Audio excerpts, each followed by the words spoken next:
Secrets Revealed by Coincidences by Ottilia Greco. Prologue. Alex and Amanda just returned from their honeymoon in Venice and enjoyed the first few weeks in their new apartment. One Sunday afternoon, Florence, Amanda's mother, invited the newlyweds over to her house for an early dinner with some relatives.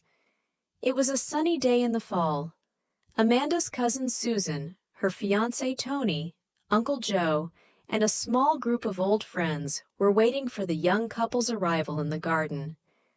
Amanda arrived joyfully, wearing a lovely yellowish silk dress, and Alex looked handsome in his black jeans with an elegant blue t-shirt.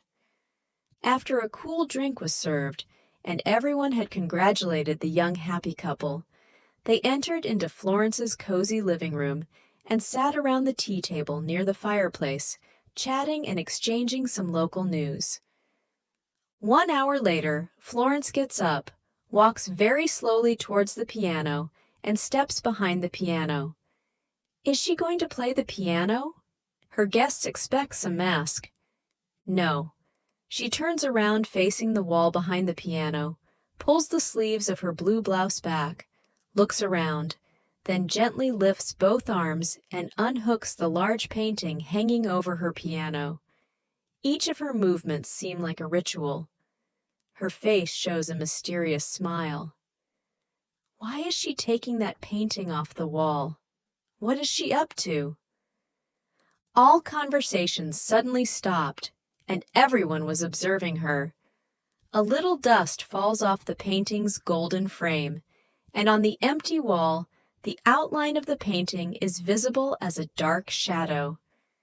Carefully, she places the heavy painting on the floor with the subject turned toward her body. Slowly, Florence steps towards her guests, turns the painting so everyone may see the subject, and with a ceremonial voice, she says, "This beautiful painting represents Amanda's grandmother Virginia, wearing a light blue, almost shining turquoise romantic dress. In her hands, Virginia holds a book she is reading. Virginia was a beautiful young lady with brown eyes, and her long hair mostly pinned up with a flower. My father, who painted it with much love, adored his wife. This painting always hung in our living room, and after my parents died, I inherited it. I unhang it today from the wall, as this is my wedding gift to you, Amanda and Alex, to ensure that it remains in our family as a legacy. Now it is the moment that it should be hung in your new living room." Overwhelmed and delighted by this unexpected present, Amanda, who adored the painting of her grandmother, got up and embraced her mom with tears of joy. Everybody present was touched by this generous act. After an excellent dinner, Alex and Amanda wrapped their precious wedding gift carefully in a huge gray towel and drove to their apartment, where they immediately hung the painting of Grandmother Virginia on their main living room wall. 6 years later, the young couple Alex and Amanda Lang and their 2 small children, Paul and Carol, decided to move to California for a period of time. They wanted to gather new experiences in their professions abroad. 2 weeks before their overseas departure, a farewell party with many friends took place in their apartment. A week after the farewell party, Alex had left for his last day of work and had brought the children to his Aunt Mimi, while Amanda went shopping and ran her last errands before their departure. Secrets Revealed by Coincidences. Late afternoon coming home, Amanda unlocks her apartment door and is perplexed to see that her living room door is wide open and the light turned on. Alex left the house 1 hour before Amanda left, and on his way home he would fetch their children at his aunt's place, so he could impossible be home that early. Tensely, she calls, "Alex, are you home? Ali Eeks?" No answer. she discovers a nail lying on the floor near the living room door. Entering the living room, she immediately sees that the painting of her grandmother is missing. The wall is empty, only one single nail is still sticking out, and dust lies on the carpet. Totally shocked, she feels chill come over her. A robber must have been here. Her apartment door was locked by key. How could someone enter? How could a robber have a key? Amanda remembered before leaving having closed their living room door, and by exiting the apartment, she had turned the key twice, as usually. Why was the light turned on? In tears, Amanda called Alex immediately. No response. Probably he was already on his way to grab the children, and however, he would not reach home before in half an hour. So she called the police. 2 policemen and a detective with a police dog arrived in no time and checked everything. However, they could not find any fingerprints nor traces of the robber. When Alex arrived home, he was taken aback to find Amanda devastated with 3 policemen in their living room. The police dog was sniffling around and could follow traces as far as to the house main entrance only. The robber must have changed shoes at this point. That's why the dog cannot follow further traces, one policeman stated. He must have been extremely clever, surely wearing gloves, and knew exactly what he wanted to steal, as there are no other damages or things missing. We will inquire if any person in the neighborhood has seen anyone changing shoes at the main entrance, or carrying a huge painting in the near streets. We assure you we will follow up on this crime. A robber goes to their apartment, walks straight to the living room, turns the light on, and unhooks, carefully holding with both hands, the painting from the wall. Then turns the painting showing a lady on it towards him, views it for a long look, and leaves the apartment with the painting. He was lucky. Nobody had remarked anything nor seen him. Calmly, he walks slowly along a street with his prey under his arm. After arriving at his house, he first places the painting near a wall in his bedroom, then grabs a hammer and nails to hang the painting on the main wall near the window. Nervously, he lifts the painting, holding it straight with both hands, and hooks it at the selected place. Then he sits down on a chair looking at it and whispers with a trembling voice, "Achieved." For the couple, only spare time was left before their departure for U.S., scheduled 1 week later.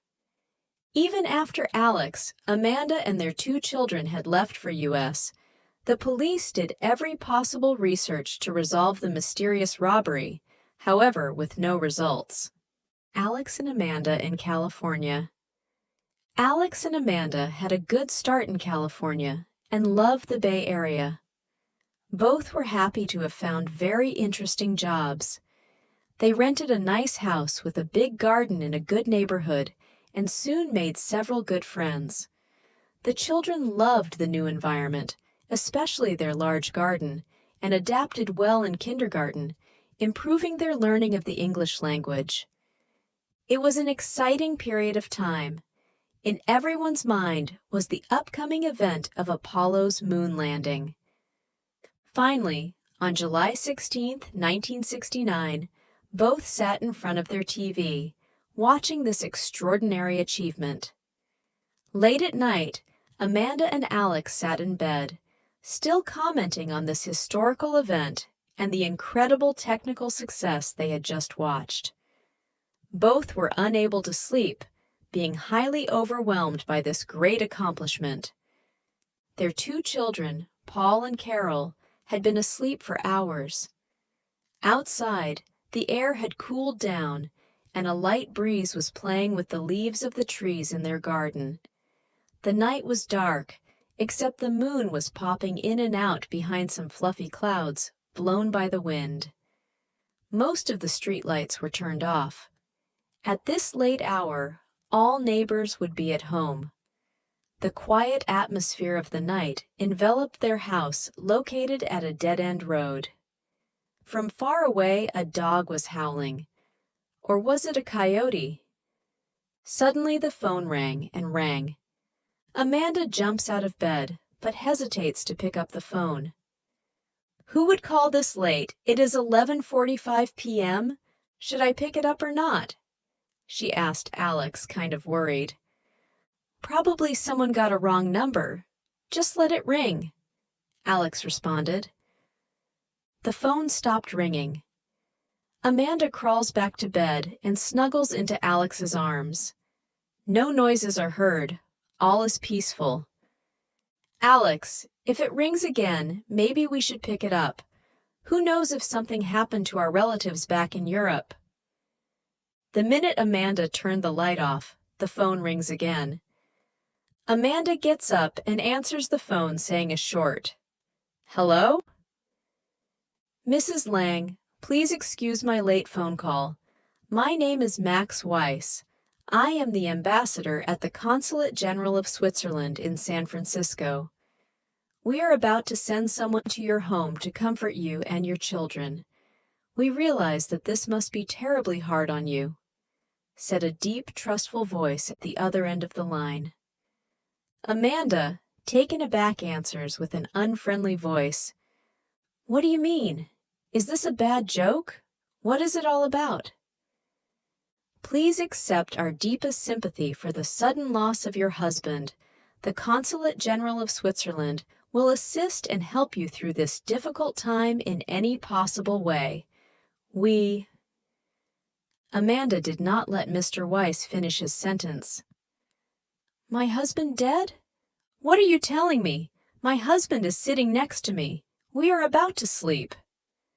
Mrs. Lang, you must be under an immense shock. Amanda furiously yells into the phone, "Is this some sort of sick joke?" Mrs. Lang, I am extremely sorry, I assure you, and this is not a joke. We from the Consulate General have just arranged to have someone drive to your house to assist you. Amanda starts laughing, mixed with a confused frustration. I really do not understand. My husband is not dead. He is right next to me, and very much alive. The soft, deep voice of the ambassador did not let her finish her sentence, and continued, Yes, madame, we fully understand. You must be under a terrible shock. No, my husband is here. You can talk to him. And Amanda hands the phone over to Alex. This is Alex Lang. What's going on here? Who are you? Are you really Alex Lang? Yes, I am Amanda Lang's husband. I need to take a deep breath. Please, Mr. Lang, I must apologize. I am the ambassador at the Consulate General of Switzerland. May I please ask you to verify your date of birth? Yes, certainly. I was born February 23rd, 1936. Would you please tell me what this is all about? I am shocked and extremely sorry. This must be a dreadful confusion. An hour ago, we got the message from Switzerland asking us to take care of your family as you have been declared dead. Big silence on both sides of the line. Alex, tell me exactly how and where I died.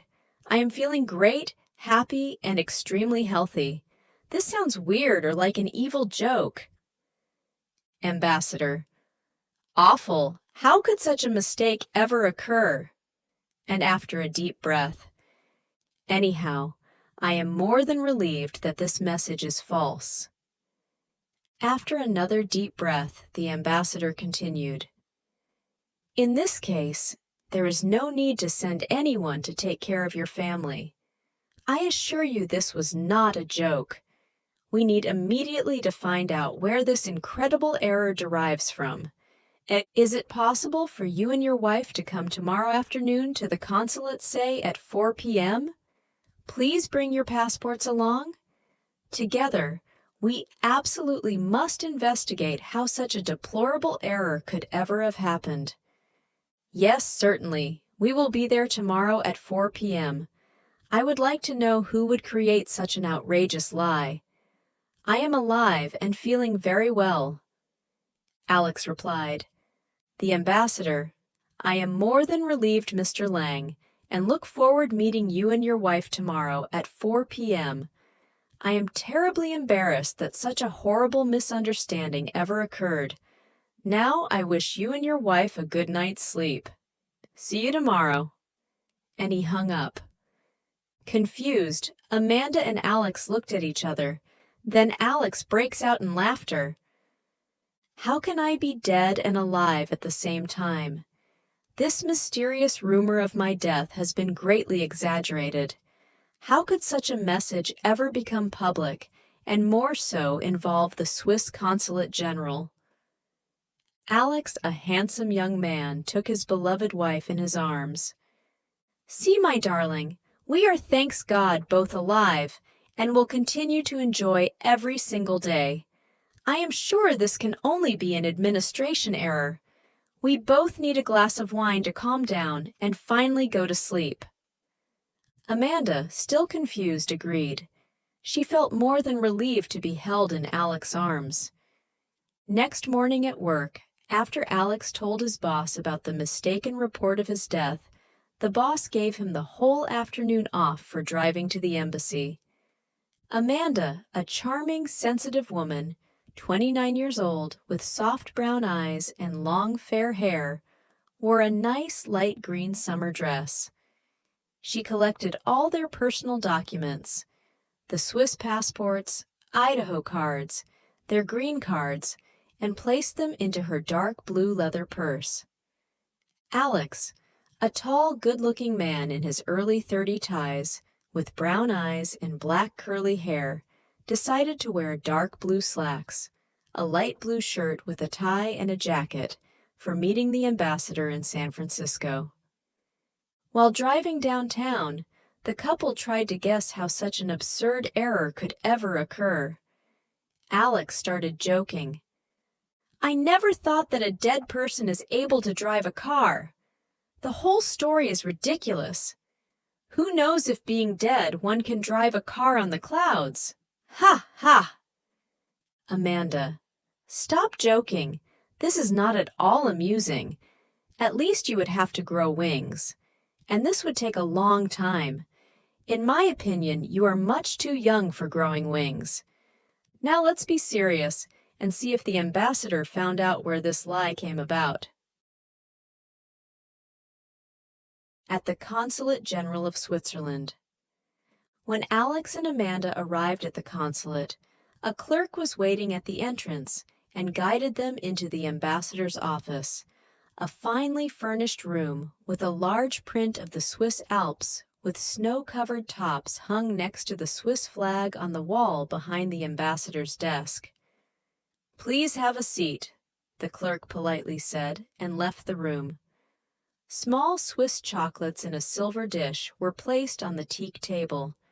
A friendly secretary arrived and welcomed them, saying in Swiss German "Grüezi," holding a tray with 3 cups of excellent-smelling coffee.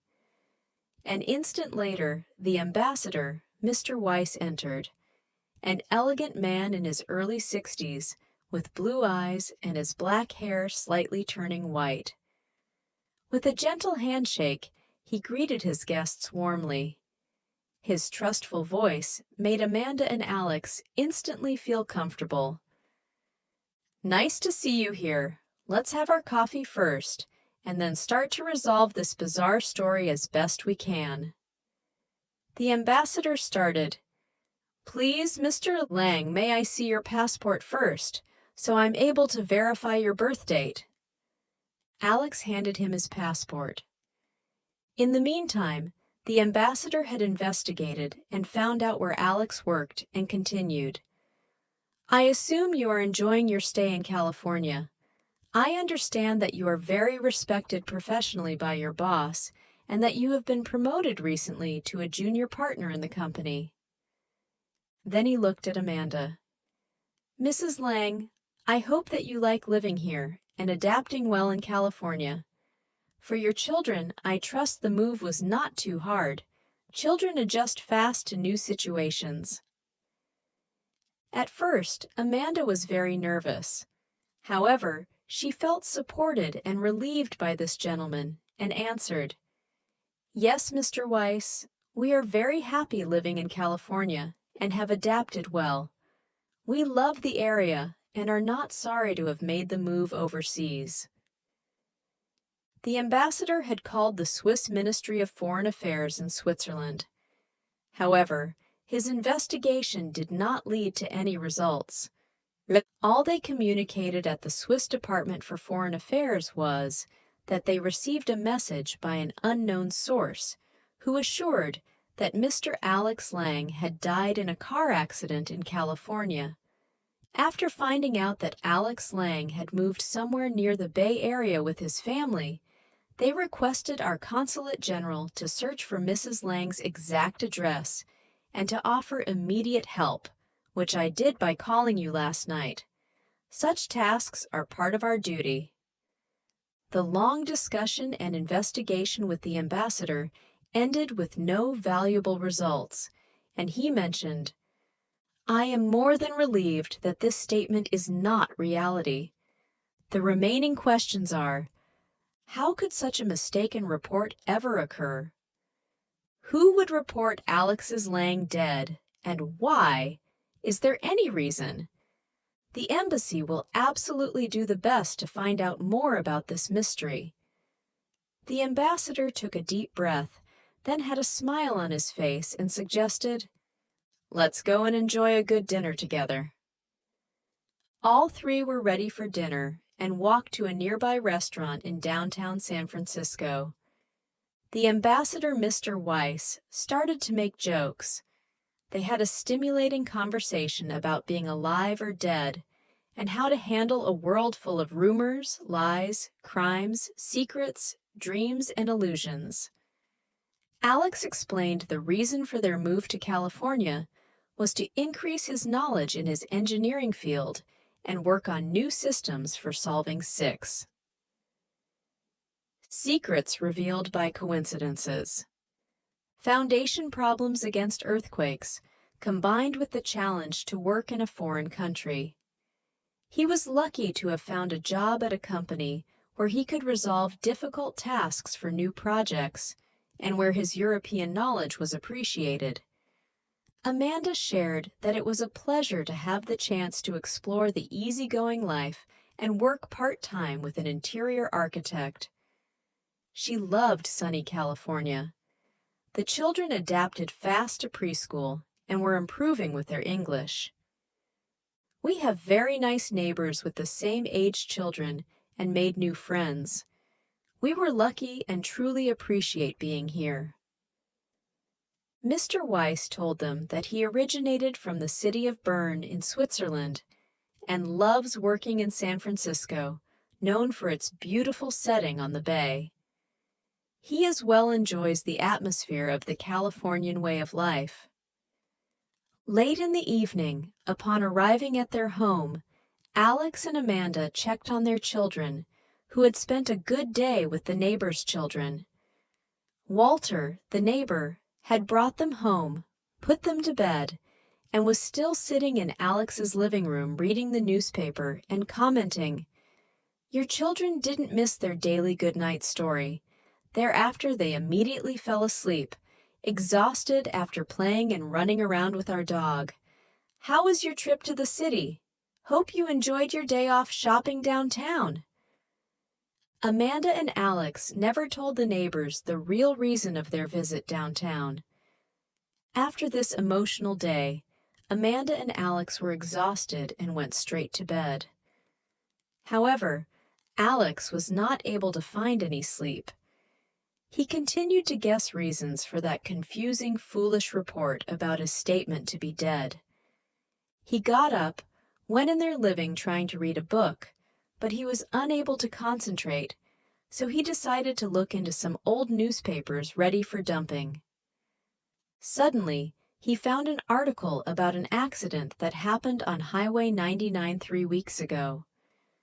During a heavy rainstorm, a truck driver, probably overtired, missed the exit, and his truck crashed into a deep ditch, killing the driver, Alexander Long, a Swiss immigrant. Immediately, Alex made a connection that this might be the reason that the ambassador received the message to check out Swiss immigrants living in California. A coincidence is that the trucker's name is Long and not Lang. However, the date did not correspond, as it happened 3 weeks earlier. What is the secret that could lead us to solve this mystery? Could someone have resentments against me to drive him that far and report me dead? My professor in Switzerland? I was frustrated after he stole my field testing and laboratory results from my desk and published them under his own name, without even mentioning my collaboration, an act that is totally against all rules of the university and not tolerated. The old landlord lady? Who lived in the same house as we did. She never gave us any privacy by her controlling nature, checking all our comings and goings, or our friends coming for dinner. She was complaining about anything we did? Amanda was overly happy the day we moved out of that rented apartment. Alex brainstorming, searching for possible reasons to see him dead, seemed impossible and remained a mystery. Alex's reflection over his youth. Alex grew up on a farm near a small city. He was born into a happy family 10 years after his older sister and 2 older brothers. His mother was a fine lady with curly brown hair, hazel brown eyes, and always making jokes or laughing. His father, a tall, good-looking gentleman, in a high position at a big company working as a chemist. They lived in a cozy farmhouse. Their hobby was raising beautiful racehorses. Alex's 2 older brothers took over this hobby after becoming adults. The wooden horse stable was next door to their stylish farmhouse. A large field surrounded the property, and the horses lived mostly free outside, running around or grazing here or there. In the evening, they returned by themselves to their stable. After school, Alex loved to help out his 2 older brothers and enjoyed feeding the noble animals at the horse stable. He knew them all by their names. When he showed up, some horses would run up to him to be petted. Alex had a wonderful relationship with these animals. His youth was blessed. He admired his twin brothers and his sister. His older sister got married to a farmer and moved to Australia. Alex's father suddenly died from a chemical explosion at work. After this sad event, everything changed. His mother was now left alone in the house most of the daytime. The brothers started early in the morning to look after the horses, and then took off to the university where they finished their studies. Alex's mother made every effort to support her sons, so they would succeed in life, both to become architects, continued breeding horses. Alex was a wild and happy boy, and a good scholar to his mother's pleasure. 2 years after her husband's death, Alex's mother fell into a deep depression and refused any help. She had to be taken to a mental home and unfortunately died only few years after her husband. Alex's 2 brothers had no time to take care of their younger brother. So Alex was sent to his Aunt Mimi.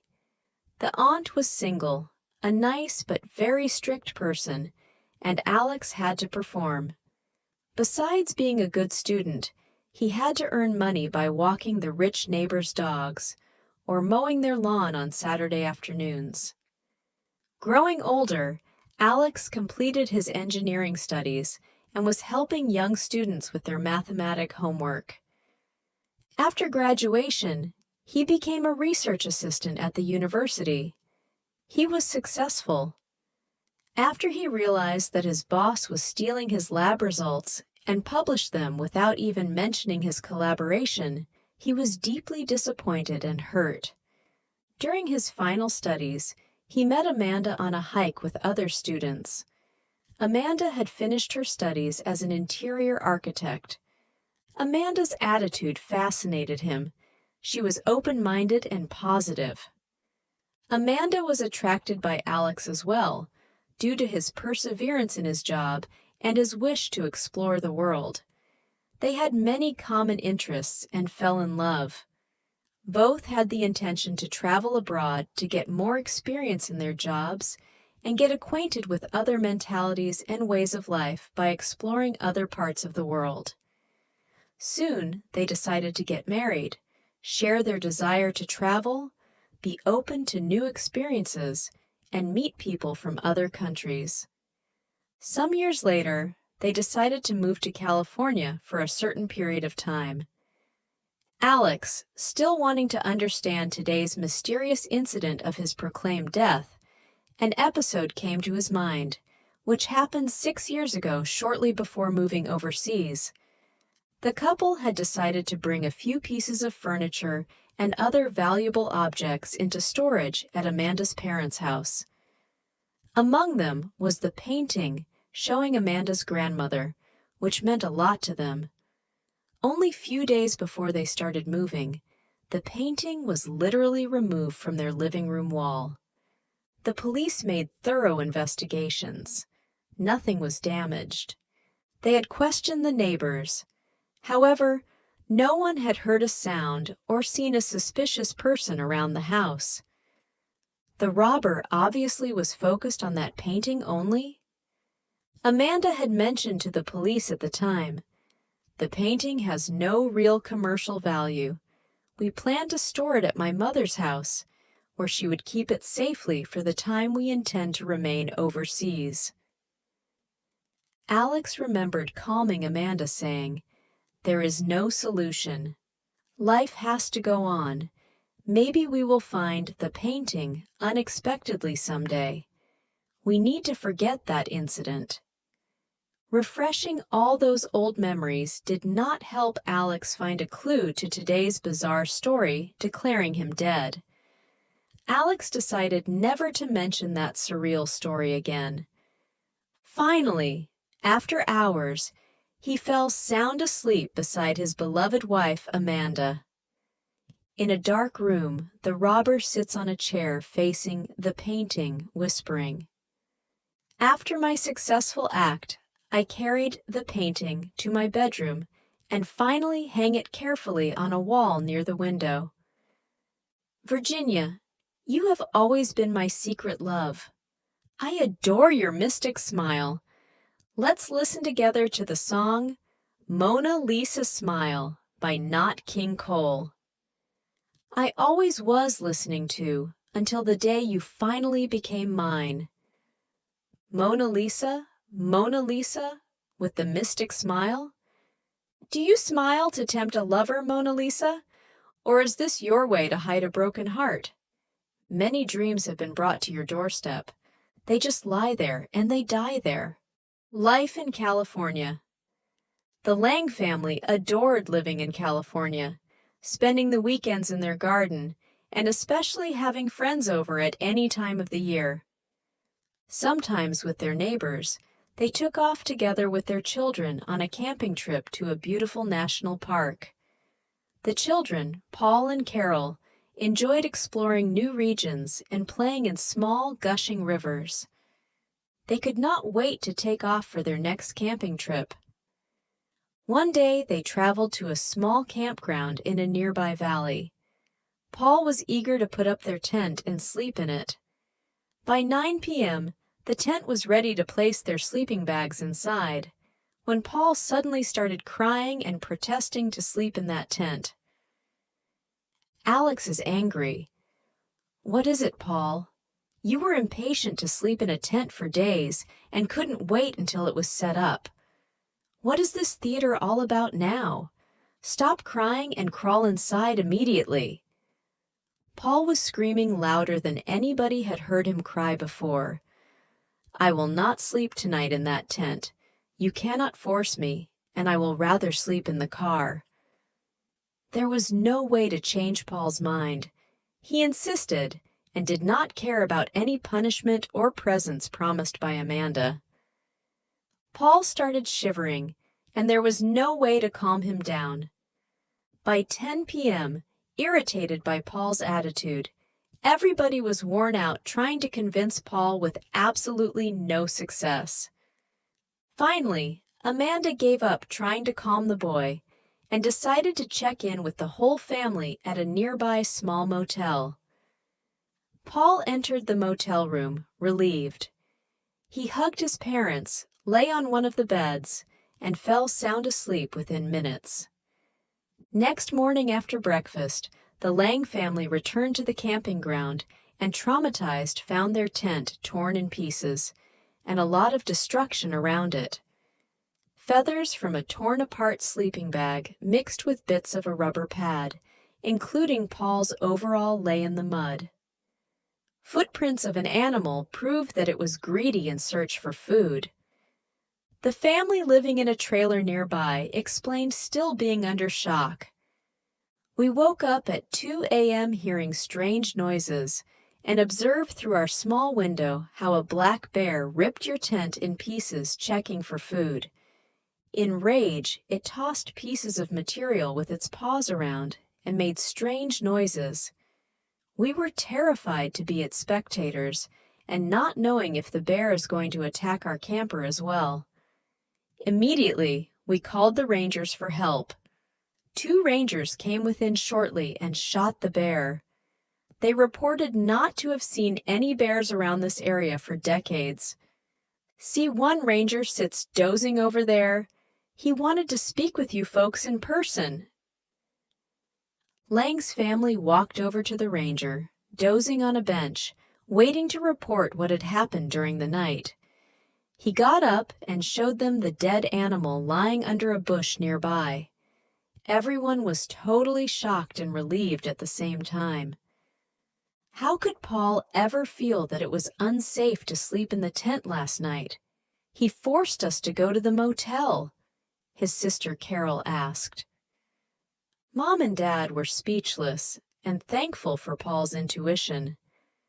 The ranger put his hand on Paul's shoulder, mentioning, "Well done, Paul. You are a nature boy." And looking at his parents, "Never question if someone has a strong intuition if it is wrong or not. Just follow such intuition. This proves that your son has the correct reactions by natural instincts to feel danger. This instinct is rare and exists mostly by inheritance or a special sensitivity." On another trip, the Lang family drove along the amazing Pacific coast.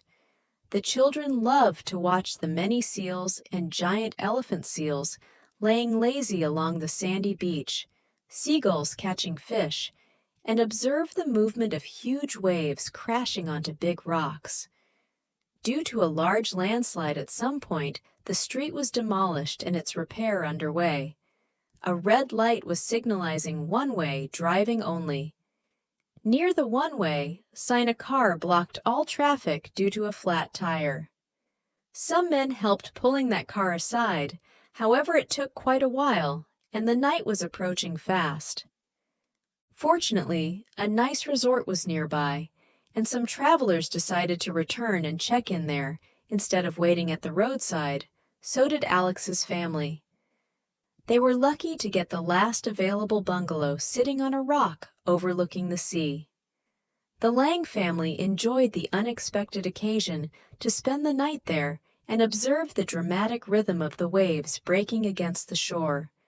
Few birds were flying to a selected tree for their night's rest. Within shortly, no sound, other than the everlasting sea action, was interrupting the peaceful beauty. The sky was changing colors from red to orange to greenish until the night turned the whole area into dark blue. A full moon popped out behind a big cloud, and the moonlight reflected on the seawater and gave it a silvery, mystic glow. Whenever Alex and Amanda had some days off, they explored more areas of beautiful California. Mail from Switzerland. One Friday evening, Amanda and Alex were sitting in their beautiful garden, quietly enjoying a calm moment, looking at their mail and discussing local news. Alex was reading the Geo magazine while Amanda was opening a letter from her mother, Florence, which had just arrived from Europe. "Alex," my mother writes, "that my cousins Susan and Tony decided to get married in summer. This is the chance to travel to Switzerland and visit our relatives soon, after being here for almost 3 years. Also, my mother mentions in her letter that your best friend Lucas must hold big secrets. Nobody knows any details what he is up to." She met Lucas's mother few days ago, who told Mom that they are very concerned and worried about Lucas's life. Lucas had been very unhappy with his job and suddenly became totally introverted and would rarely show up at his parents' home. One day he decided to become a priest. Lucas's mother was asking my mother, kind of mysterious, if you, Alex, being his lifelong friend, would know more about Lucas's mysterious reaction, or if there are any secrets. Amanda looked up and questioned, "Alex, what kind of secrets might Lucas have? Did you ever know that he became an introverted priest? How come? He was such a positive and outgoing person." Alex, surprised, responds, "No, I have no idea of any of his secrets. Never would I have thought that he would become a priest. Since years I have not 16. Heard from Lucas. He did not answer on any of my letters, sent from US, so our contact broke off. I hate to hear about his unhappiness and wonder how much gossip or what all is about is. Lucas was always much focused, determined, and a content personality, certainly not introverted. I cannot at all understand the meaning of his mother's concerns. I will write him a letter right now. How about inviting him to come and visit us? I remember his fascination and big desire to visit one day a desert region, enjoy wildlife and nature. This might hopefully change his ideas. Do you think this is a good idea, Amanda?" Amanda, shortly pondering, "Yes, this is a wonderful idea. Invite him to visit us soon. He is such a nice guy. Maybe this might be a chance for him to reorganize his life. Remember the time Lucas was asking you for advice whenever he had any difficulties or problems." "You are correct, Amanda. I need to write him to plan a vacation in California with us. Spring in Switzerland might be cooler at this time of a year, and here it's very pleasant. I would love to have him visiting us soon and hear more what has changed his mind to become a priest and of what's really going on overseas. We are informed only on news, secrets, or gossips by letters from our families." While Alex, concerned, writes a letter to his friend, Amanda thinks back to the time shortly before she and Alex got married. Lucas was attracted by her and possibly too shy to make her advances until the day when he put his arm around her shoulders, admitting Amanda to be in love with her. This was just a week after Amanda and Alex secretly got engaged. "I had to tell him it's too late. Alex and I just got engaged." Lucas was unable to respond, turned around, and devastated walked away. Then I remember that he had an excuse not to be able to attend our wedding. However, I never mentioned Lucas's advance to Alex, who is his best friend. I hope this was not the reason he decided to become a priest. Lucas receives Alex's letter. Lucas finds a letter arriving from the USA in his mailbox. A letter from his friend Alex with an invitation to visit him in California soon. He feels bad because he was incapable of answering any of Alex's letters. After Alex had left for overseas, his life had been very turbulent, and he kept all his unresolved problems secret until suddenly everything turned to the best. Wow, I could not wish for better. Leonie, come and listen. Alex and his wife Amanda, who is your school friend, invite us as soon as we can to visit them in California.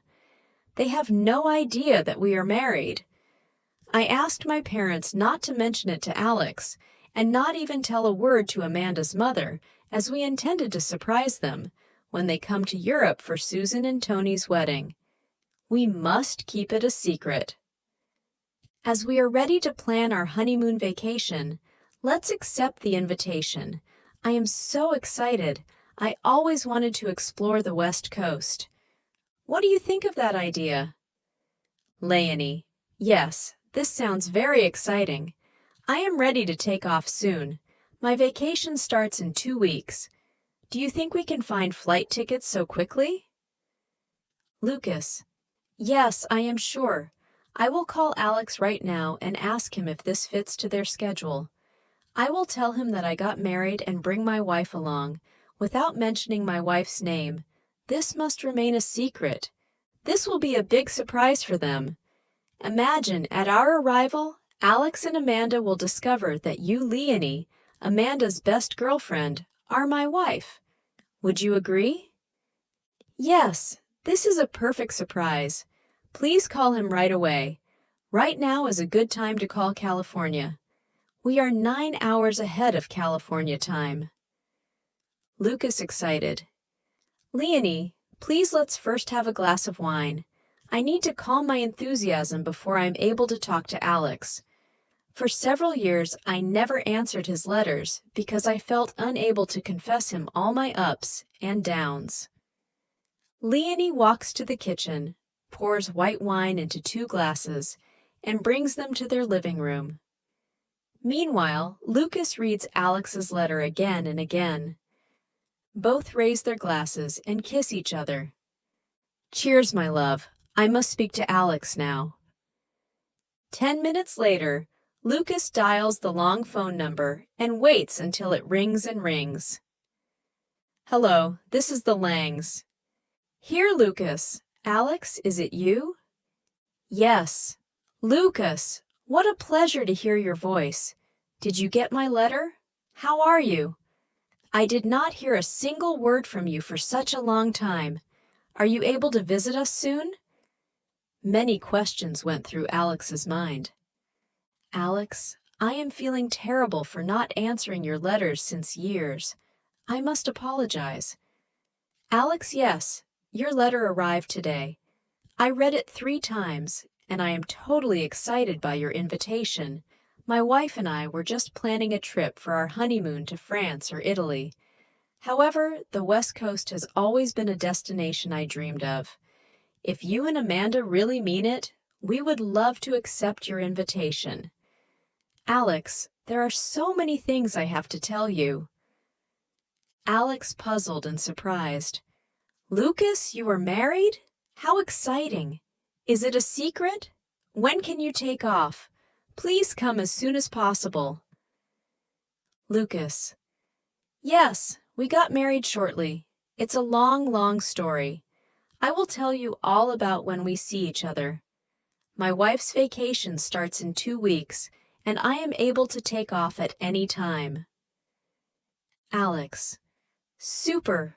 Lucas, we cannot wait. That's great news. We have a lovely bungalow house with a spacious guest room ready for you and your wife. Call me immediately when your travel schedule is made, so I will take time off my job and we might explore some beautiful sights together in California. Lucas, thanks, Alex. This is fantastic and sounds like an old dream of mine is becoming reality. I cannot wait to see you both, and I will arrange everything as quick as possible. Give Amanda my love. We will be in touch soon. Have a good day. Amanda and me, we are looking forward to see you and meet your wife soon. Bye. During the whole telephone conversation, Leonie sat listening quietly next to Lucas. Lucas, this could not sound better. I am so excited. Let's go. Please promise me to keep my name secret until we meet them in person. I am sure Amanda will be taken aback the moment she realizes that you married me, her best girlfriend." Within days, Lucas and Leonie organized their overseas flights and prepared for their trip. Finally, the day of their departure came with great expectations. Leonie was more than excited and slightly nervous, wondering how Amanda would react. Leonie, dressed in a pale yellow blouse, jeans, and a dark blue coat, and Lucas, wearing a light blue shirt with jeans and a gray wind jacket, boarded the plane. After takeoff, Lucas asked the stewardess for 2 glasses of champagne to enhance the start of their honeymoon. The 9 hours flight seemed endless. A good meal was served. The newlywed couple fully enjoyed the flight, still impatient to reveal their big secret to their best friends. Holding hands and flying over the clouds felt like dreaming. Lucas and Leonie visiting California. After landing, Lucas and Leonie, holding hands, walked off the plane to pick up their luggage near the exit at the San Francisco airport, where Alex and Amanda waited. Leonie had covered her head with a large sun hat and pulled it down halfway over her face. She intended to puzzle her friends, so they could not recognize her at first sight. "Hello," exclaimed Alex. "Here you are. Nice to meet you, Lucas and your wife." At this point, Leonie runs towards Amanda and hugs her. "I am extremely pleased to meet you both, and especially you, Amanda. I could not wait the minute to reveal to you our secret. I am Lucas's wife." Amanda stupefied. "Wow, Leonie, this is the best surprise ever." And with tears welling up, she continued, "I never knew that you got married. And even more exciting is that Lucas is your husband. Congratulations. You both couldn't surprise us more." Alex, very surprised, exclaimed, "Lucas, I thought you were a bachelor. We really need to catch up a lot. And what happened to you after we left Europe?" Amanda secretly happy to see Lucas married. "We have been so excited and could not wait on your arrival. You must be exhausted after such a long flight. Let's drive home, then you first settle in your room and take a short rest. Later, we will enjoy dinner together." Once arrived at Alex's house, the guests went to the nicely prepared guest room, took a shower, and unpacked their suitcases before they joined their friends for dinner. The mutual friends were more than excited and overwhelmed to meet after several years. Numerous questions had to be answered during dinner. Exhausted from their long flight, Leonie and Lucas decided to rest and catch up on their jet lag, and suggested reporting how they met the next day. The following morning, sitting in the garden under a small mimosa tree, Amanda was reading and waiting to see her guests well rested.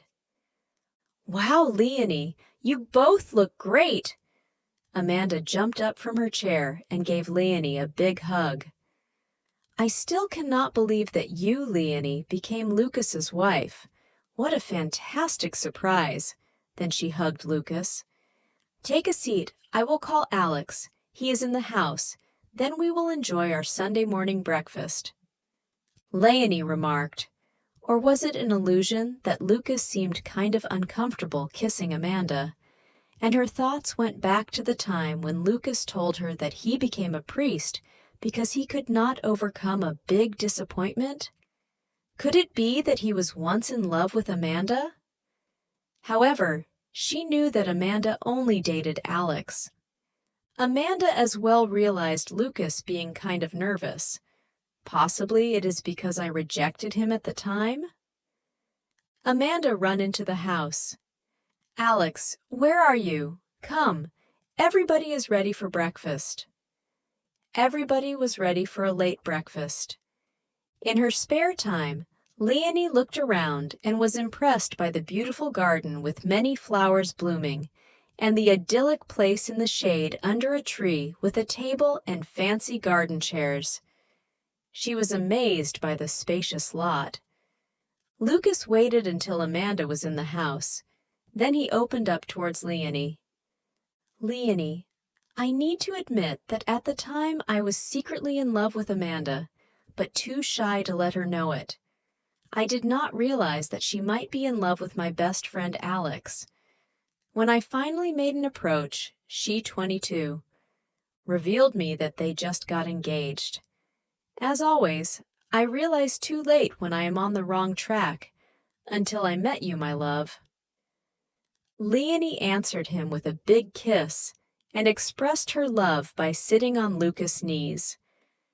Amanda was bringing a tray with a steaming pot of coffee and a delicious variety of breakfast goodies. Alex arrived full of excitement with 4 glasses of champagne. "Good morning, you lovely couple. I am so happy to see you, Lucas, as a married man. Never would I have thought that Leonie could be your wife. A real well-kept secret. We are extremely happy that you are visiting us. Now let's celebrate our happy marriages and our mutual friendship." Alex raised his glass, giving a proud look to his beloved wife Amanda. "Amanda, this is the best surprise ever. Cheers!" Lucas. "Alex, are you happy with your stay in California?" Alex and Amanda shared their good experiences made overseas. They chatted along for hours and spoke about various common friends in Switzerland. Both couples had masses of subjects to catch up. Alex asked, "I thought you were a born bachelor. Lucas, tell us, how did you meet Leonie? What brought you together?" "Yes, Alex. I must admit I thought myself to be a born bachelor. However, destiny played it differently. It's a long, long story." Lucas continued after a deep breath. "I had quite a bumpy road and a wired past the last years, until I realized what destiny had in mind for my life. After all my bad experiments, I finally found true happiness." Alex. "Are you not working any longer as a lawyer at a bank?" Lucas. No, that's where my life started to crumble. I was very successful in my job at the bank, yet absolutely unhappy. I realized that dealing with money was not the only value of my life. I was missing the contact with people. I was in search for deeper and more empathetic values. So, one day, I decided to become a priest." "A priest?" Alex shouted, stupefied. "Yes, this happened 5 years ago, shortly after you left for US. To make it short, I went through the long and difficult process to become a priest. Only my parents knew that. I lived isolated and assumed this is my destiny, until the day I realized that I cannot serve only mammon, banking money, or God, and later met Leonie. Leonie is the love of my life, and today, I am the happiest man on earth. We got married a month ago. I am working for a charity association now." Amanda, perplexed. "I am curious, how did Leonie become your wife?" Leonie. "It was a pure coincidence that we both met." Alex was speechless, hearing Lucas's words, and it took him a while until he found his voice. "It is hard to believe. Lucas, you are a very empathetic person, and I guess you must have suffered horribly to give up your job, then becoming a priest, and after such incredible bumpy past ending up as a happy married man. Sometimes coincidences reveal us the way how to accept our destiny." Leonie, nodding her head, continued, "We both were in the church choir, I as a soprano, and Lucas the priest, a tenor singer. For several years, we met in the choir only. I did not give Lucas any special attention, nor did he to me. One day, during rehearsal, one of the singers fainted next to me. Lucas was very concerned, and we both helped the sick lady and drove her immediately to the hospital's emergency room. Lucas and I waited for 1 hour with her husband until the doctor reported that she was out of danger or serious concern. However, she needed to remain in the hospital for observation few more days. The husband felt more than relieved, and we drove him home. Thereafter, Lucas, the priest, drove me home. He was impressed how I immediately knew to handle the situation of the fainted lady and calm her husband by my sensitivity. Being a nurse, this is normal. We continued an endless conversation in the car. Lucas asked me if I was happy with my job, which I approved. Then he confessed me his secret that few months ago he had decided to quit being a priest because he had to admit that this job was not his destiny. Lucas continued, "Well, I felt being at the wrong place, especially when people came for confession. Often it was very emotional, or a person was begging for support in very critical and sometimes ruthless situations. Too often I was confronted with people's complicated problems, even up to criminal acts, which were far too difficult and overly complex for an easy reply of forgiveness. I realized that I was often unable to support persons in despair, who expected and badly needed relief by the church, especially when that person confessed an illegal action." Alex and Amanda were speechless.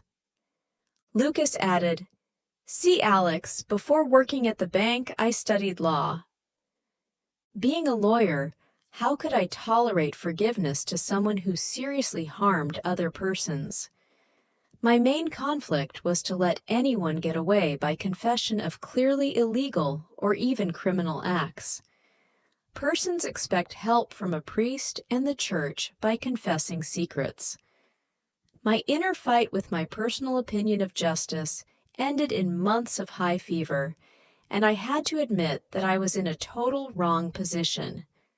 Alex, now you may understand that during those difficult years of fighting with myself, I was unable to answer your letters.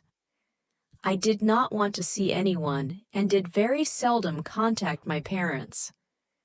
I became solitary. It was the most horrifying years of my life. I realized that my choice to become a priest was not a flaw, but a big mistake. I could not deal any longer being a priest and protect unlawful or criminal persons, even if a priest never knows the person's identity, nor where a person came from. I felt completely lost. I could not ask my parents for support, who had been so proud with my decision to be a priest. I needed to confront my doubts and fears all by myself and stand up to declare my biggest mistake. It was a long and hard inner process. Finally, I confessed my wrong choice one day to Leonie only, and was surprised by her deep understanding and supporting reaction. Leonie, in a way, I became his soulmate. As a nurse, I am used to listen to people's problems and being patient, waiting until they reach their own correct decision. Lucas put his arms around Leonie's shoulder and said, "It took me almost 2 years of turmoil until I was ready to give up being a priest. Back in normal life, I knew the only person who had reached for my heart was Leonie." Leonie very excited. One day, Lucas stood in front of my door with 30 roses in his hand. Shyly, he asked if he might come in. Inside, he handed me the roses by saying, "Leonie, will you be my wife?" I was totally overwhelmed. Tears welled up in my eyes. Lucas grabbed his hanky and dried them off softly, then gave me a kiss, and now we are a happily married couple. Alex said, Thanks, Lucas, for sharing all details with us. Wow, what a story. Your life was a real hard, bumpy road. From being a lawyer, a banker, and then a priest, and now a blissful married man. Surely it was faith. Congratulations! We are so happy for both of you. Lucas, you are my best friend, and you married Leonie, who is Amanda's best girlfriend. What an incredible coincidence. Amanda chimes in. And the best coincidence is that you were able to visit us immediately after Alex's invitation letter. Immediately, Lucas responded, Yes, your letter was a real present and the best surprise. Great. We accepted this invitation for connecting again with our mutual best friends here in California. Alex said, Now let's organize some beautiful excursions. I have 10 days off my job. We could explore the Western Desert. Amanda adds, It could not work out better. It looks like destiny. I always wanted to travel with Leonie to California at the time we were high school girls. Now we will show you around the West Coast with the many variations of landscapes, the beautiful wild seashores, amazing deserts, and the high Sierra Mountains with gushing rivers and areas with century-old giant trees. Lucas. This sounds very exciting. Amanda. Our children have school vacation, so we could plan a trip to the desert and show you the Joshua Tree Park. I believe you haven't ever seen such big cactus blooming. Then we might explore the immense West Coast waterfront, driving the spectacular windy road along the Pacific. Leonie exclaims, Nothing sounds better. Let's enjoy every day. For me, another dream turns to reality. After 2 splendid weeks, the mutual friends left California, happily packed with great memories. Alex's and Amanda's daily life continued. One day, Alex mentioned to Amanda, I would have loved to ask Lucas what kind of criminal stories people came to confess in church, but knowing that no priest would ever answer, I abstained. In the dark room, the robber sitting on his chair, after listening to the Mona Lisa song facing the painting, comments, My dear Virginia, for many years we have been together, and daily I admire your beautiful smile. I feel how intense your thoughts follow the story you are reading in that book. Your noble appearance makes me feel guilty for my insane action. Will you be shocked if I would depose the painting at the door of the Goodwill store? A week later, I will return and buy the painting for whatever money they charge me. This way, I will finally become the legal owner. And he unhooks the painting, holding it carefully with both hands from the wall. Invitation to Susan's wedding. About 6 months later, Alex and Amanda received the invitation to attend Susan's wedding from Amanda's cousin. The Lang family decided to fly with their children to Switzerland for this event and add some vacation. They were excited to see their families and friends again, and to meet Tony, Susan's fiancé, whom they vaguely knew. A long dress for ladies was requested, and men should wear a dark suit or a tuxedo. Alex had left his tuxedo in Switzerland, and Amanda decided to buy a long dress after their arrival in Switzerland. Amanda made a very nice pink long dress for their 6-year-old daughter Carol, and bought a white shirt with a dark blue blazer for their 7-year-old son Paul. The children bought small presents to bring from the U.S., and Amanda searched for a special wedding gift. She remembered Susan's preferred colors were pink and dark blue. She decided on beautiful pink and dark blue towels with matching gadgets for their new bathroom.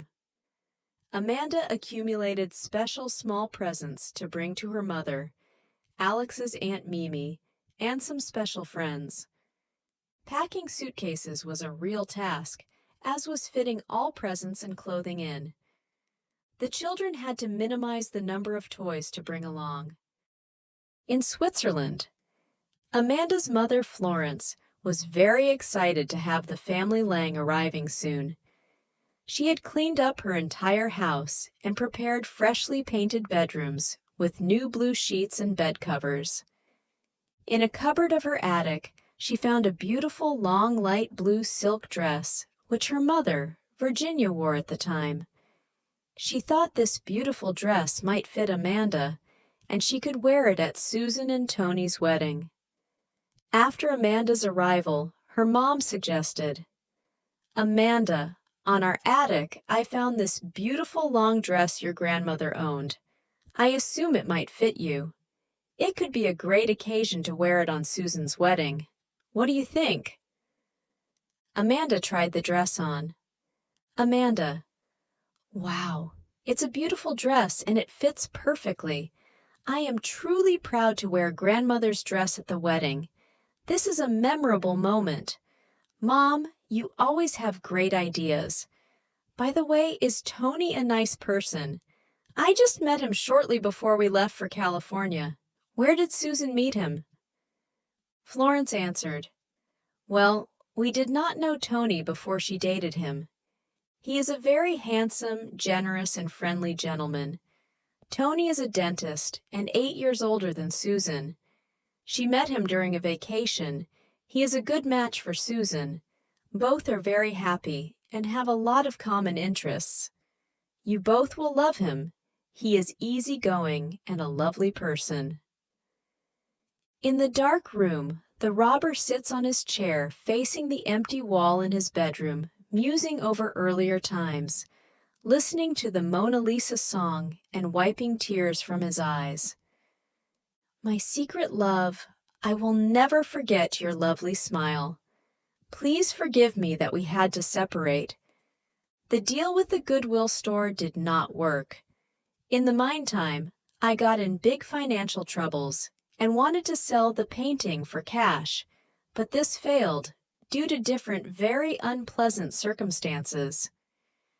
The wedding. The wedding ceremony was held in a charming historical church, sitting on a small hill overlooking the village. It was a sunny day without a single cloud in the blue sky. Birds were singing on the trees, and flowers were blooming in the field next to the church. All invited guests were already sitting on the church benches. Tony, the groom, stood slightly nervous near the altar, waiting on the entrance of his bride. Suddenly, everybody stood up. The bride's father, proud smiling, escorted slowly walking with Susan, wearing a gorgeous white robe towards the altar.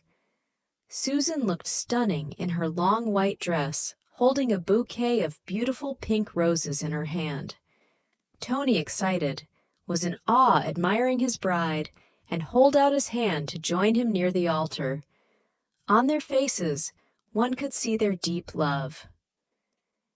The ceremony in the church was emotional, enhanced by wonderful classical music, a preludium of Johann Sebastian Bach, played by local musicians. After the ceremony, everybody hugged the newlyweds and congratulated them in front of the church. Alex and Amanda were delighted to be among so many family members and friends. All invited guests were thrilled to meet Amanda and Alex, especially those visiting from the U.S. for the wedding. After the ceremony, many carriages pulled by white horses drove the guests through a small forest to a restaurant located directly near a small lake. An outstanding dinner party was prepared for the attending wedding guests. The tables were beautifully decorated with white and pale yellow flowers. After all guests had taken their seats, music started playing the wedding march, signalizing the arrival of the newlywed couple, who took their seats at the head of the main table. An excellent and opulent meal was served. Some speeches and short films, presented by friends, affected lots of laughter and spread a fantastic, joyful atmosphere. After dinner, all guests waited for the newlyweds' first dance. Tony and Susan Cheerful started their waltz before everybody joined in dancing.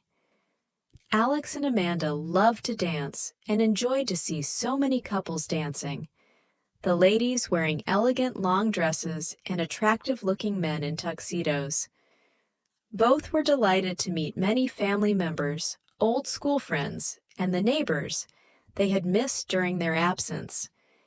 Even Lucas and Leonie, Alex and Amanda's close school friends, were present at the wedding. Lucas was amazed to see Amanda in her beautiful light blue dress and mentioned, "Amanda, you look amazing in this beautiful outfit. This must be a valuable antique piece you are wearing. We are extremely happy to see you again. Could you both spare some time after tomorrow and join us for lunch?" "This is a great idea. We love to see your new home. You showed us pictures off while visiting California. Amanda, let's stop by at Lucas's after tomorrow." Alex answered excited. "Yes, I am delighted. We certainly love to see your home." Amanda responded. "Let's dance now," Leonie suggests. Both couples danced before the party continued with a short movie on Susan's youth, followed by a sonata by Mozart interpreted by Amanda's Uncle Joe, who is a well-known pianist.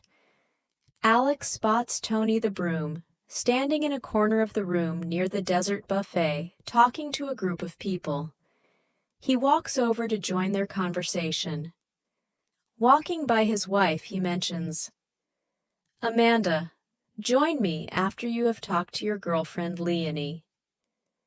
Tony, taking off his white gloves he wore for dancing, was delighted to meet Alex. "Nice to meet you, Alex. I am the happiest man today. Susan and I have been extremely pleased that you traveled for our wedding all the way from California. This must be a wonderful place to live.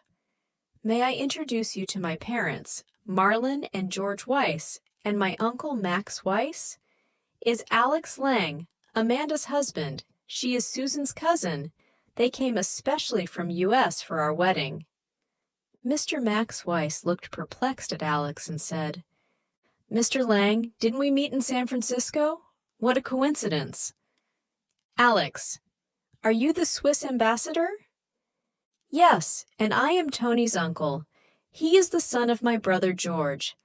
I'm on leave for 3 months visiting my family here in Switzerland." "A real coincidence to meet you here," replies Alex. Tony, "Alex, you know my Uncle Max? What a surprise." Max, "Yes, we met in San Francisco, as I try to get in contact with our Swiss citizens through the embassy. Still, it's an unbelievable coincidence that your wife is the cousin of Tony's wife, Susan.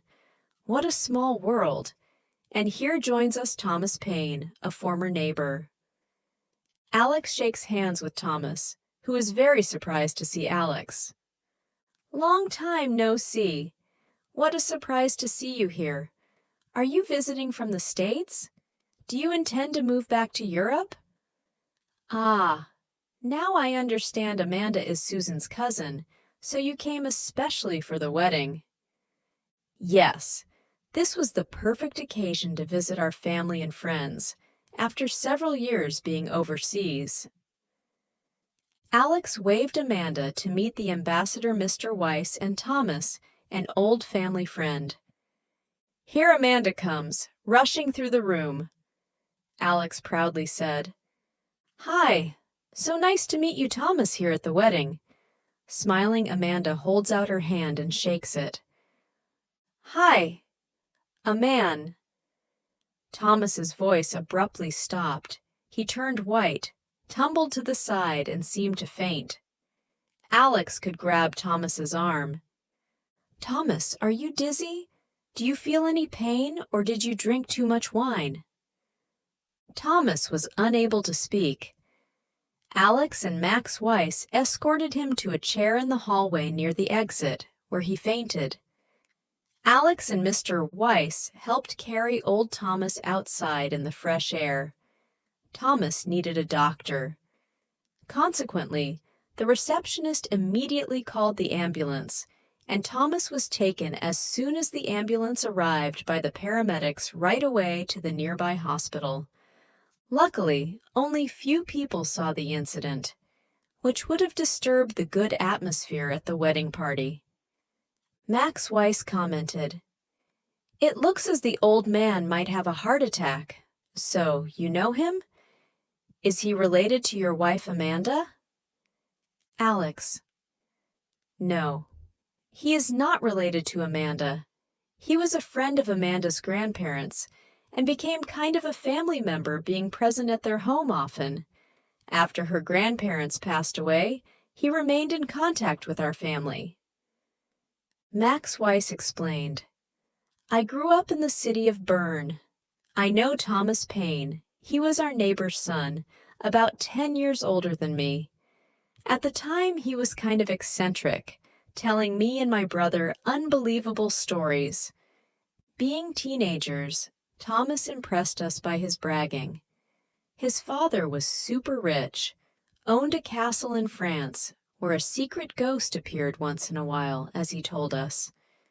Thomas was spoiled being a single child. He could have everything he asked for, and impressed us by driving a red, expensive sports car. After I moved to another city for my diplomatic studies, my parents told me that Thomas had kind of a dark past.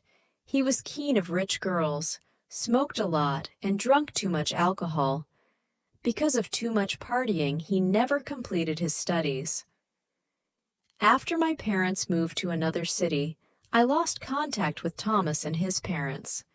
I have not seen him since my youth. Now let's go back to the nice wedding party. I would like to talk to your lovely wife, Amanda. She looks gorgeous in her long blue dress." The wedding party ended with an excellent dessert buffet, meeting friends, and dancing.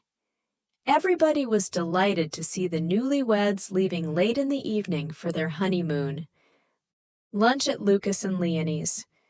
2 days later, Alex and Amanda met Lucas and Leonie's at their home for lunch. Leonie was waiting at her door. "We are so happy to have you visiting us and intend to spoil you." Lucas thrilled. "Welcome. Please come in." And he escorted them to their beautiful living room with large windows, with a great view towards a small lake. Near the border of the lake, several ducks were swimming, while a little girl was feeding them with some breadcrumbs. A fisherman was trying to catch a fish, but with no success. Mountain ranges far away still showed some snow patches on their peaks. "What a gorgeous view! You really are spoiled.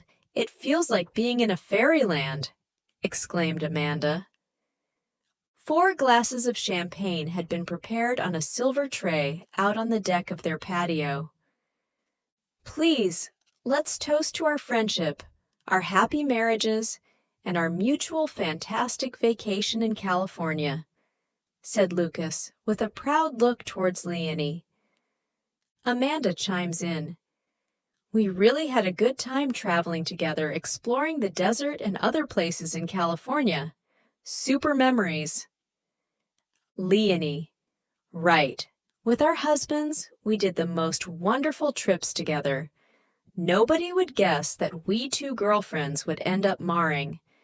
2 boyfriends. This is a dream that came true, and the most marvelous coincidence.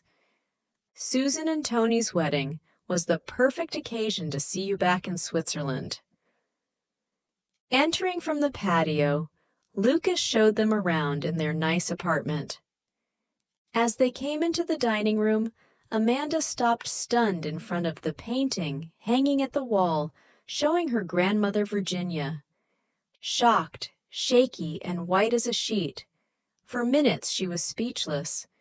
Then she composed herself and questioned, "Lucas, are you collecting art?"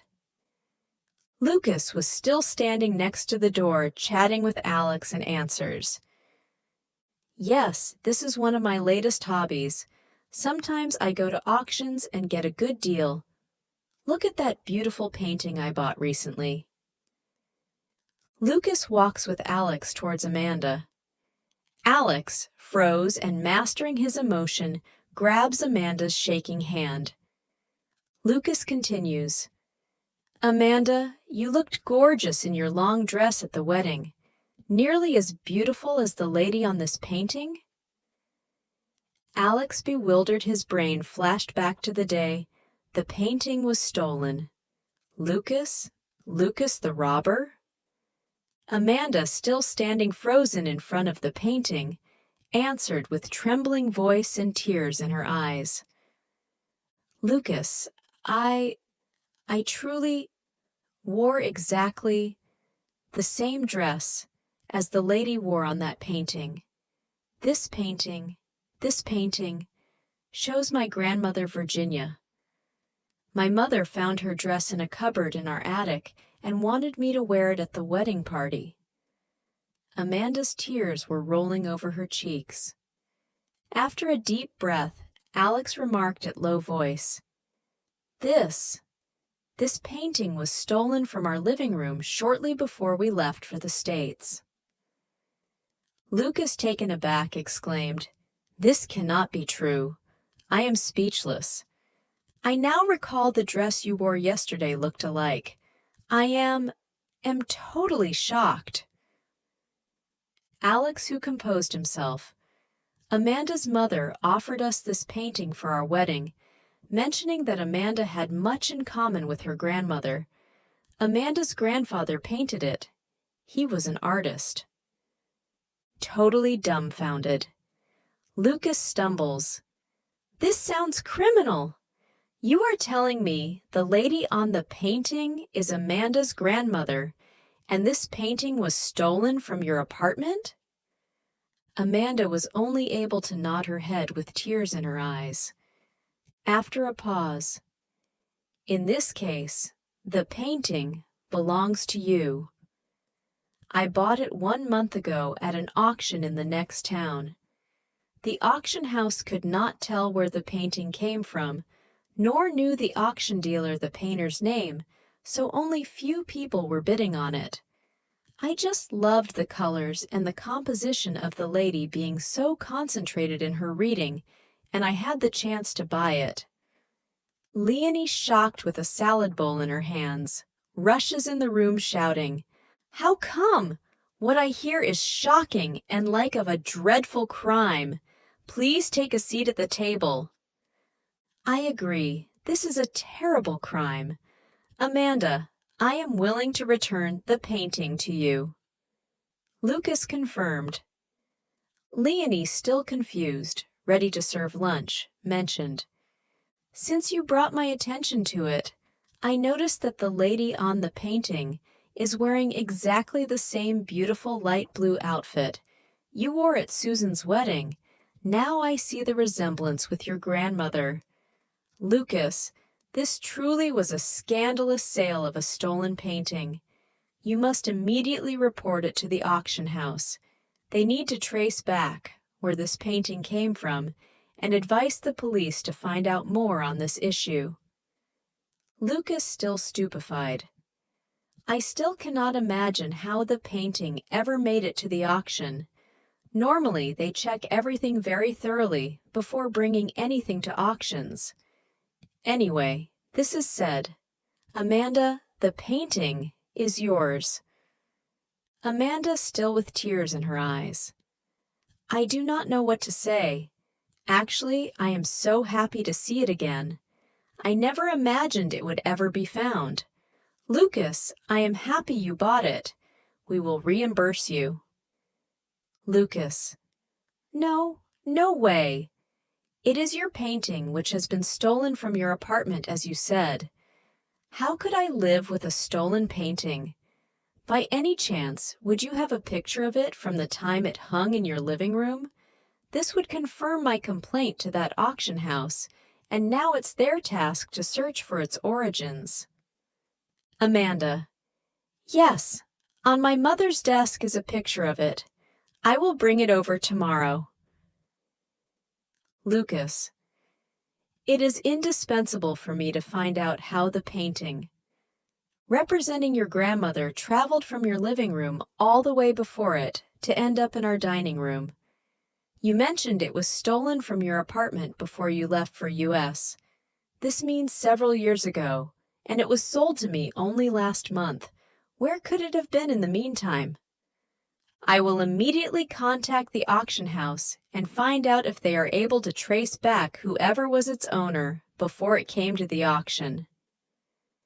After a deep breath, Leonie said, "Let's celebrate another coincidence, the finding of your missing painting in our house." Amanda is drying her tears off. Yes, this coincidence was possible because of our marriages and being close friends. It's kind of crazy to find our painting in your dining room. Alex suggested, "We should call Amanda's mom right away and tell her today's good news." Amanda immediately leaves the room and reaches out for the phone to call her mom, telling her that the stolen painting is hanging in Lucas's apartment. After hanging up the phone, she returned with a big smile and said, "My mother is thrilled about the incredible news and invites you both for dinner tomorrow. She will ask Alex's Aunt Mimi to join us too. Is that convenient for you?" All agreed.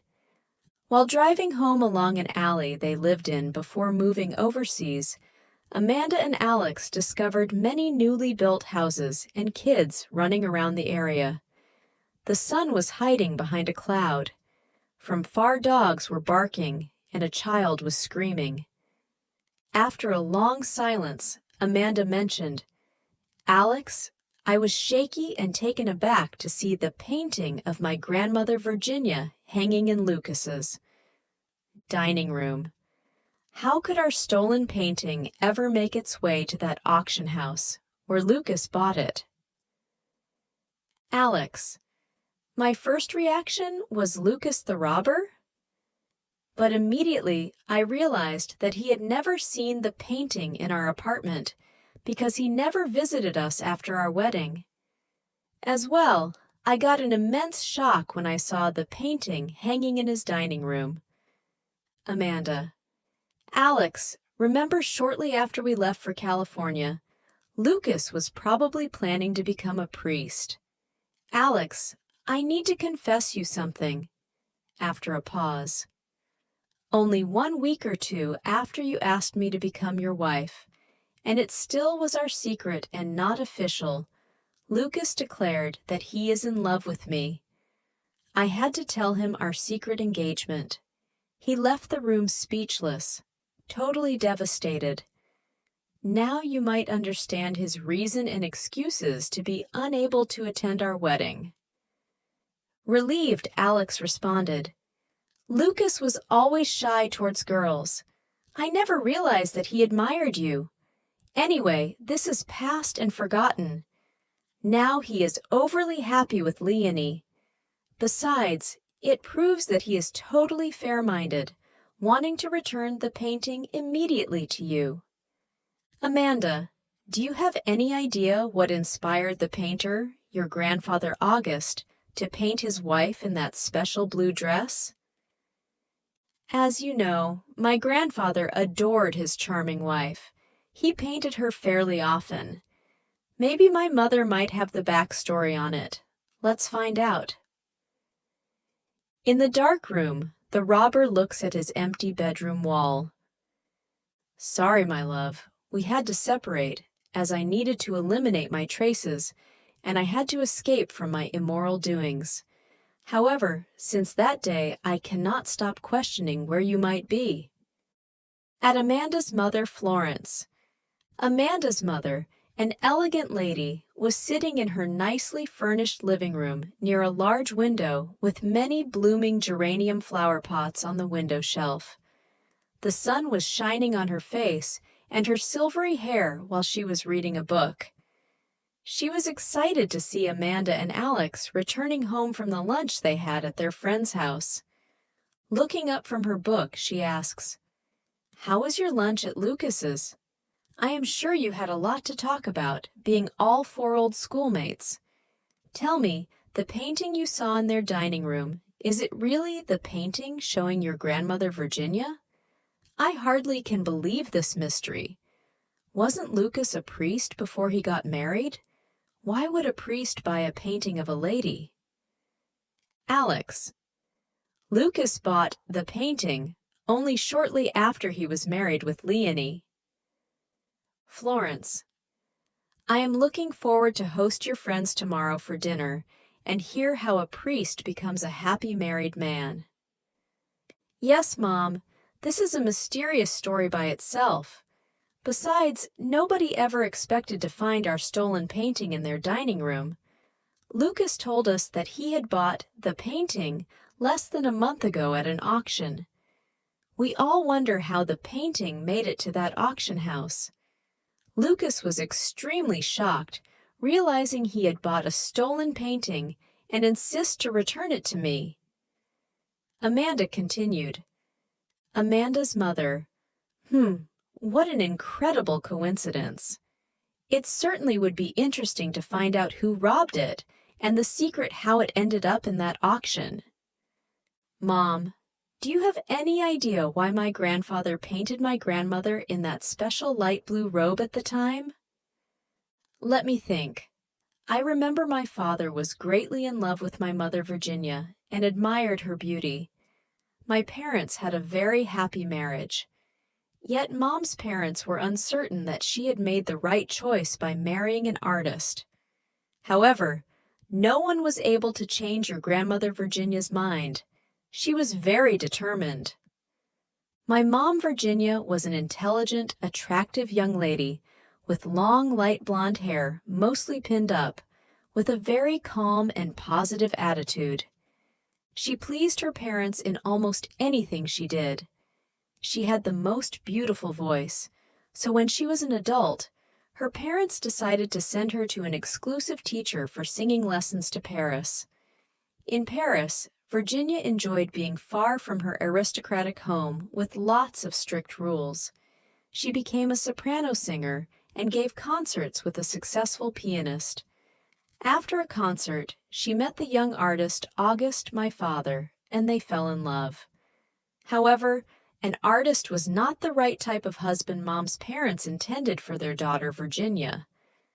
August was a handsome, tall, and very good-looking man with a big smile, curly black hair, and soft brown eyes. His appearance was humble, well-educated, and he was very focused on his work. He loved to discuss and follow up his goals, which he intended to achieve. After Virginia and August had decided to get married, there was no way to change Virginia's mind. Her severe mother had the impression that Virginia's fiancé, being an artist, would not fit into their noble family. However, Virginia's father, a real gentleman who adored his daughter, decided to travel to Paris and meet August before Virginia would introduce him at their villa for the first time. In Paris, Virginia's father invited August to a noble restaurant for dinner. He wanted to check him out and see if he has good table manners. Before he met the artist, August, Virginia's father imagined an artist to be kind of unshaved, possibly with a beard, and typically dressed all in black. Slacks, a pullover, no coat or tie, as artists were seen mostly in Paris.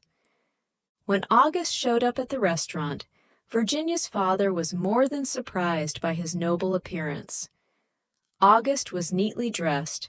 He wore a white shirt, a tie, and a dark blazer. He had no beard. The opulent dinner started with fish. The main course was the finest steak, followed by a dessert. During dinner, the two men had interesting conversations. Virginia's father was fascinated by the intelligent and charming young gentleman. August passed the test for his intelligence, neat appearance, and his perfect behavior. Early next morning, Virginia's father called his wife, telling her that he will return with August by train and arrive around 6 p.m. at their mansion. In the meantime, Virginia's severe mother instructed her, "When August arrives, he will be introduced to our maid as your brother's Anton friend and not as your fiancé. So, you better wait upstairs until the men will be guided into our living room." Virginia had to obey her authoritative mother, as she expected that tribute every day. The maid was waiting to gather the men's coats, and Virginia's brother Anton was standing at the entrance door to welcome their arrival. The minute Virginia's father and August entered the main door, Virginia ran down the stairs, bumped into a historical, huge Venetian mirror with a large golden frame, which crashed and its glass broke in 1,000 pieces onto the stairs. Virginia kept running towards August and fell into his arms for a big hug in front of everybody. Amanda's mother made a short pause and continued the story. "See, your grandmother was very determined. She left her home and married August. The couple moved away from her parents' city into a small apartment in our village. Their marriage was very happy. My father, August, adored his wife and was smitten by her beauty, so he painted her often. The painting, showing your grandmother in her light blue robe, the robe you wore at the wedding party, was one of his best paintings." Amanda: "Mother, do you remember your mom wearing this particular dress often?" "Yes, of course. My mother loved this dress, and she enjoyed to wear it for many special events. My father had selected that dress one day while they had a vacation in Paris. He saw in the famous street Faubourg Saint-Honoré this dress displayed in the window of a high-fashion store and absolutely decided to buy it. My mother told me that she was extremely surprised when her husband immediately entered the store, asking if his wife could try on the displayed dress. The saleslady explained that it was a single expensive model. She seemed not happy to take it off the display mannequin by saying it probably might be a size too small. The saleslady wanted to sell my mother the same model, but in green she had on stock. However, my father insisted to have his wife try on that specific displayed blue dress, or they will leave the store. Finally, the saleslady undressed the mannequin, and my mother tried it on. It fitted perfectly, and my father bought it. Then he asked the saleslady to wrap it beautifully in a box with a red paper and a white ribbon, as he needed it for a special gift. The saleslady looked puzzled, asked, "Is this dress not for your wife who just tried it on?" My father answered cool, "It is for a special lady I know. Your grandfather loved to make jokes and tease people." Amanda's mother, Florence, took a deep breath.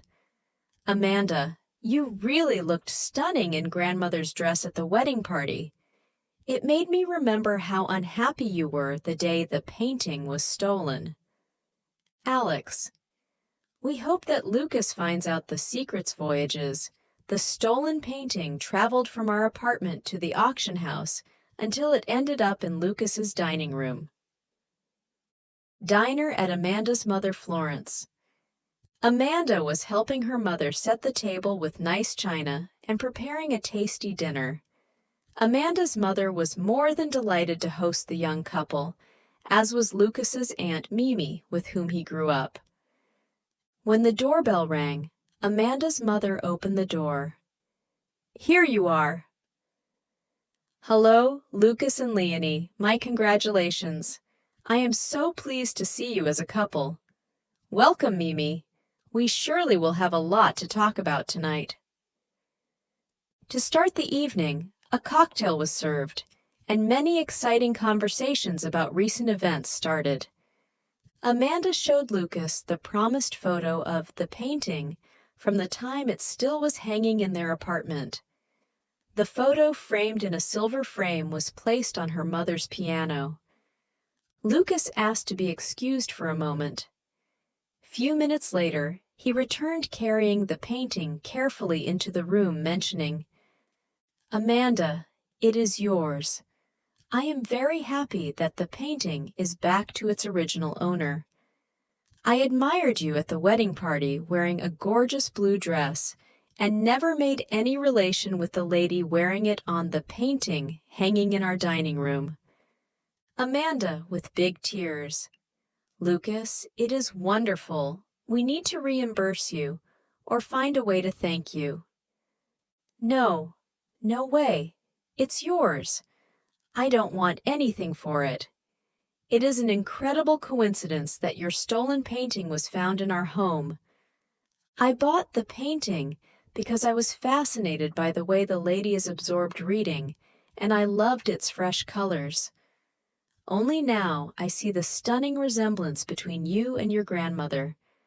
I will do my best to inquire within the next days why the auction house did not investigate that. The painting came from a robbery, Lucas replied. How can I ever thank you? Amanda got up and hugged Lucas. Alex asks Amanda's mother, would you store it for us, as we will not transport it to US? Is it possible to hang it at that empty wall above your piano? Florence, would you agree? It is a memory of your beloved mother. Amanda's mother was delighted to have the painting hanging again in her living room, at the space it hung during her childhood. Yes, certainly. I am still overwhelmed by that coincidence, and more than pleased to look at it again. Now let's have dinner. First, we need to celebrate Leonie and Lucas. Marriage, and secondly, the mysterious return home of the painting. During dinner, the young couple had to share the story how they met. Amanda's mother, Florence, knew Leonie since her childhood. Amanda and Leonie were inseparable girlfriends. Since kindergarten, Leonie had been gentle and generous, and it seemed obvious that she became a nurse. Leonie always cared for other persons. The big surprise was to see her married to Lucas. Florence was not aware that Lucas had quit his mission of being a priest. By the way, did anyone realize that a man collapsed at the wedding party? He immediately was brought outside and the paramedics drove him to the hospital. Maybe he had a heart attack. Mimi, Alex's aunt reported. Oh no, I have not seen anything, said Florence. Does someone know who the man was? Amanda, it was old Thomas. Alex and a gentleman brought him outside to breathe fresh air where he fainted. Then an ambulance drove him to the hospital. Possibly he was drunk. Let's hope it is not too serious. Florence concerned. I have not seen old Thomas for years. I am surprised that he was at the wedding. Alex. He is related to Tony. He is Tony's uncle. Amanda asked, Mom, do you have an idea what Thomas's profession was? Is he a painter like my grandfather was? Florence continued, I really do not know what he did for his living. Certainly he was not a painter, and however he played piano, but not as a professional pianist. Thomas was always kind of a special person and never talked much. When I was a little girl, he gave me piano lessons at my parents' house. He was a close friend of my father and visited my parents often. Sometimes Thomas was playing the piano and my mother would sing. He enjoyed the friendship with my parents, and with my father, he was talking about sporty cars or the rich girls he had dated with no success. Thomas was several years younger than my father. My father told me once that Thomas, as a young man, had only few friends because he used to show off and demanded lots of attention. He was spoiled by his parents being an only child. Thomas's father was a descendant of a rich old family, so Thomas did not need to work hard. He was more partying than following up his studies to become a dentist. Then he failed the final exams and moved to Paris taking piano lessons. Later he returned and worked for a real estate company, but seemed not too happy with it and lost that job. All I remember, he loved to play the piano and survived by giving piano lessons to several children in town. Was he ever married? Amanda asked. Amanda's mother mentioned, No, he was a bachelor, but I had the feeling that old Thomas secretly admired my mother. I assume as a lonely man he dreamed to conquer her heart after my dad died unexpectedly from a heart attack. However, she ignored him. For Virginia, Thomas was a family friend only and the piano teacher of her daughter. He was charming many ladies, probably with no success. After my mother died, I rarely saw old Thomas. He unexpectedly stopped by once in a while for a cup of tea, bringing me flowers, maybe every 3 months, just to keep up the contact with our family. Getting older, he became introverted and solitary. For years, nobody had seen him or knew where he resided, nor what he actually was doing. Last I heard was that he had moved abroad, to Italy or Spain. I do not remember where exactly. I was surprised to see him at Susan's wedding party. Now I understand that he is Tony's uncle, Amanda's mother recalled. Alex mentioned, Last time Amanda and I saw him, he showed up with chocolates before our leaving for US. At the wedding, I met him shortly, and I did not even talk more than 2 sentences before he collapsed just in front of Amanda and me. With another gentleman, we dragged him quickly outside for not disturbing the good atmosphere of the wedding party, where he fainted. Florence walked towards the kitchen and returned with a homemade wedding cake. Now let's have dessert and celebrate Leonie and Lucas being a wonderful couple and include our best wishes for a very happy future. Lucas, we owe you an immense thank you. It is extremely touching that you returned us the painting. After dinner, all sat around the fireplace exchanging local news, family events, and local gossips. After Lucas and Leonie had driven Aunt Mimi home, they gladly returned to their cozy apartment. Lucas mentioned, Amanda's mother spoiled us with an outstanding dinner. I was so pleased seeing Amanda's eyes shining with joy after having recovered her painting. Now, the painting is back where it belongs. I absolutely must check out the mysterious trail of the painting's odyssey. Next morning after breakfast, Amanda looks at the painting, which now hangs on the wall over her mother's piano, and comments, Alex, I think we should talk my mother into changing that heavy golden frame of the painting. It looks kind of old-fashioned. A smaller frame would certainly make it look more colorful and modern. Amanda's mother enters the room and gets into the conversation. Amanda, you are correct. I never liked this opulent golden frame. Please take it to the frame shop across the road and choose a more pleasant frame. I am willing to pay for it. I assume an unpretentious white wooden frame would enhance the colors on it. Take it to Gino's frame shop, select a better frame, and check if he possibly is able to frame it while you are still here. Normally, he is very busy. Wow, Amanda exclaims. Mom, that's a deal. Lucas and I will bring it over right now. After wrapping the painting into a blanket, Alex and Amanda went to the Gino's frame shop. The old owner, who knew the grandparents in Florence, was proud to reframe the painting and made a good offer.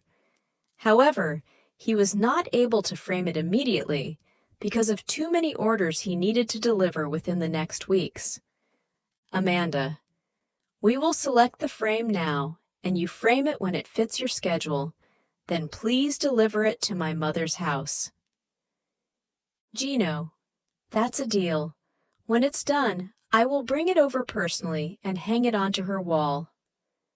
At the auction house, Lucas drove to the auction house and asked to talk to the manager. He showed him the picture of the stolen painting hanging in Alex Lang's apartment and expressed his disappointment regarding the sale of the stolen painting, which he bought a few weeks ago. The manager, Mr. Bludorf, went to check his files immediately and returned with the sales documents of the painting, showing a certificate pretending that it came from a heritage. "You claim that this painting was stolen? Knowing this, I would never have taken it in for the auction. If this is true, this is a huge crime." The manager, after taking a deep breath, reflected. "The only possibility is that the certificate might be false. The person who brought it in is one of my reliable clients. The only possibility is that my client must have been cheated. I will contact him this evening. I am totally puzzled and sorry. Mr. Miller, I promise you to keep you posted." Disappointed, Lucas returned home. Leonie was waiting.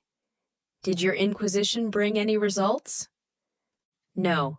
The auction house manager found in his files a certificate attesting that the painting derives from a heritage, but he promised to follow up the case immediately."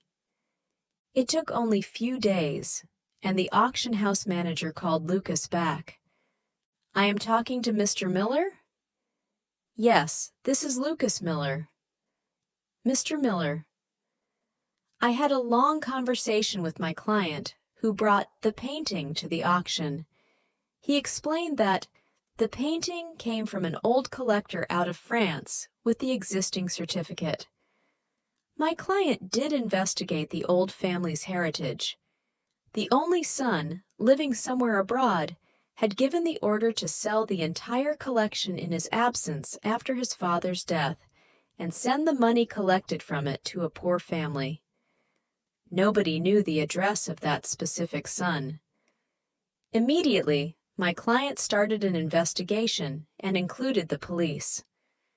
The police investigation found out there was a rumor that the painting could have been stolen before the old art collector bought it.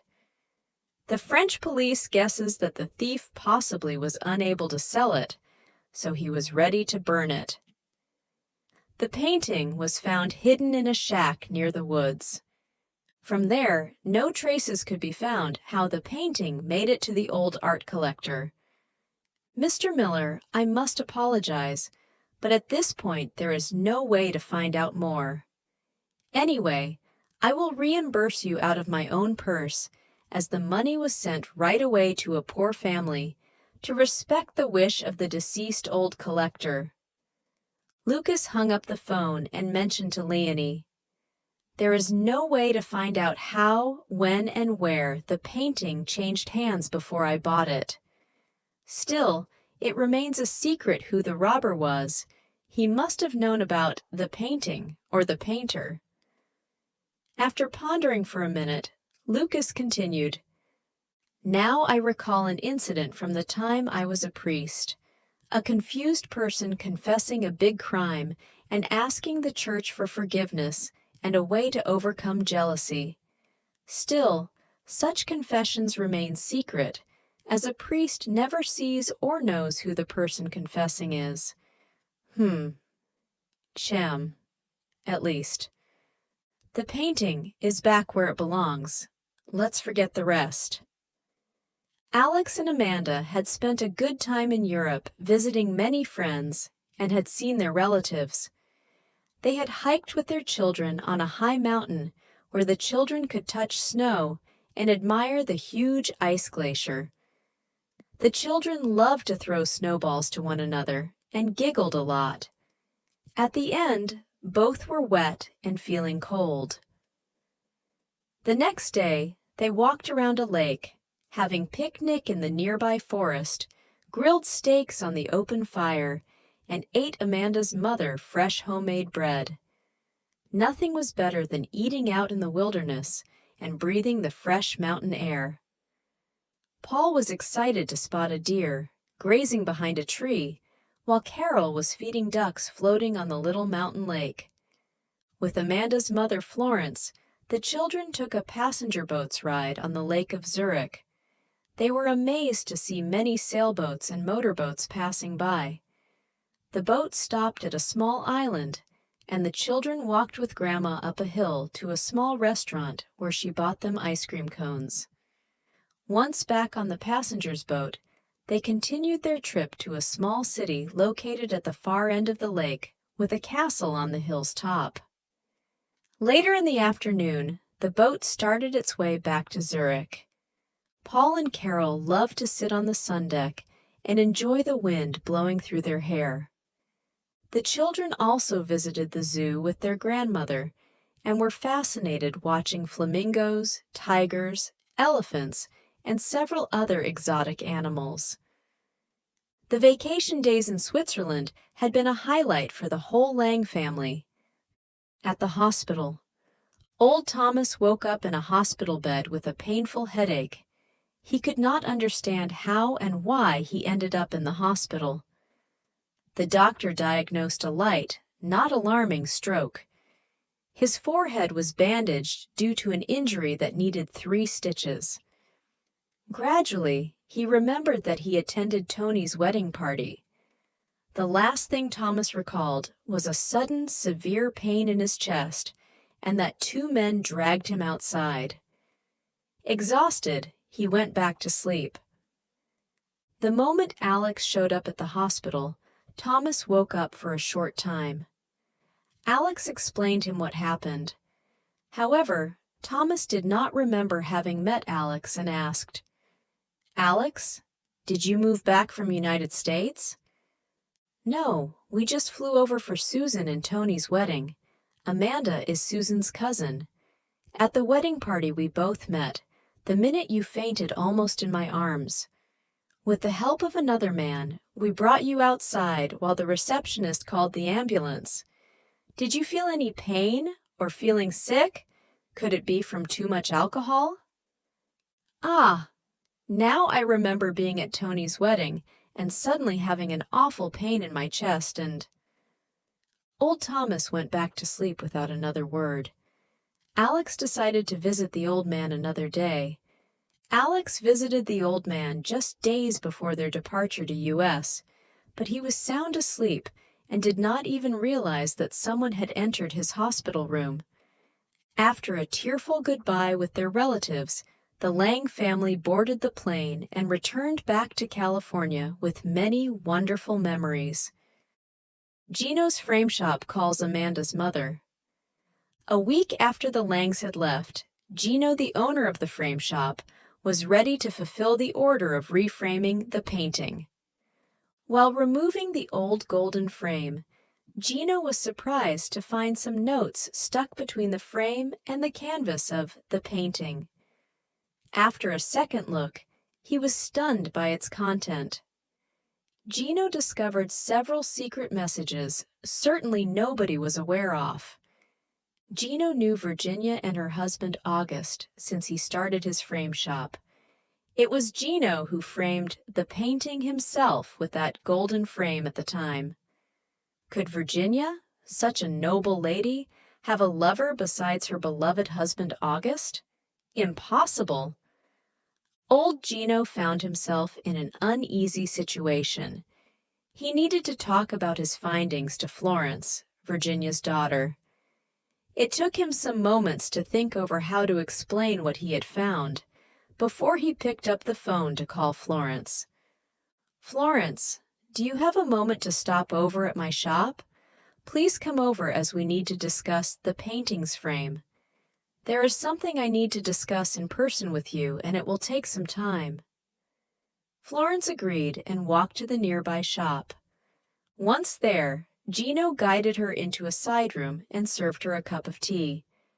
Then he walked around in circles, thinking over how to verbalize his findings. "Florence, Gino, is something wrong? You seem worried. Did Amanda choose a wrong frame for the painting? Or what is it?" Old Gino sat down next to Florence and took a sip of his tea before he began.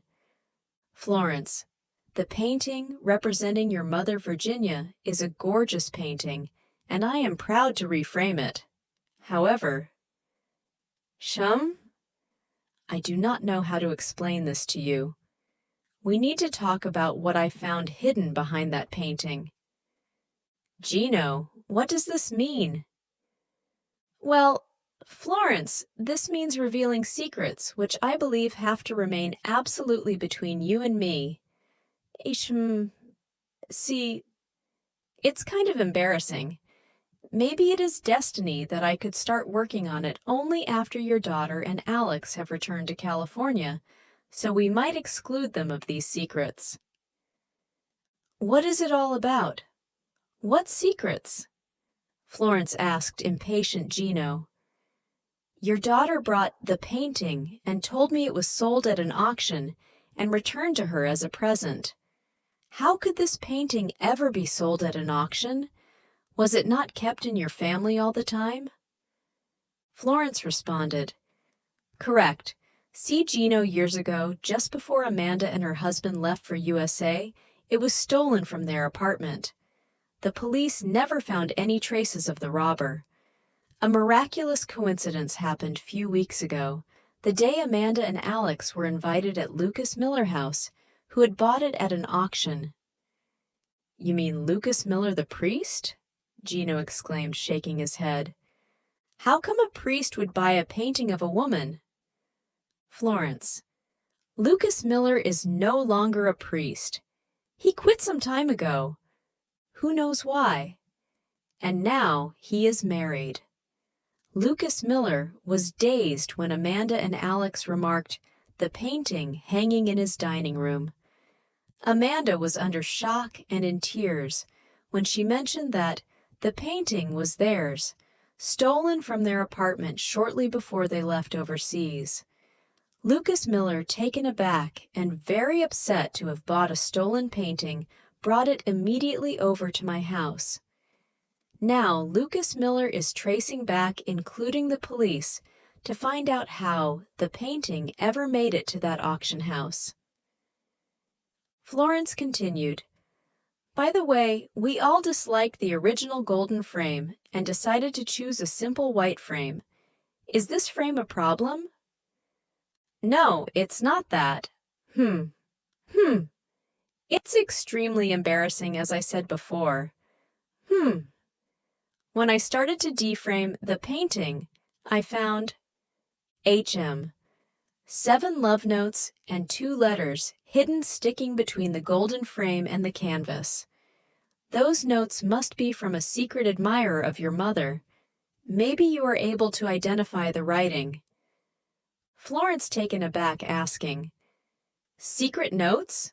My mother having secret admirer? No, this does absolutely not sound at all like her. Agree, Gino said. It looks more like your mother never knew about the secret admirer's existence. The notes are short like these 2, which I will show you. I loved your eyes and your beautiful smile.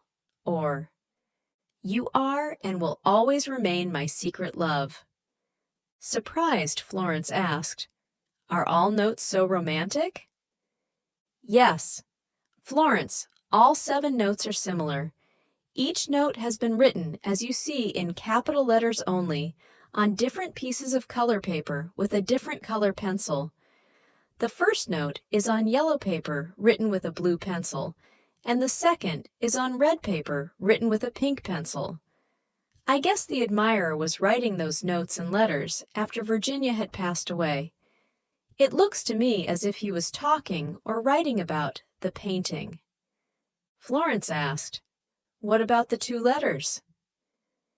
Gino, I looked at 1 letter only, written on a pale green paper with a dark blue pencil. Maybe we should read this letter together. I respected your mother a lot. She was such an adorable wife, mother and grandmother. For her, nobody was more important as her husband August, whom she loved so deeply. It's hard to believe that she ever would fall into a trap of such an admirer after August died. I did not read the whole letter. Immediately I called you to come over. A second question remains. How and when could the secret admirer stick those notes under the frame behind the painting? Was it not hanging in your living room after Virginia's death? Yes, yet the day Amanda and Alex married, the painting was my wedding present to them. Later, it was stolen from their apartment shortly before they left for overseas and was lately sold in an auction. Lucas Miller bought it only a month or two ago. Old Gino unfolded with trembling hands the letter. Both sat at a table and started to read. You are in my heart the most beautiful and exceptional lady I ever saw in my life. You are not only beautiful like a butterfly, you are kind, loving, and have a very noble attitude, your endless love. For your husband was great. You might not have realized that all my thinking has accompanied you since I met you in my youth. My secret love and sufferance are bigger than the ocean. Thinking of you every night makes me fall into unrealistic dreams. I was jealous of your husband. It's hard, but I must admit my secret crime. Otherwise, my soul suffers until I die. After August's ashes were buried, I went to exchange his urn with the urn, holding the ashes of my old dog. My soul was in a terrible turmoil. I should never have done such an irresponsible crime. In fact, I do not understand even why I made it. 1 month. Later, haunted by sleepless nights, I went back to the cemetery after midnight and rearranged it as it should be. Virginia, how can you ever forgive me? Luckily, nobody ever knew about it. I should have apologized to you in person, but I was too weak to stand up for my crime. Since you have left this earth, I must live with my horrible sin, and there is no excuse for my guilt. What a confession! Gino, this man must have suffered a lot. My mother, after being a widow, never mentioned any admirers. She doubtless did not even realize it. I am sure that my mom never knew the existence of those strange notes. What about the second letter? Florence wondered. Gino, grabbing Florence's shaking hands, answered, Florence, I have not looked at it yet. I think it is not even correct for us to read it. The best is that, to save your mother's honor and not add more pain to you, we must forget about the findings, burn the 2 letters and all notes in my fireplace right this moment, and agree to keep those findings absolutely secret. Florence and Gino watched how the flames took those secrets over, and only little gray ashes remained. After Florence left, Gino, puzzled, was reflecting. Amanda told him that the painting was sold in an auction and has lately returned to her. Therefore, those notes must have been hidden behind the canvas after August and Virginia died. After Virginia died, the painting was at Florence's house and later in Amanda's apartment. Where could the painting have been after the robbery all those years? After a while, Gino gave up thinking and went back to his workshop working on the new frame. Suddenly, a small sticker fell onto the floor. Gino picked it up. It showed the phone number of an auction house he had worked for. Gino decided to dial the number, hopping to find out more.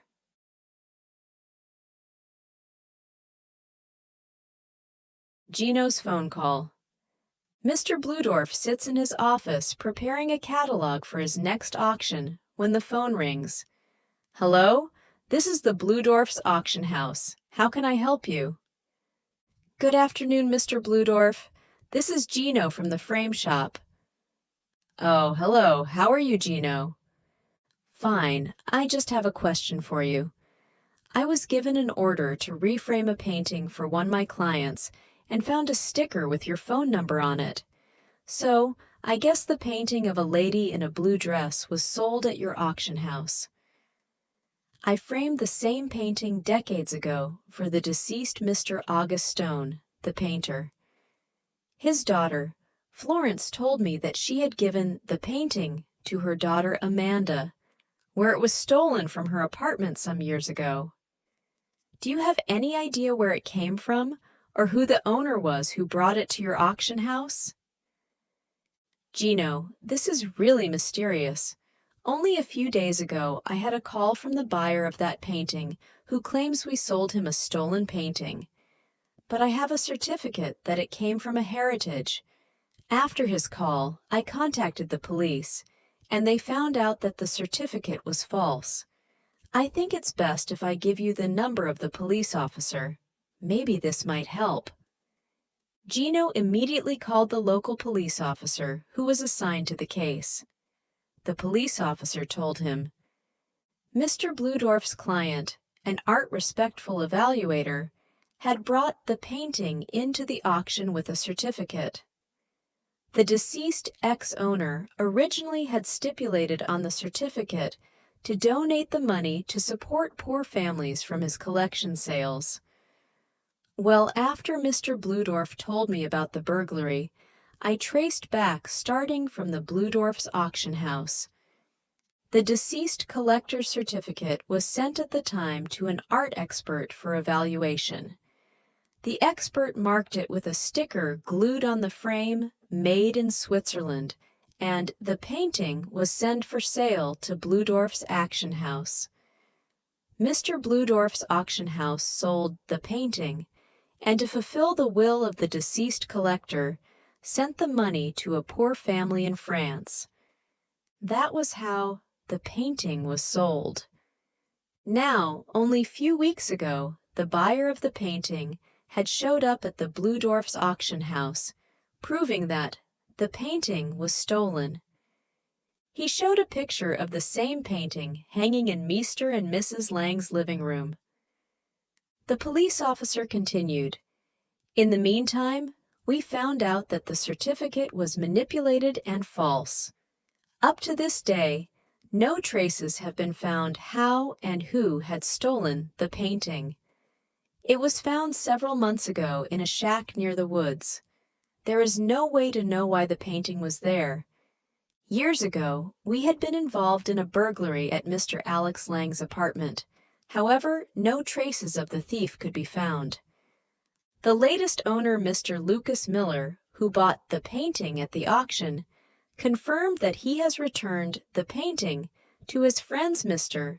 and Mrs. Lang, the original owners. One more question. Mr. Gino, are you sure that the painting is with its original owners now? Yes, absolutely, Mr. the officer. I knew the painter personally, and he was Mrs. Lang's grandfather. Thanks a lot for your info, Mr. Gino. And the police officer hung up. Visiting Thomas in the hospital. Amanda's mother decided to pay a visit to old Thomas, who was still laying in the hospital. The nurses told her that he is mostly half awake and unexpectedly falls sound asleep minutes later. Hello, Thomas. I am Florence. Do you remember me? She said, entering with a nurse the patient's room. How are you doing? Hope you recover and can leave the hospital soon. I have not seen you for ages. Where are you living? Hi, Florence. Nice seeing you. I am fighting with headaches and terrible fatigue. I barely remember attending Tony's wedding. Tony is the son of a friend of mine. I feel very old. Old Thomas closed his eyes and went back to sleep. The nurse who waited in the room said, See, after few sentences, he goes back to sleep. He complains from headaches, sometimes followed by nightmares. The two ladies left his room, and Florence drove home. Thomas woke up and realized that Florence had gone. He was alone in his hospital room. He felt lost. The room is clean, and the bright white color of the walls made him close his eyes for a moment. Then his eyes discovered the screen showing his heartbeats and the infusions attached to his arm, and is thinking, "I really feel sick. Will I ever recover?" Through the slightly open window, he does not even hear birds singing on a huge tree. Another nurse enters the room to check on him. She measures his blood pressure, checks the screen, and asks, "Are you awake? Did you enjoy the person visiting you? You look more awake than ever. Do you feel any pain?" "Only little pain yet. I do not understand why I am here. I have no idea how long I've been lying in this bed." "Well, you had a heart attack, and it has been a great chance that you were brought immediately to the hospital. The doctor gave you full attention, and they needed to insert 2 stents in your veins near the heart. All went well. Now you need to rest and be under observation for some more days. In 2 hours, the doctor will show up and talk to you. Would you like some tea? I suppose you must be thirsty." Thomas: "Yes, please. I just woke up after a terrible nightmare." The nurse gave him a concerned look. "Well, this happens often after a surgical procedure," and left the room. Thomas's nightmare brought him into a terrible situation. 2 policemen were standing next to him, and he had to decide to either go to jail or pay a great amount of money. Confused, he woke up and realized that he should resolve something in his dream. However, he could not remember what. Haunted by his thoughts, he ponders, "I just had a terrible nightmare. Luckily, it was a dream only." However, the nightmare would stick in his head, and he was not able to think anything else. This nightmare forces me to ponder over my life. All I wanted was attention. As a young adult, I grew a 3-days beard. It made me feel to be a strong man. I wanted to be someone else as who I am, but with my acting, I had no success. Soon, I bought a super motorbike and was bragging to become one day a rich man owning expensive cars. I wanted to become a dentist, and my parents were delighted. However, I was more interested in parties than working hard for my exams. I was keen to go after good-looking girls, preferably from rich families. Once in love with a nice girl, soon she rejected me the day she found out about my drinking habits. Then I failed the dentist's final exams and gave up my studies at the university. I decided to move abroad. However, this did not work out. My knowledge of a foreign language was not sufficient, and I could not adjust to a different way of life. After a short time, I returned home and found a job at a fancy house-relater company, where I met rich and super-rich people.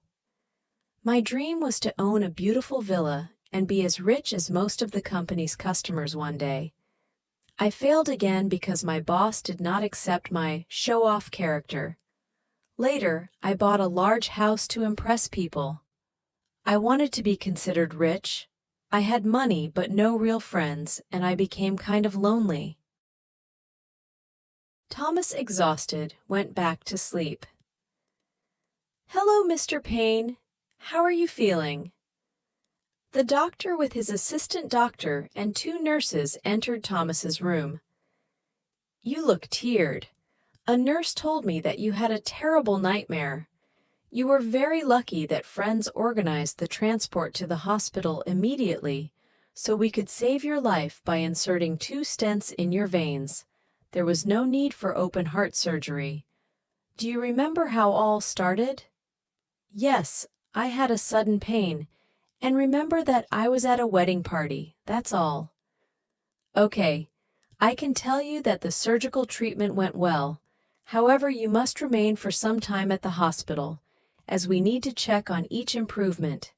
Take it easy and relax. Have a good night." And the doctor and his crew left. Now Thomas was alone in his room, and for the first time awake for several hours. The doctor said, "Take it easy and relax." But he did not mention how to relax. Kinda confused, he sat up in his bed and took a sip of tea. Through his window, he watched some crows flying onto a huge tree. Outside, some street lights went on, and the darkness of the night covered slowly the entourage. He was tired but unable to relax. Thomas had a sleepless night, turning from one side to the other, not finding any rest. Next morning, when a different nurse on duty came to check on his blood pressure, she remarked that Thomas was pale, nervous, and exhausted. The nurse, upset, called a doctor immediately to check the patient. The doctor prescribed an infusion, and within 10 minutes, Thomas was sound asleep.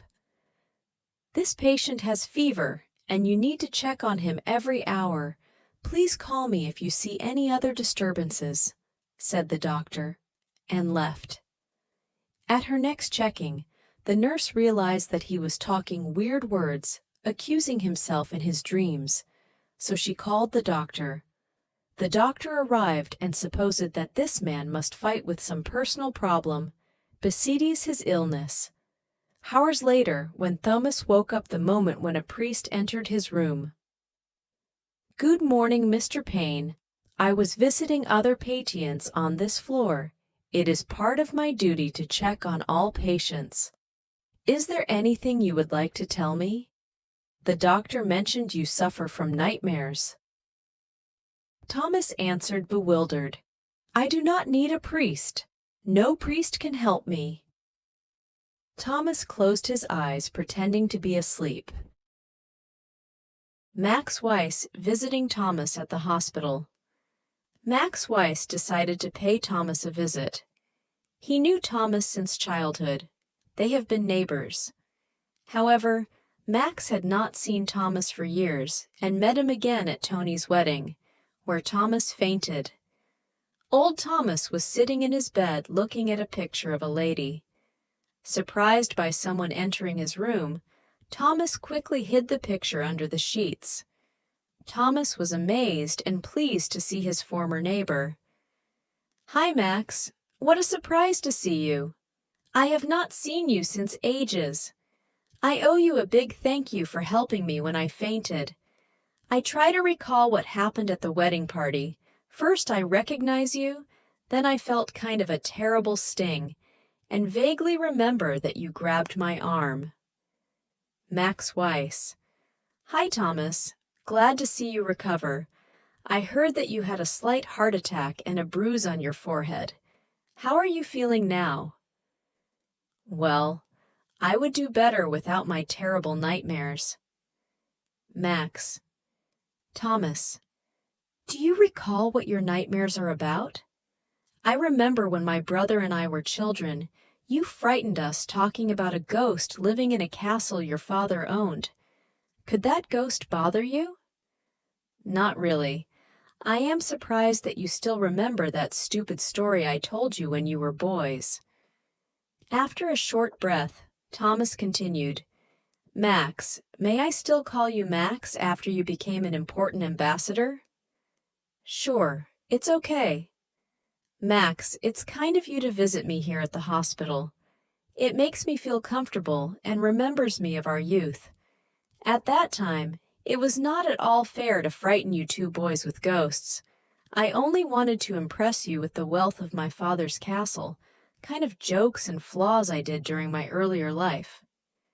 Thomas took a breath. "See, my adult life turned out complicated. Now I am not just fighting with my health, I have some personal problems which I am unable to resolve. I am haunted by a ghost who stretches out both hands and wants to grab mine. Sometimes my nightmares are so real, and it makes me feel awful when I wake up. Before I fainted at the wedding, I felt a serious pain in my chest and saw that ghost again." Max tried to calm Thomas. "Thomas, there was no ghost at the wedding. This was an illusion you had just before fainting." "I'm not sure that it was an illusion. I am carrying a burden on my soul, and I do not know how to resolve it. It's one of my secrets." Max diplomatically asked, I saw you had a picture of a young girl in your hands. Was this one of your girlfriends? Thomas, embarrassed, answered, Yes, I liked her and several ladies. I need to forget her, and she never returned my feelings. I have been unlucky in life, and finally all ends in pure imagination or wishful dreams.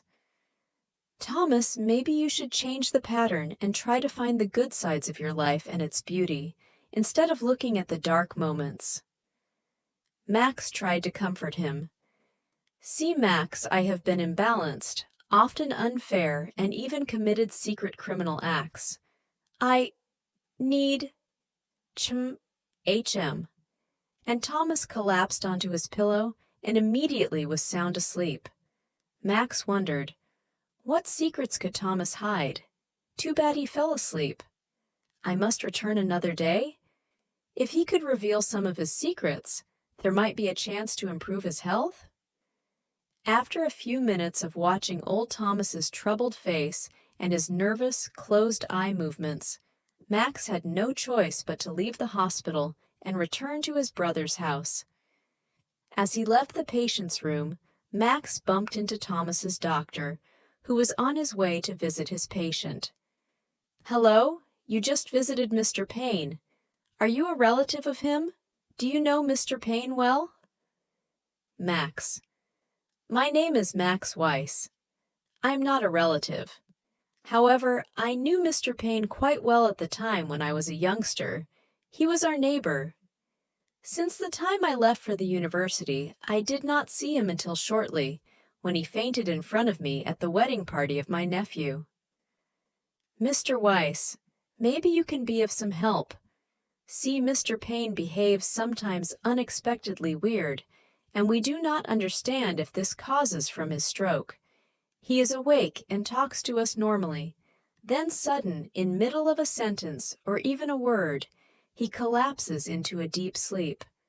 A nurse has surveyed him and guessed that sometimes he pretends to be sleeping, mostly when he is not willing to answer. He sleeps very agitated and complains of terrible headaches, nightmares, and secrets. Doctor, this just happened some minutes ago. He was talking with me and sudden fell sound asleep, not even finishing his sentence. My feeling was that the minute he fell asleep, he realized that he might have mentioned personal problems he cannot resolve. Thanks, Mr. Weiss. That is an important observation. Maybe Mr. Payne needs first to confront his problems, and his heart attack may be secondary. The doctor walks away saying, Thanks, your observation might help us. On his way to his brother's house, Max sits on a bench situated under a tree and ponders for a while. Then he gets up, decides to return to the hospital, and enters the elevator to reach Thomas's room on the 3rd floor. Without knocking, he enters the room and is surprised to find Thomas awake, sitting in his bed, drinking some tea. You are back. Where did we stop our conversation? Thomas, taken aback, asked. Well, I went to smoke a cigarette while you took a short nap. If you feel, let's continue with our conversation and think over how to fight the nightmares that bother you. Max waited on Thomas' reaction. Thomas looked at Max, took a deep breath. It took him a while before answering. Max, I feel you want to help me. I remember the time you were a boy you advised me often to stop when my invented stories became too macabre. I wish my problems are simply invented imaginations. No, this time they are reality. He took another deep breath. Max, could you keep it secret? I have secrets, some nice ones, and some are a heavy burden. I also... How should I word it? Did things out of despair. I should have apologized, but now it is too late. Big tears welled up in his eyes. Max took his old trembling hand in his, saying, Thomas, there is always time to apologize and confess. Thomas pulled his hand away and with a weak voice said, "Max, my hands are those of an immoral person. Some of my are acts I cannot hope for pardon. Some persons have died, and others might never forgive me." Max was touched by the old man's confidence, and he reflected few minutes before he answered, "Thomas, I am sorry that you are suffering. However, where there might still be a possibility to ask for forgiveness, you should do it personally and soon. This is the best way you can relieve your soul." Thomas sat on his bed like a pile of ashes, his face turned white like a sheet. With big open eyes, he stumbles. "Thank you, Max. I will try to follow your wise advice. However, it will cost me a big effort and struggles, but I promise to give it a try. Nobody knows how much went wrong in my life. I was bragging and being extremely selfish." After a short pause, "Max, possibly it was destiny that you, with another man, saved my life at the wedding? You are the perfect ambassador, being so empathetic with people. I assume you are used to keep things secret. Now I am exhausted. Would you come back another day?" Max left thinking to return the next day. Max, reaching the hospital entrance next day, asked the receptionist if it is okay to visit Mr. Payne now. It was not the official visiting time. The receptionist, after calling Mr. Payne's doctor, and answered, "Yes, please take the elevator to the 3rd floor. The doctor is waiting for you in front of the patient's room." "Thanks." Max went up with the elevator and met the doctor, saying, "Good morning, Mr. White. We noticed some progress in Thomas' recovery since you visited him. He seems more balanced, and his sleep became more peaceful. Please let me know if you find some changes before you leave the hospital." Max, entering the patient's room, was surprised to find Thomas sitting at a table near the window, having a sheet of paper in front of him and a pencil in his hand. "Hi, Thomas. I was taking a walk through the park and decided to pay you a short visit. How are you doing today?" "What a surprise, Max. I was hoping to see you again before your departure to California." "Thomas, you look better. You're making progress and seem more relaxed. Are you writing letters?" Thomas's confession. Thomas was embarrassed, and it took him quite a while to answer. "Max, you advised me to ask living persons for forgiveness. This is a very difficult task. I was trying to do it by writing a letter. However, I do not know how to formulate it. No right words are coming to my mind. How can I explain my odd behavior, or how could I confess secrets?" Max, surprised to see Thomas willing to admit mistakes, waited few seconds before responding. "Well, let's first try to find out what bothers you most. Are your nightmares connected with your secrets? Could the ghost represent a certain person? You mentioned to have done something terrible?" Thomas, pale as a sheet, was taken aback by Max's direct questions, but at the same time felt emotionally relieved. Looking at the floor and playing with his trembling hands, he finally stumbled with a low voice. "Yes, the ghost haunting me is related to a young lady I met decades ago. I never told her that I loved her, and she probably never realized it. She married a friend of mine. We remained good friends, and my friend invited me to visit them once in a while. Later, I taught their daughter how to play the piano, so I became a family friend. Even after my friend died, I had to fight secretly with my illusionary love. Being a widow, she ignored any of my approaches. However, my illusions never stopped. I started hiding secret love notes.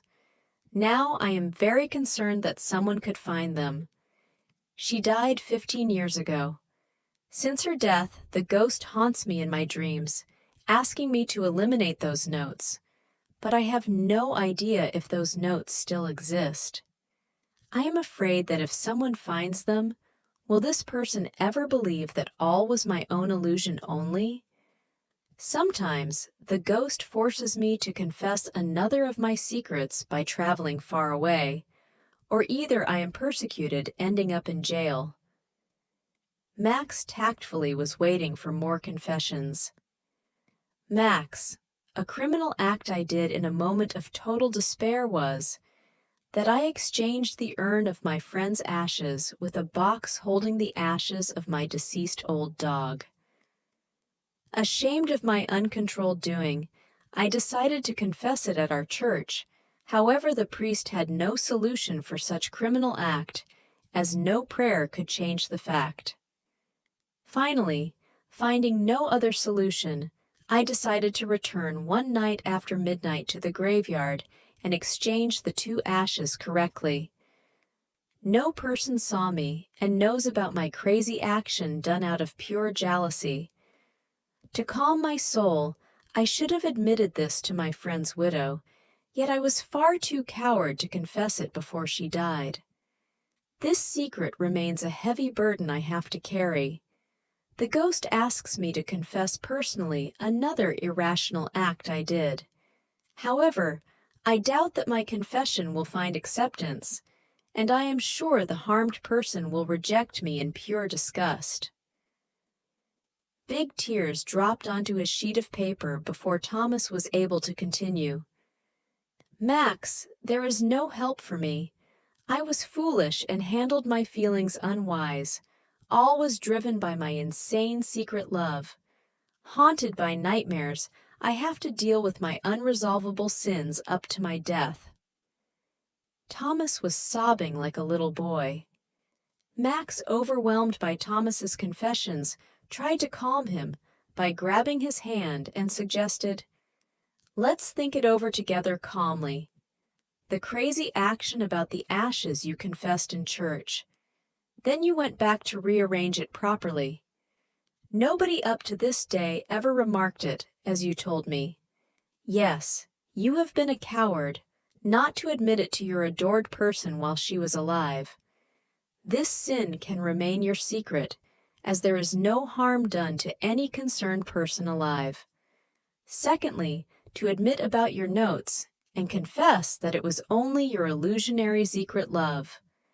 Here, your confession should be done in person, if the person is still alive. This way, any false interpretations of your illusion can be eliminated. Now about the terrible act you mentioned, which persecutes you in most nightmares, demanding you to travel and confess it. Hear my question. Do you know the place where you need to go to?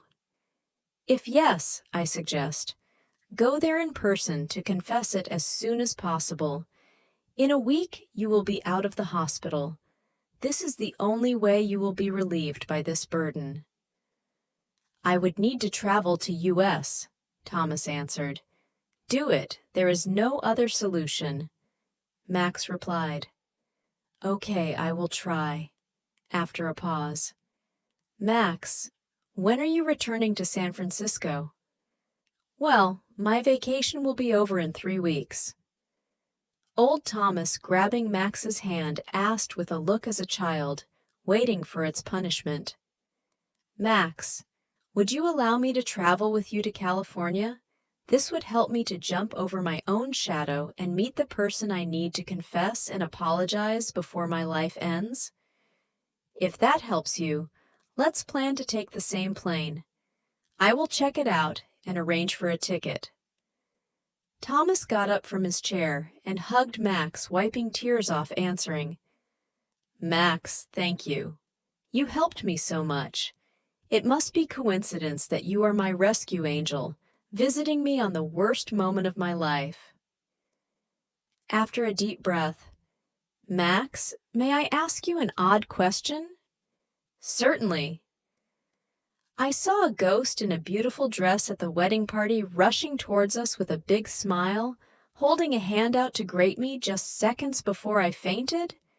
Did you see that ghost too? Or was it another illusion? Thomas, it was Mrs. Lang, Susan's cousin. Max answered, "Do you know Mrs. Lang? Amanda Lang?" Thomas, shaken, asked. "Max, I met the Lang family in California. See, the Consulate General of Switzerland supports all Swiss citizens aboard." Thomas, with trembling voice, "That means it was not a ghost, it was Amanda?" Thomas took a while pondering before he continued. "I knew her since she was born. Her parents and grandparents were friends of mine. What a coincidence that you know her too." Max left Thomas with the decision to work out the schedule for their common flight to California. Max left the hospital and walked back to his brother's home. His brain was analyzing Thomas's actions and confessions. He was unable to find out more details of Thomas's secrets. Max's thoughts followed a pattern, similar to a spider weaving its net, hoping to catch a prey. So, he decides to sit on the same bench he sat days before, pulls out a pen and a small notebook, starting to write up facts. 1. Tony, the son of my brother George, marries Susan, Amanda Lang's cousin. 2. Mr. and Mrs. Lang traveled from California to attend the wedding of their cousin Susan with my nephew Tony. 3. I am present at the wedding and meet surprisingly Mr. and Mrs. Lang, whom I meet at the Consulate General of Switzerland in San Francisco about half a year ago. 4. Old Thomas Paine is present at the wedding. Thomas was our former neighbor and is still a friend of my brother George, Tony's father. 5. Thomas, George, and I were talking to Tony when Alex Lang comes to shake hands with Tony and is surprised to meet old Thomas Paine, whom Alex Lang knows. 6. Tony, my nephew, wants to introduce me to Mr. Alex Lang. However, I knew Alex Lang as I met him and his wife in California. 7. Thomas Paine is an old friend of Mrs. Lang's parents and grandparents. What a coincidence. 8. Mrs. Amanda Lang walks up to us, greets Tony, and is surprised to meet me at the wedding, and then she greets old Thomas, whom she knows since her childhood. 9. The moment Amanda Lang holds out her hand to greet Thomas, Thomas collapses and faints minutes later. 10. Alex Lang and I carry Thomas Paine to the reception, and an ambulance brings him to the hospital. 11. Today in the hospital, Thomas pretends that he saw a ghost just before fainting at the wedding. 12. He asked me if saw that ghost at the wedding stretching out a hand. 13. I answered, it was not a ghost. It was Amanda Lang. 14. Stupefied, old Thomas asked, Amanda Lang? Which I agreed. 15. Did Thomas interpret Amanda Lang as a ghost while fainting? Max evaluates all his notes and questioned if Thomas's secrets could relate to Amanda Lang. Why? Max's conclusion is that all those points do not make any sense and wonders, what is the mystery behind all these coincidences? Thomas leaves the hospital. After Thomas had left the hospital, he went shopping at the local food market. Florence, Virginia's daughter, spotted him. Florence was happy to see old Thomas out of the hospital and walked right towards him. "Hello, Thomas. Happy to see you. I was told you had a heart attack. Do you feel better now?" At first, Thomas was puzzled to meet Florence and replied, "Hi, Florence. Thanks for asking. I feel much better." Thomas, as always, was properly dressed in gray pants and a dark blue shirt. The old man looked pale and fragile. He had lost some weight, and his sickness must have been serious. "Would you like to come over for a cup of tea tomorrow around 5 p.m.? I'm in a hurry, rushing to the dentist, Florence mentioned. Oh, yes, I would appreciate it. I will be there tomorrow, thanks, Thomas answered. Florence went for her appointment. Tea at Florence's house. The next day, Florence was preparing tea in her cozy living room for her visitor to come. She put the rare china her mother used for special events on the glass table facing the window. 2 hours ago, she had baked the chocolate cookies Thomas liked so much, as she remembered. After her parents had died, Thomas showed up at Florence's house once in a while and brought her flowers. However, for the last few years, she had not seen him at all. Someone told her that Thomas had moved abroad. At 5 p.m., Thomas showed up with flowers in his hands. Florence was happy to see him looking much better than the day before. She guided him into her living room, where Thomas took a seat and admired the beautiful geraniums blooming on the window shelf. Florence put the flowers he brought in a vase before serving tea and her self-made cookies. Thomas complimented her. Thanks, Florence. What a surprise you made for me, the chocolate cookies your mother always baked. This reminds me of the best time of my life, the time when your parents were still alive. Let me know, Thomas. Where did you live abroad? For a long time I did not hear from you. Old Thomas looked into Florence's eyes. I spent most of my last years in France. Remember, my father had a house there. I returned for few days only, once or twice per year, to my small studio here in town. However, wherever I live, I am a lonely man, having no friends since your parents died.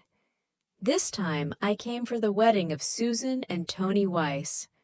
Tony's parents have been our former neighbors. Florence was surprised to hear Thomas complaining about his solitude. Normally, he never mentioned anything concerning his life. Thomas: I met your son-in-law Alex at the wedding. He seems very happy with the stay in California. He was present the moment I fainted. I absolutely need to thank him for helping me outside. Could you write down his address in California for me? Of course. I will get a piece of paper and write it down right now before I forget it. Florence got up and walked towards the kitchen. Thomas: May I help you? Thomas, as politely as always, got up too. He looked around and suddenly saw the painting hanging on the wall where it hung for years. Thomas mentioned, The painting of your mother is one of the best painting your father ever painted. Florence answered, Yes, Thomas, you're right. After my mother's death, I inherited it and hang at its place for decades. Then I gave it to Amanda and Alex as a wedding gift.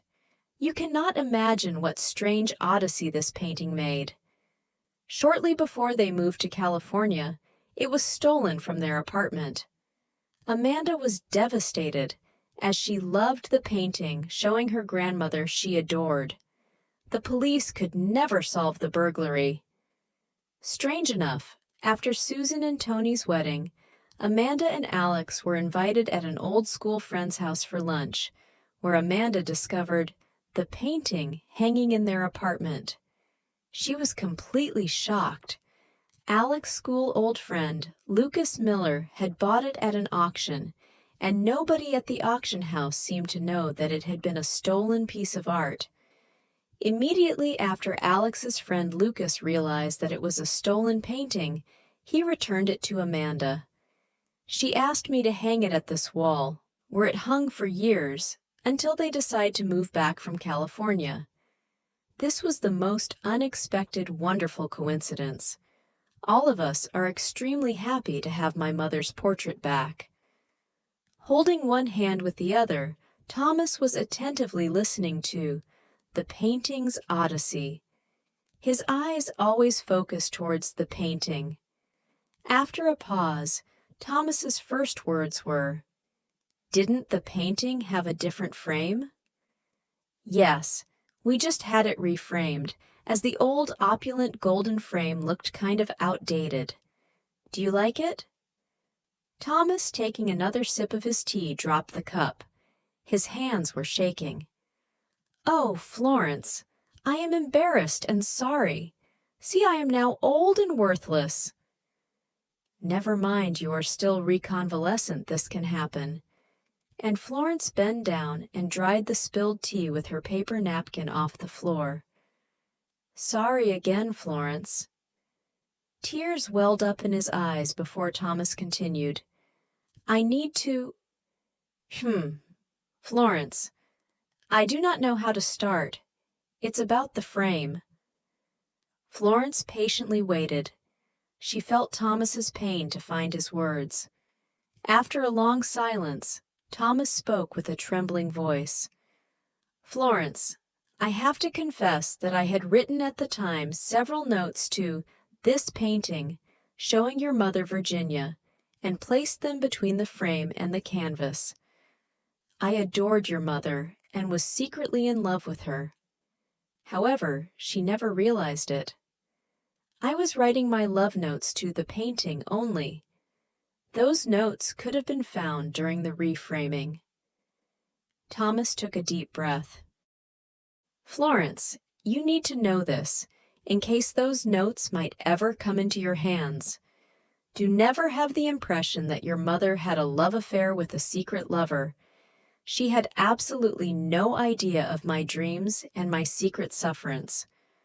All was my stupid illusion only. Thomas, I can feel your pain and appreciate your confession. Yes, those notes have been found. Old Gino, the frame store owner, found them and called me to come over." "Oh, God! Florence, there were 2 letters and several notes I wrote to the painting only. Did you read both letters?" Thomas, pale as a sheet, questioned with tears in his eyes. Florence replied, "After reading 2 notes and 1 letter, we felt the writer's pain, and Gino and me decided to burn all notes and both letters. The fire ate all those secrets away." Thomas tensely asked, "Did you read the letter confessing my jealousy about August's ashes?" Florence nodded her head. "Yes, that one about the urn. Luckily you rearranged it, and nobody ever remarked anything. This secret became now ashes, and it is useless to think about it any longer. Thomas, thanks for admitting that you were my mother's admirer. It's forgiven." Thomas had the look like a child having done something incorrect and waiting for his punishment. Now he tried to get up from his chair. It was hard, and finally walked towards Florence, hugging her with tears running down his face. "Florence, thanks! Thanks to be such a noble lady. You are as loyal as your mother Virginia was." He was not able to finish the sentence. "Thomas, your secret notes have been burned now. Nobody else than old Gino and I know about your secret, and we will never unveil it. After all, we are so happy that the painting made it back to us. What a coincidence that Lucas Miller had bought it at an auction. Who knows how it made it there? We never imagined to see it after it was stolen again," Florence reassured. Thomas returned to his studio. He was quite irritated. Did Florence mention that Lucas Miller had bought the painting at an auction? Lucas Miller is a priest. Why would he buy a painting of a lady? Could he be the priest at the nearby church? Nothing seems to be logic. Thomas was relieved and very surprised that Florence had forgiven him. Exhausted, he sat down on his sofa to rest and reflecting. Max was correct in advising me to confess my secret sins. Otherwise, my nightmares would never end. Max is the only person I trust. I need to follow his advices. By being arrogant, I was hiding my lack of self-confidence. Now my time fades away. As a youngster, I thought time is endless. I wanted my life to be different, especially to my parents' life, so I rebelled. I showed off to impress people with my knowledge, which was not genuine, and brag with the wealth of my parents, which finally did not impress my friends. I pretended to be someone else and wanted to be loved by society. I failed, then started to drink. This pushed me in my solitude. Max woke me up to change my attitudes and convinced me that there is still time to change my life now. It will be very hard, yet I must grab this chance before it is too late. Thomas and Max traveling to California. The day arrived when Max and old Thomas boarded the plane for California. Their luggage had been checked. By observing Thomas, Max realized that the old man was confused. What might be going on in his mind? Thomas was happy to follow Max through the gate into the plane and find their seats. Once settled, Thomas was watching through the window the departure and holding on tight to his seat when the plane took off. Max, sitting next to Thomas, was absorbed reading book. Thomas seemed upset and nervous, lost in his thoughts. Max decided not to talk to him. After the plane had reached its cruising altitude, Thomas looked more relaxed and was finally happy when the stewardess offered a drink. Thomas observed the landscape getting smaller and smaller and disappearing the moment the plane entered the clouds. Soon thereafter, the plane was flying over the clouds, and only for a short moment did Thomas see the ocean water deep beneath. He was dozy. Suddenly he observed in some cloud formations a face. Are the ghosts following me? Thomas was still convinced to have seen a ghost at the wedding party.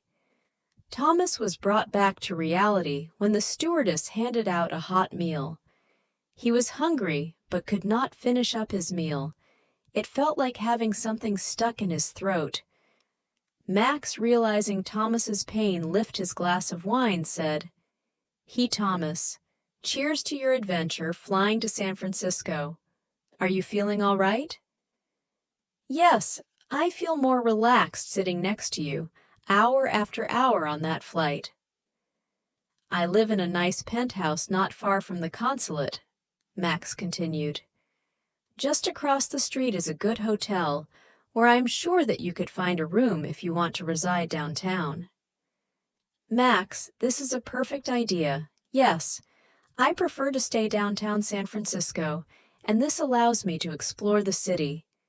By any chance, do you know the address of Alex Lang and his wife? I know they reside not far from San Francisco. I would like to visit them. I need to thank Alex Lang for saving my life when I fainted at the wedding party. Thomas answered and was happy to follow Max's suggestions to remain downtown, as he was traveling for the first time to the Bay Area. Max, you are my only trustee, and advised me to stand up to confess my secrets and ask for forgiveness directly to the persons related to my secrets. Could you help me to do it? Max was surprised on how much Thomas relied on his judgment. He looked at the old man's face. Thomas seemed calmer as ever before. Yes, I do know their address. Thomas, do you desire to visit them? Max, I am kind of afraid to face Amanda and Alex Lang, but I need to find out from them regarding a connection with my secrets. Max reflected for a while and replied, Thomas, is this the reason of your trip? Does it mean you need to ask them for forgiveness? Thomas slowly nodded and shaved his head. Max, surprised from Thomas's intention, needed time to ponder how to offer him a helpful suggestion. I believe this will work out. I feel your reluctance. For making it easier, what about having the meeting at the Consulate General of Switzerland? This would give it a more neutral aspect. Or do you prefer to see Mr. and Mrs. Lang rather at their home? After pondering for 2 minutes, Thomas answered, Max, You helped me so much. I think your idea is a helpful way. Would you please be willing to assist me at that meeting as my mediator? I would feel supported." Max, touched by the old man's words. "Yes, Thomas. If you wish my presence, I will. Being ambassador, the situation to act as mediator occurs to me quite often. If you agree, I will organize Mr. and Mrs. Lang to come to the Consulate General for a meeting within the next 3 or 4 days. This gives you time to rest after our arrival. Then prepare your confession and write it on a piece of paper. It will be easier for you to remember all what you're going to say at the meeting. If you wish, we could meet a day earlier and discuss how to start this encounter.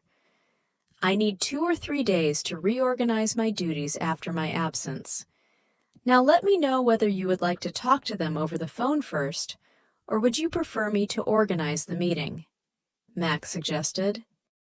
Thomas: "Max, I would very much appreciate you setting up the meeting.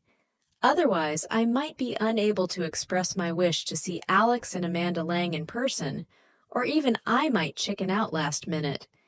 They must be totally surprised and wonder why I am in California and want to see them. How could I explain the purpose to see them on the phone? Max, you are so diplomatic, and your proposal to organize an official invitation seems more appropriate in my case. For me, this is a tough situation."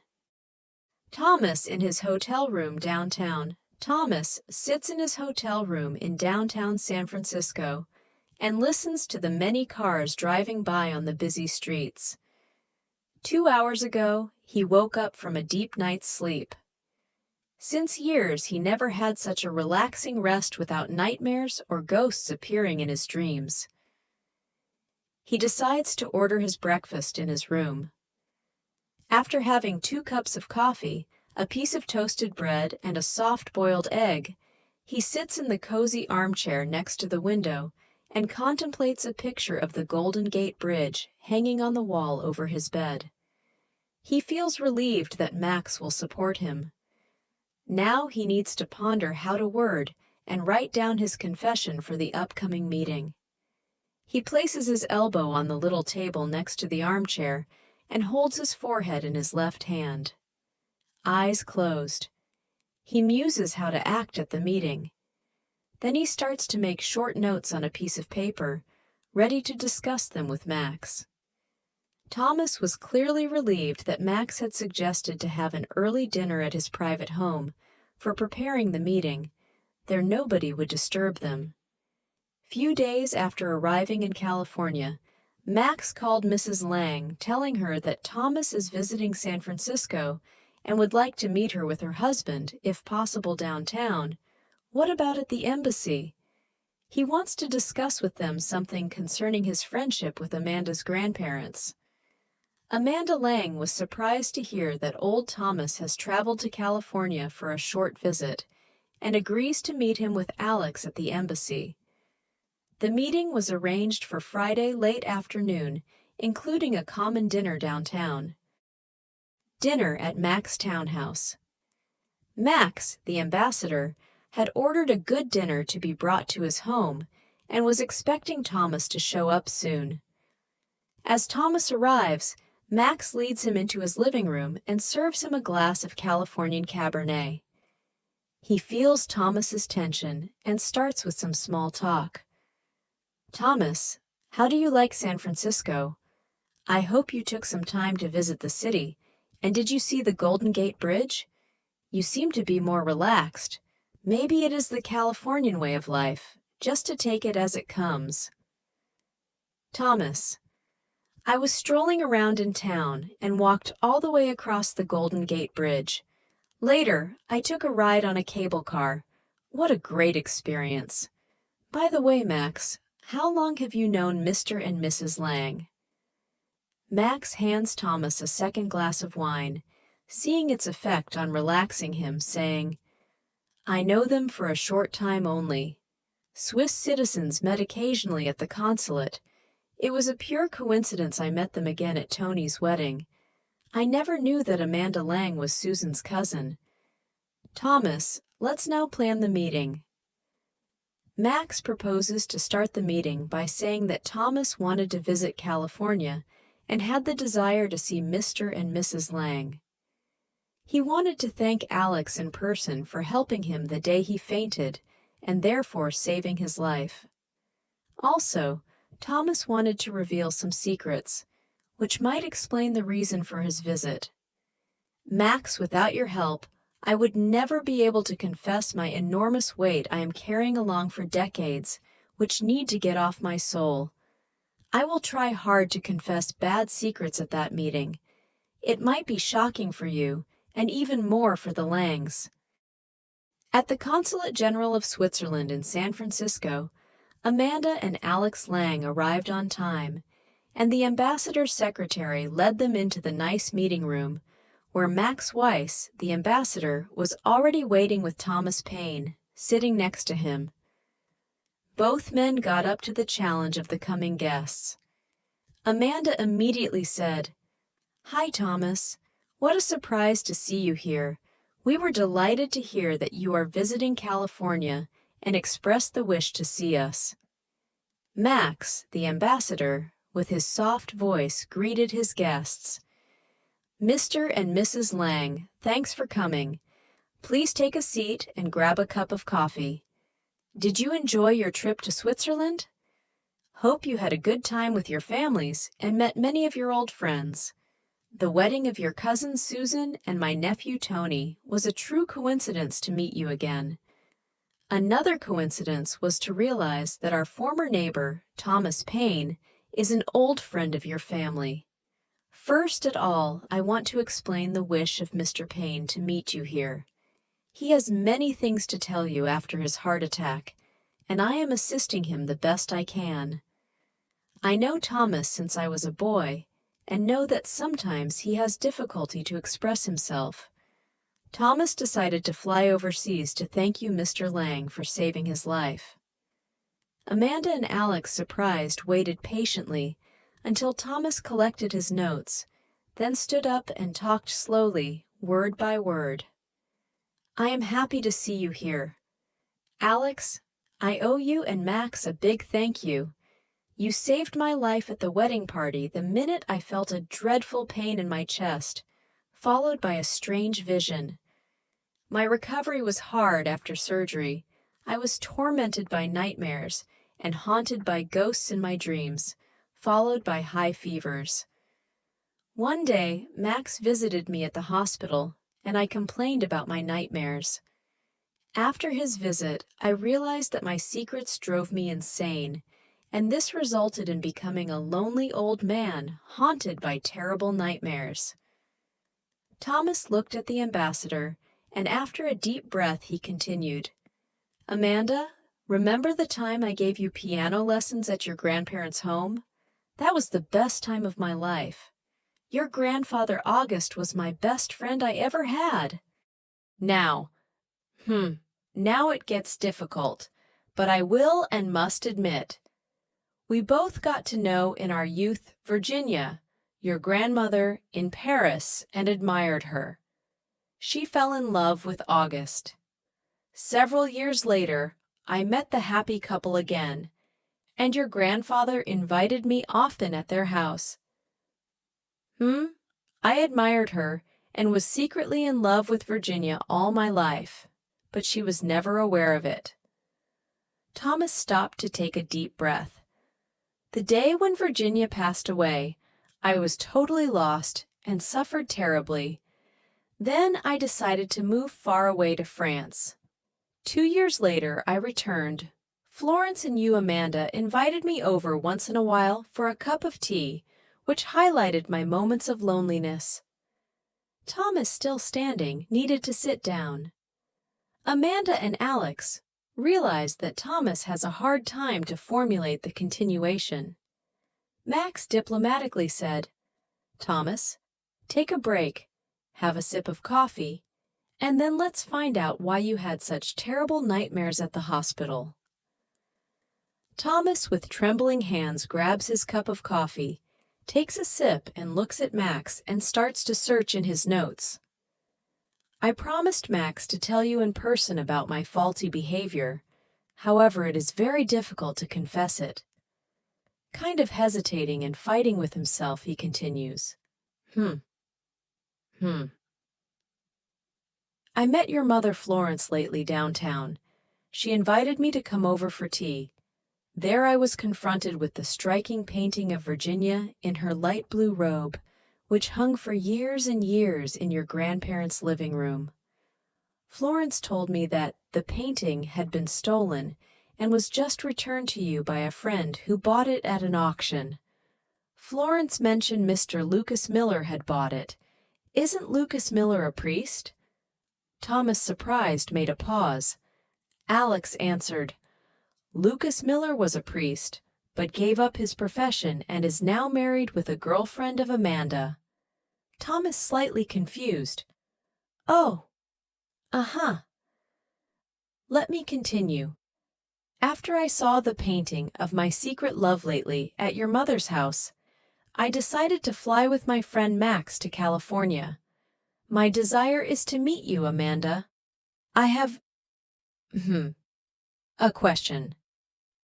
Did you wear your grandmother Virginia's light blue dress at Suzanne and Tony's wedding? Amanda, surprised. Yes, indeed, I wore that beautiful dress. Amanda, in this case, I saw you in that beautiful blue dress before I felt a terrible sting in my heart and fainted. After a pause, that means my vision was not the ghost of Virginia? Thomas took a deep breath. Tears welled up in his eyes. Amanda, please, and Alex, accept my confession. I stole the painting of Virginia from your apartment few days before you left for USA. I was so afraid you would take it along, and I would no longer have the opportunity to see the painting of my secret love ever again. Are you able to forgive my robbery? Alex and Amanda exclaimed in unison. Thomas, you! How come we are shocked and speechless? For minutes nobody spoke. One could hear everyone's breathing. Amanda feels hate and disgust growing against Thomas. She contains herself to sit still and not to get up and leave the room. Thomas continued with pain. Amanda, after your mother told me how much you suffered from the loss of the painting and the miracle how you discovered it, again at a friend's house, I decided to travel to California with Max and confess in front of the three of you. I was the robber. Max, shocked. What? You, Thomas, were a robber. Please explain. Thomas's voice sounded like the voice of a broken man, but tried to control himself. Before your departure for US, I had tea together with your mother at your apartment. I looked at the painting showing your grandmother Virginia, my secret adored love. It drove me insane to think you would take it with you overseas.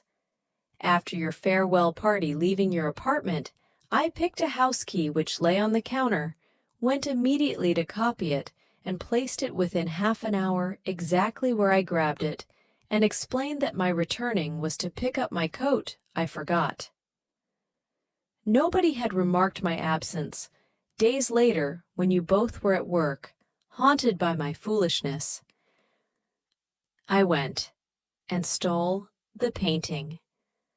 Total silence was in the room. One could hear Thomas's heavy breathing.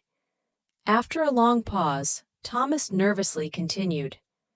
The painting hung in my bedroom for 2 years, and I was talking to it daily. After losing my job, I felt awful for my doing. I wanted to escape from myself. I went to confess my robbery at church. However, the priest told me, there is no excuse to escape from a crime by donating money to the church. I was totally lost, realizing that nobody could help me. It was a torture. Weeks and months passed before I traveled with the painting to the south of France. A guy I met at my former job worked in a patch of olive trees and offered me a job. Arrived there, my idea was to sell the painting because I badly needed money to pay the rent for my studio. Secondly, and more important for me, was to get rid of the painting soon.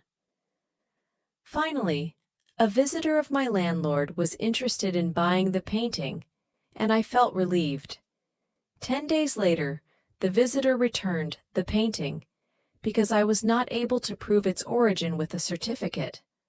To please the visitor, I pretended that the owner, an art collector, died abroad, and I made up a false certificate asking the Swiss embassy in Bern, Switzerland to verify it. This plan failed totally. My only solution to get rid of the painting was to burn it secretly in the near woods. However, this plan failed too. Unexpected, a couple walked by with their dog, and I had to hide the painting in an old shack nearby. Returning next day, the painting was gone. From then on, I have no idea what happened to it. Max, taken aback, stood up from his chair saying, "Thomas, this sounds criminal," then walked around the table while pondering how to continue. Alex and Amanda were shocked to dead, looking at Max's lips, waiting for any reaction. For several minutes, time seemed to have stopped until Max continued. "Thomas, may I have a serious question? Did you inform years ago the Swiss Embassy of Switzerland in Bern that Mr. Alex Lang had died?" Thomas, shocked and white as a sheet, ready to faint, stumbled, "Yes, this was insane. I needed a stamped certificate for selling the painting." Amanda and Alex Lang sat paralyzed in their chairs, unable to react. Amanda, pale, looked at Alex's hands, which were shaking. It took a long time until Max, shocked, shouted, "Thomas, this is a real crime." Total silence followed. Max, scratching his forehead, composed himself and continued. "As ambassador to the consulate, I had to call Mrs. Lang at midnight and let her know that her husband had died. She was obviously traumatized, as her husband was sitting alive next to her in bed. What dreadful task I had to solve, announcing a deceased person who luckily was alive and then personally talked to me. This was one of my hardest, deplorable tasks. The next day, I asked the couple to drive to San Francisco. I had to verify their ID and passports." Thomas. "That's how I got to know the Lang family." Thomas. "I am more than disgusted about what I did, and at the same time, relieved that Alex and Amanda Lang finally know the truth about who did that criminal act." Thomas felt as if he would faint, dreadful, and tears fell from his cheeks. Finally, he reacted with a trembling voice. "Max, I am a bluffer, a thief, a criminal punished by ending up as a lonely old man." Thomas sat at the table, holding his two hands in front of his face, and sobbed. Nobody was able to speak. Amanda's hate towards Thomas changed in feeling sorry for this old man who traveled all the way to U.S. to confess his terrible crimes. She went up and put her arms around old Thomas's shaking shoulders.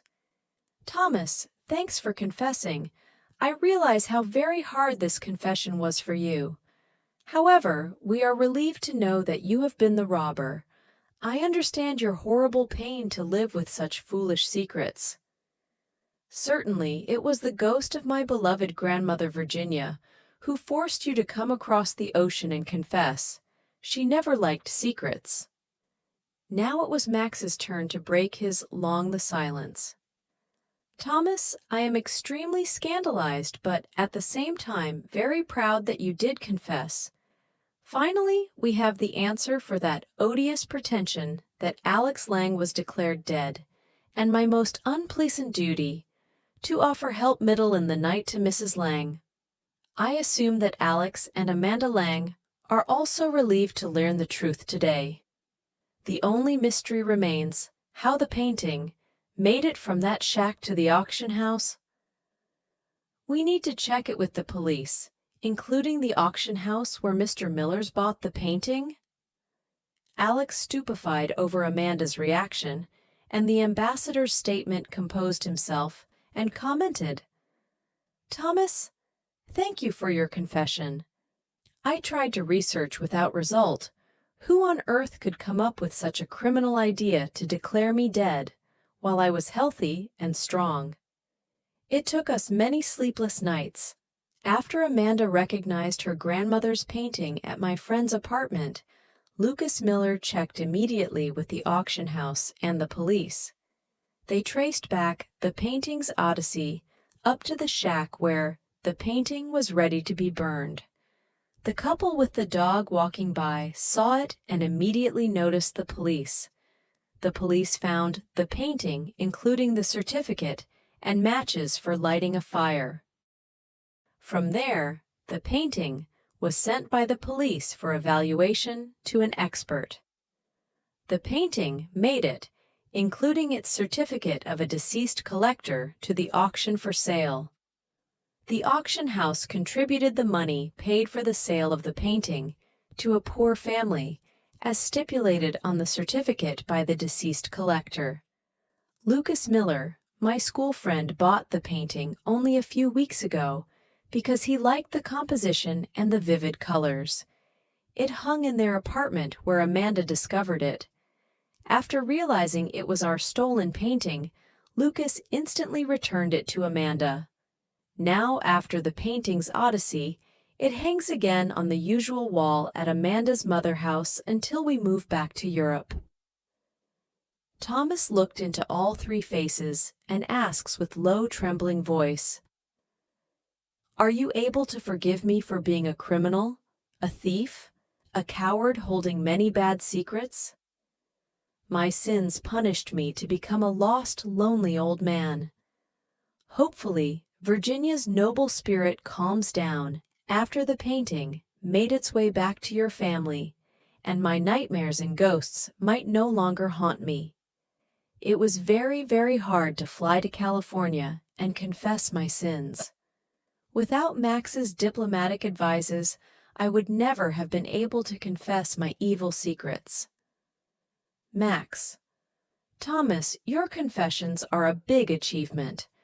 After all what I heard, I sense how hard it was for you to come and confess.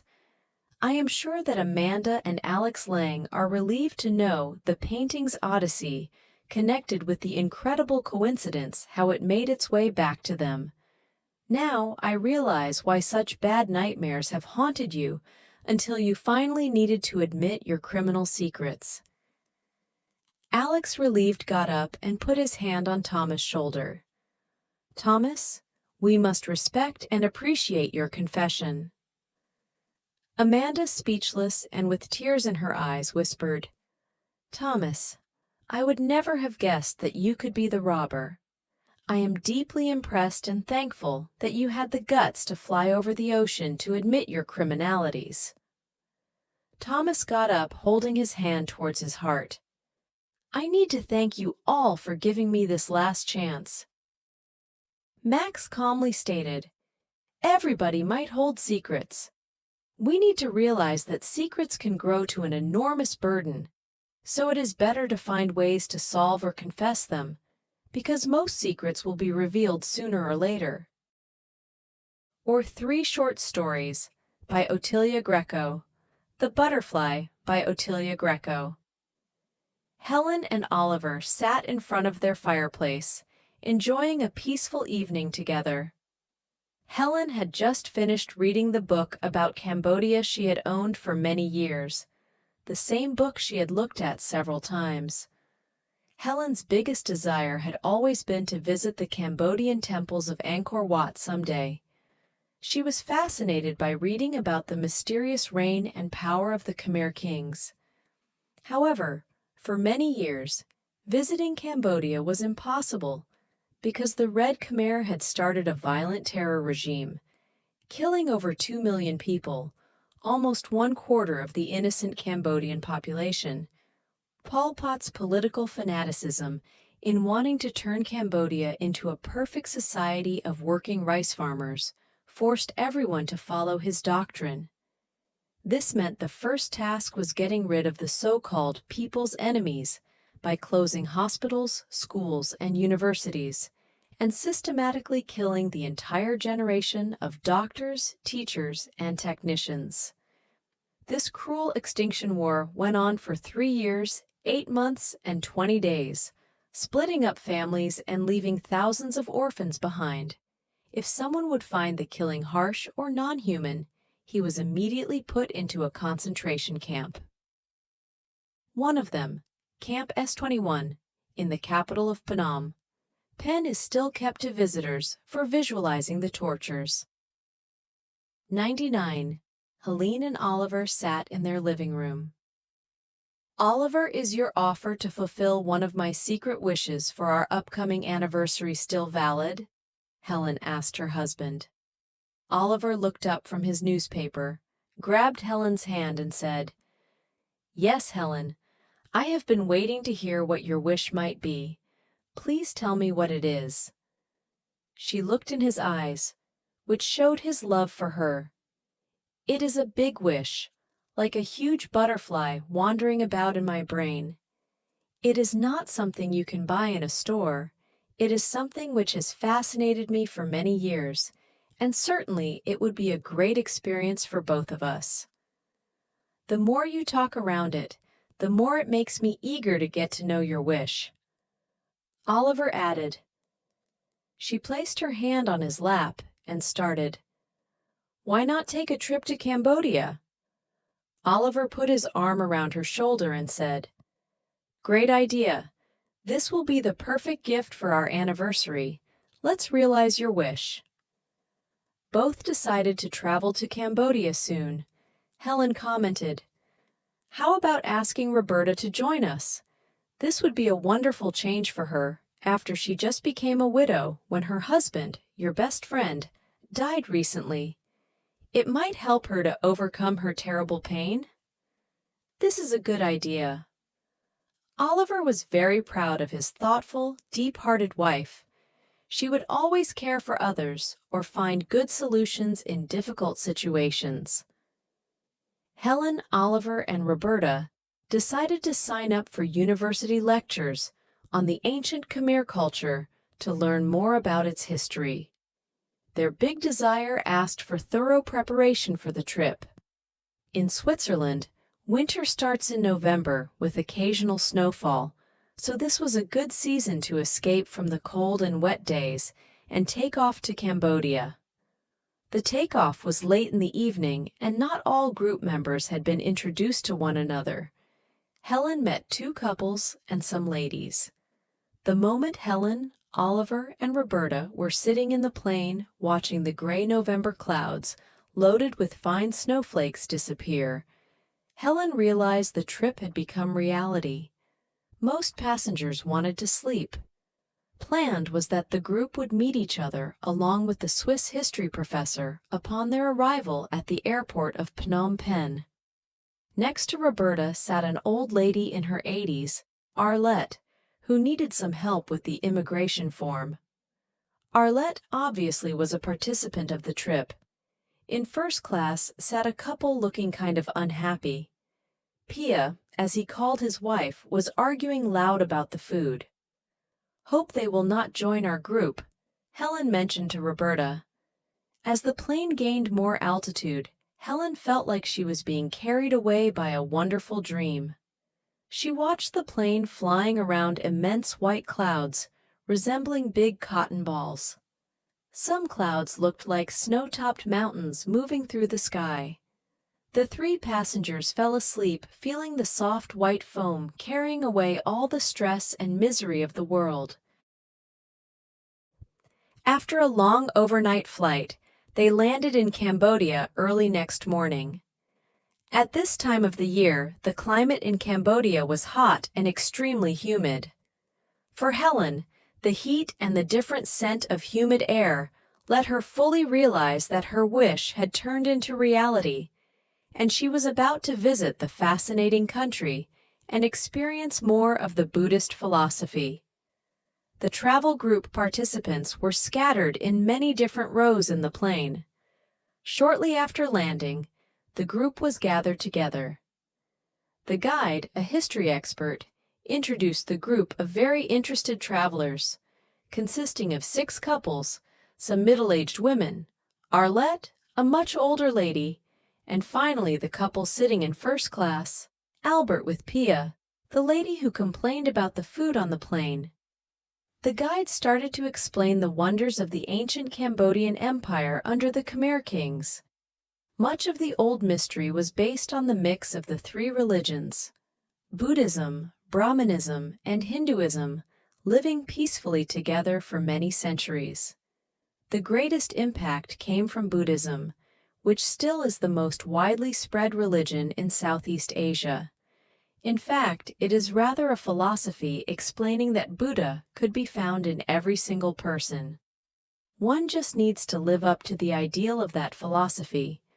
Many people follow closely this life attitude, which reflects in their behavior and how the individual treats humans and nature daily. Still, this philosophy remains a mystery to most Westerners to discover. Within 24 hours, the group was transported to the humid tropical heat and dense green vegetation of Cambodia. All participants needed time to assimilate, yet everyone was excited to see the city of Phnom Penh and the beautiful royal palace with its wonderful gardens. Around 1960, Cambodia was under French colonialism and had the highest living standard of Southeast Asia. Unfortunately, during the terrible Pol Pot regime from the L970s, Cambodia turned into one of Asia's poorest regions.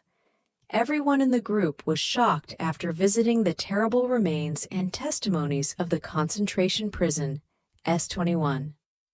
The next day, their trip continued by bus on small roads, along endless rice fields. Later, the bus turned off into the deep jungle. Every traveler was eager to visit the historical ruins and sites of the ancient Khmer culture, sites that have been abandoned and completely forgotten for over 400 years. Only in the late 19th century, European archaeologists started to search the jungle and found amazing castles and temples, ruins with several stone walls showing depictions of carved war or mythological scenes. The forgotten sites had been covered totally with shrubs, roots, and immense trees. It was hard traveling several days through the deep jungle in an old, uncomfortable bus for hours and hours. The ride was bumpy, and the road resembled more of a dry riverbed than a road. Back pain forced some passengers to change their seats from the back to the front. That's why the couple Helen and Oliver was split up, since Chris politely offered his front seat to Helen. Now Helen sat next to Chris's wife, Esther. Chris and Esther had sat quietly in their front seats and did not talk much to one another and very seldom to the other travelers. They were attentive, but seemed very absorbed in their own thoughts, while most of the other travelers shared comments or observations. With an absent, silent voice, Esther asked Helen politely, the usual questions, "How are you?" and "You surely must be enjoying this trip."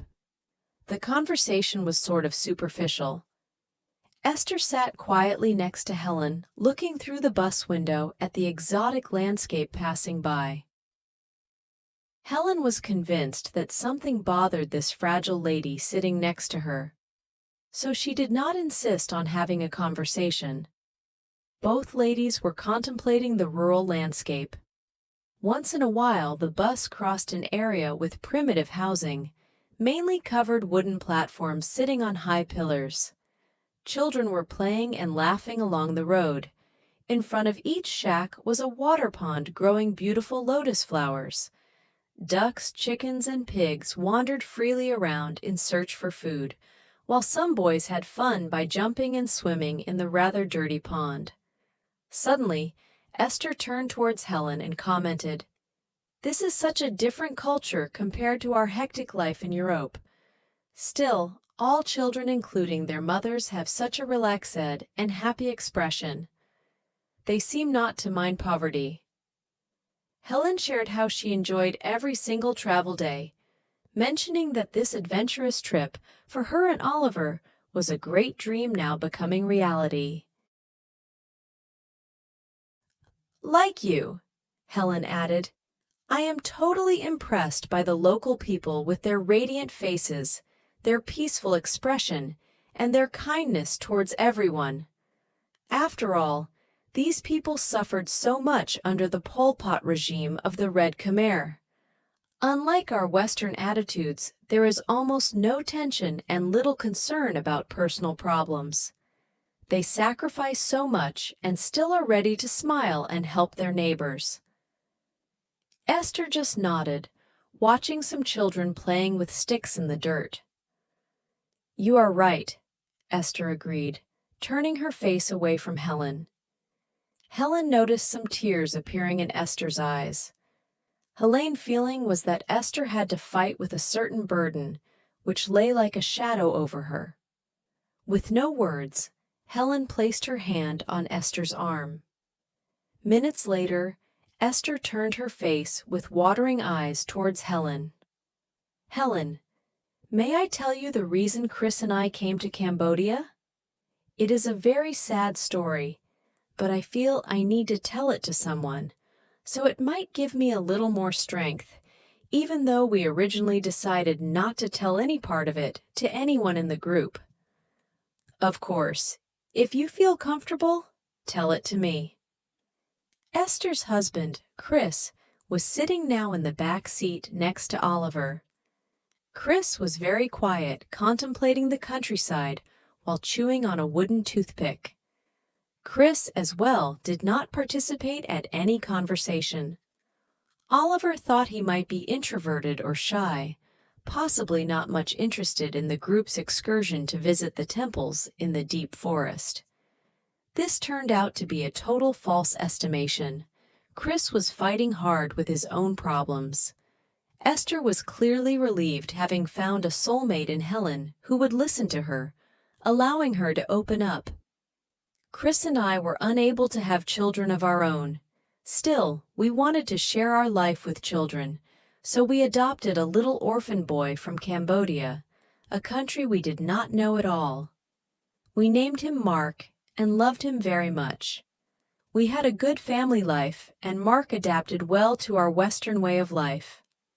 Mark attended our schools, had many good friends, and was a ray of sunshine for everyone, being always friendly and helpful. He was our child. Growing up, he wanted to know more about his real roots, his origin, and his faith. We explained him the disastrous period of the Pol Pot regime in Cambodia, where one entire generation was wiped out. So were his parents, and he came to us as an orphan. When Mark turned 20, he decided to visit the country he originated from with a friend. After arriving in Cambodia, he realized that he was a Cambodian who did not speak their native language, only ours. In Europe, he looked different. He knew our languages, but never really understood our Western mentality. He remained in Cambodia for several months and tried to integrate into his lost culture by working with locals. However, he soon realized that he was not like them any longer. After his stay in Cambodia, he came back to us and worked hard in his chosen profession as a very talented professional chef, cooking for luxury gourmet clients. Mark turned out to be loved by his boss and by his colleagues. He worked with passion, and everyone knew that he would become an excellent, successful chef one day. A year after his return, he became more and more depressed. He realized that his Cambodian origins and instincts favored the simple life in contrast to the Western lifestyle mainly based on hard work and success. He never mentioned that his heart was split in two and unable to follow the Western ways of life. Nor was he able to adapt to his original roots in Cambodia. 2 years ago, Mark died. He killed himself, leaving a note to thank us for the great love we gave him, and mentioning that in his split soul there was no way of melting the two parts together. In his words, I feel like a butterfly flying over the world, searching for my home in vain. I hope I can find it in my next life." Sadly, we felt that we needed to return his ashes to his country. At that time, we did not have the funds for a trip to Cambodia, so we asked one of his best Cambodian friends to bring his ashes back to some distant family members that Mark got to know during his visit there. Chris, my husband, carved a lovely large wooden butterfly that Mark's friend placed on top of his ashes. The day Mark's ashes were brought to Cambodia, we began saving money for this trip. We wanted to know Mark's country, its civilization, and culture. We were eager to learn more about Buddhism and to see the old Khmer temples Mark visited on his stay. After a short pause, Esther continued, "But our biggest challenge will be tomorrow. Tomorrow we will visit his grave with Mark's Cambodian friends.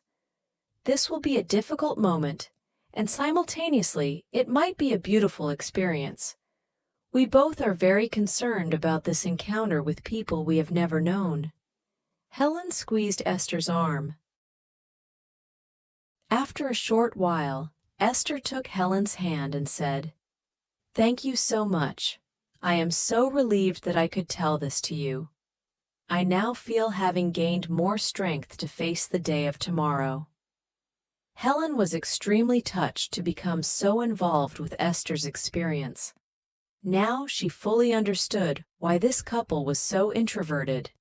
They both were battling with the heavy task they had to face the next day. After returning to the hotel, Esther and Chris told the group, "Tomorrow we will not participate in the excursion. We will join you again the day after tomorrow." Helen took Esther in her arms and wished her strength. No one in the group ever realized what this lovely, quiet couple had to go through. 2 days later, Esther and Chris seemed like transformed people. They opened up and participated in conversations with the other travelers. Esther told Helen about their encounter with the Cambodian friends and the few remaining members of Mark's family. They had prepared a touching welcome for Esther and Chris. Then all went to visit Mark's Cambodian final resting place near a monastery. To their astonishment, the butterfly that Chris had carved was placed on top of Mark's grave.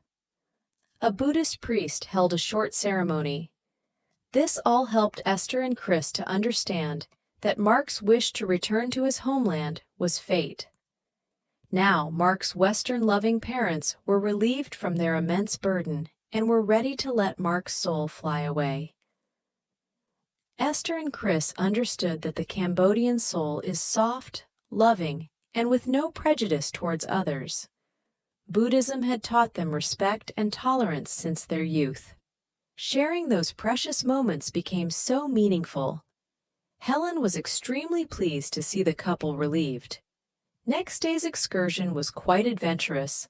The bus had to drive for hours on narrow and muddy roads and even cross a deep water ditch. The road continued to get worse, and suddenly, a flat tire forced the bus to stop. It was in middle of nowhere, at noon, the time of the greatest heat. No shadow from any tree, only some small bushes grew near the road. Luckily, the bus had air conditioning. However, the doors had to remain closed to keep the cool air inside after the engine had been turned off. All travelers were asked to step outside to ease the changing of the tire, including the wheel. It was quite a procedure with the few primitive tools now covered with mud. Arlette, the older lady of the group, could not take the great heat and asked to return inside the bus. She was pale and seemed not well at all. Helen immediately realized that something was wrong with Arlette and asked to board the bus, where she found Arlette hiding her right arm under a shawl. "Arlette, what is wrong? You seem not to feel well." Her right arm was terribly swollen and continued to grow. What to do? Nobody was around to help. The other travelers had taken off for a walk. The drivers were busy changing the wheel. Helen realized that Arlette was in a serious condition and knew this was not the time to panic. It was urgent and mandatory to prevent Arlette from collapsing.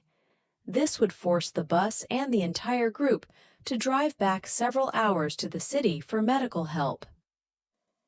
Helen emptied from the cooler all water bottles, grabbed the remaining ice, packed it inside the scarf, and placed it over Arlette's arm. After 10 minutes, the swelling started to diminish slowly while Helen repeated the procedure. Arlette seemed to recover from nearly collapsing. About 1 hour later, the tire was replaced and the travelers could board the bus. Of course, everyone was thirsty and wanted a cool drink. There was only one passenger who started to complain. "Why is the water bottle not cold? Where is the ice gone?" Any explanation was useless. Pia, the nasty, egocentric lady, continued to argue and to blame Helen. "You just want to show off in helping old Arlette. She could have taken this trip 10 years earlier." Shocked by this rude remark, Helen answered calmly, "I was certainly not thinking about myself. My intent was to help you, Arlette, and the entire group to prevent having to return to the city hospital, driving back 4 or 5 hours on those dirt roads. As Arlette feels better now, we can all continue the excursion, and none of us, including you personally, has to miss the visit of the next temple." Nobody else was complaining. To the contrary, they were happy that Arlette was recovering. Everyone had realized how critical the situation could have been. Finally, the trip continued to the most adventurous experience, visiting a temple at the northern borders of Cambodia. The active fighting on the border still continues because Thailand wants to conquer this temple for their territory. It was therefore necessary to be escorted by military and to be driven up the steep hill in military jeeps. All the delays and rough driving was immediately forgotten after visiting the magnificent location with a huge temple district. In the evening, everyone was exhausted when all reached the hotel finally. Arlette immediately went to her room to lie down while Oliver and Helen brought her medication and dinner. In the hallway, Pia walked by and continued blaming Arlette for traveling so far at her advanced age. Oliver held out a bottle of mineral water by saying, "Good to see you, Pia. Please help and carry this drinking water to Arlette's room. She is really sick." Snobbish. Pia turned her head and walked straight to her room, banging her door. The next day's visit to the impressive temple district of Angkor Wat, with the endless galleries of amazing rows of bas-reliefs, was profoundly impressive. Each member of the group clearly felt the intense mystical forces of the ancient civilization, which was to bring the divine down to earth. Unfortunately, Pia stumbled over a loose block and got some bruises and a bleeding knee. Now she was happy to accept some disinfectant spray and a bandage Helen carried in her purse. "Do I show off in helping you now?" Helen sarcastically asked. "No, not at all," Pia thankfully said. "I am so sorry about my bad behavior yesterday. I do realize what a terrible selfish person I am." Helen knew that it only took 1 or 2 difficult people in a group to potentially disturb the whole atmosphere. Now Helen was glad to see odd Pia back on a more human track. Once Arlette recovered, she shared with the group that it had always been her biggest wish to travel to Angkor Wat. "I know that I am old, and walking is not always easy, but this trip is the culmination of my life. My husband always wanted me to take the trip alone during his illness, but I decided that this was unfair because he himself wanted to visit these beautiful temples too. You cannot imagine how much I do enjoy taking this trip now. My husband was ill for over 10 years, and he died 2 years ago. Thanks for helping me yesterday. Not to mention how friendly and helpful the Cambodian people have been to me. In fact, it was amazing how much the Cambodians respected Arlette, the noble old lady, and her braveness to climb up so many ruins to enjoy seeing the wonders of their lost civilization. The Cambodian has a fine attitude, with a smile, kindness, and showing respect to other people. Most problems are solvable. Even crossing roads downtown, Phnom Penh, during peak traffic hours is not that big of a challenge. Every car or motorcycle driver will provide space and secure that nobody is privileged. Everyone has the needed respected place and can take his time. During the last interesting visit at the Museum of Phnom Penh, the excellent history guide explained the myths and the powerful life of the old Khmer culture. He also mentioned the strong Buddhist influence even in today's modern world. Helen was admiring an immense Buddha statue when she started to shiver, and so she decided to go outside to warm up in the sun. Esther looked at the same statue from the other side when she saw Helen suddenly rushing outside. In the museum's garden, Helen took a seat on a rock bench and was looking at the flowers. She needed some time to absorb the wonderful trip and all the events of the last days, especially the emotional story Esther told her about Mark. A few minutes later, Esther came and sat next to her. Both had been silent for a while.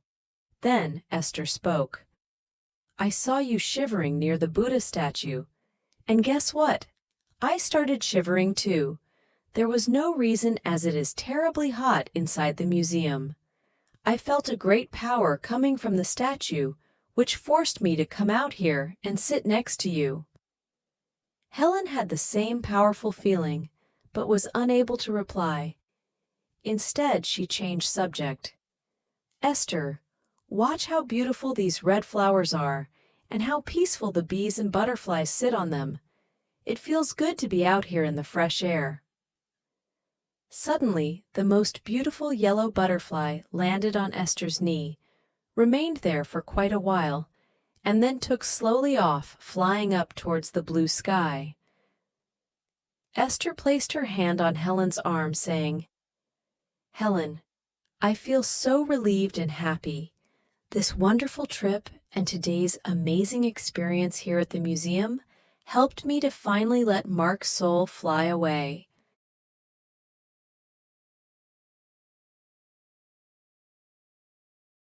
My Dog, My Friend, by Ottilia Greco.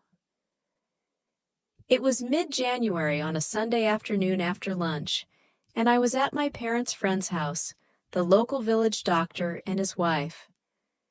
Saturday morning after school, there was no way to return to my parents' house, situated up a hill near the woods and quite a distance from the village. Since Friday morning, there has been an unusual, never-ending snowfall in the high Swiss Alps. One could virtually watch the snow piling up hour after hour. So, I had to remain Saturday overnight at the doctor's house in the village. Snowplows had hard work the last few days cleaning the streets. Yet the next morning, the streets were covered with piles of heavy, wet snow again. There was little hope in fighting the masses of snow on the roads. On Saturday, late in the afternoon, the radio reported that avalanches had destroyed 3 houses in one of the neighboring villages. People were missing or might be dead. Cars had been blocked on the roads, and the rescue people had to walk the driver home, leaving the vehicles partly buried under the snow. Our village council ordered to evacuate the families living in the houses at the exposed east end of the village before the night would fall. However, they considered my parents' home to be absolutely safe near the woods. It was located behind a natural hill protected by huge 300-years-old trees. 1:13. The fire department officer asked my parents and my older brother not to leave our house during the next few days. They had been advised to spend the night in the basement for safety reasons, just in case any big tree could top over under the heavy burden of the snow. By Saturday evening, the villagers had prepared to accept the evacuated families for spending the night in their houses and to help out with whatever was needed. Everyone was hoping this extreme snowfall would have an end soon. Yet, big white snowflakes continued to fall during the entire Saturday night. Among the villagers, the atmosphere was loaded with an uncomfortable felling, along with a frightening quietness. On the roads, all traffic was blocked, and the railroad and buses were forced to stop any services. Nobody dared to leave their homes. Restaurants remained closed. The whole village seemed like a ghost town, enveloped in total silence. Finally, on Sunday early afternoon, a weak sun chased the heavy snow clouds away. People started to exit their homes, taking short Sunday walks on the village streets. Still, nobody felt at ease or relieved since the local radio just had announced that a huge avalanche destroyed parts of an additional village nearby. Nobody knew if houses had been damaged yet. After lunch, trying to get some fresh air on the friend's balcony, I admired the reflex of the sun shining into the snow crystals. The landscape was enveloped under a thick white cover, and tree branches started to shake off their heavy loads of snow. Black crows risked to fly around searching for some food, after hiding over 2 days. Looking up towards the mountain, I could not see our house. It was hidden behind several house ranges of the upper village. Suddenly, I observed an immense mass of snow starting to slide from the mountaintop down towards the east end of our village. The snow masses rapidly picked up speed and grew to a huge avalanche, accelerating its speed even more, and then tumble over cliffs with a terrible roaring noise to reach the bottom of the valley, where it finally covered the entire area in a dusty white cloud. A few minutes later, a lady wearing a wide purple coat rushed down the small road, connecting the upper village houses with the center of the village. She was screaming, "The house near the woods has disappeared, and with it all the trees behind it." Was this my parents' house? The people enjoying the end of the snowfall were happy to see the sun. They walked their dogs or were talking to friends at the village square, just in front of the balcony where I stood. After the lady's screaming, everyone froze. For a fraction of a second, a weird quietness dominated the area. Then people started to shout, scream, or cry. The emergency siren went on, and people ran towards the east end of the village to verify what happened. I was still standing petrified, holding on to the balcony rail and glaring at the mountain, now shaved off, without big trees but masses of snow. A farmer's lady spotted me standing on the balcony and kindly offered, "Girl, should your parents be dead, I will adopt you. I always wanted a daughter besides my 5 sons. You can come and stay at my house." Are my parents dead? The house was gone for certain. The farmer's lady certainly knows more what happened. So this means that my fear must be reality. Could I be an orphan? Otherwise, why would she offer me to move in with her family? Everybody confirmed that the avalanche had completely removed our house from its foundation. So, probably my parents and my older brother, being in the house, had lost their lives. In shock, I entered from the balcony into the doctor's living room. Meanwhile, the local medical doctor and his wife, a nurse, had left immediately on their skis to help to search for victims. I was left alone. Mesmerized, I realized. Now I am alone and probably an orphan. All villagers were in uproar. The firefighters, the rescue crews, and the ambulance rushed to the nearest possible place of the accident. The rescue crews faced extreme difficulties in making their way through the deep snow, the snow masses that even the plow was unable to remove. While I was still standing near the window, suddenly the doctor's living room door opened, and our local pastor entered. He wore a black suit. Like a blizzard, it went through my mind. Black. Now it's certain. My family must be dead. All I could say to the pastor was, "If you show up in black, you do not need to tell me anything. I know what you are going to say. I have already prayed." The pastor left the room by walking backwards without taking his eyes off me. Now it was obvious. I was an orphan, alone, without parents and older brother. My second brother was the only family member who remained. He was studying abroad.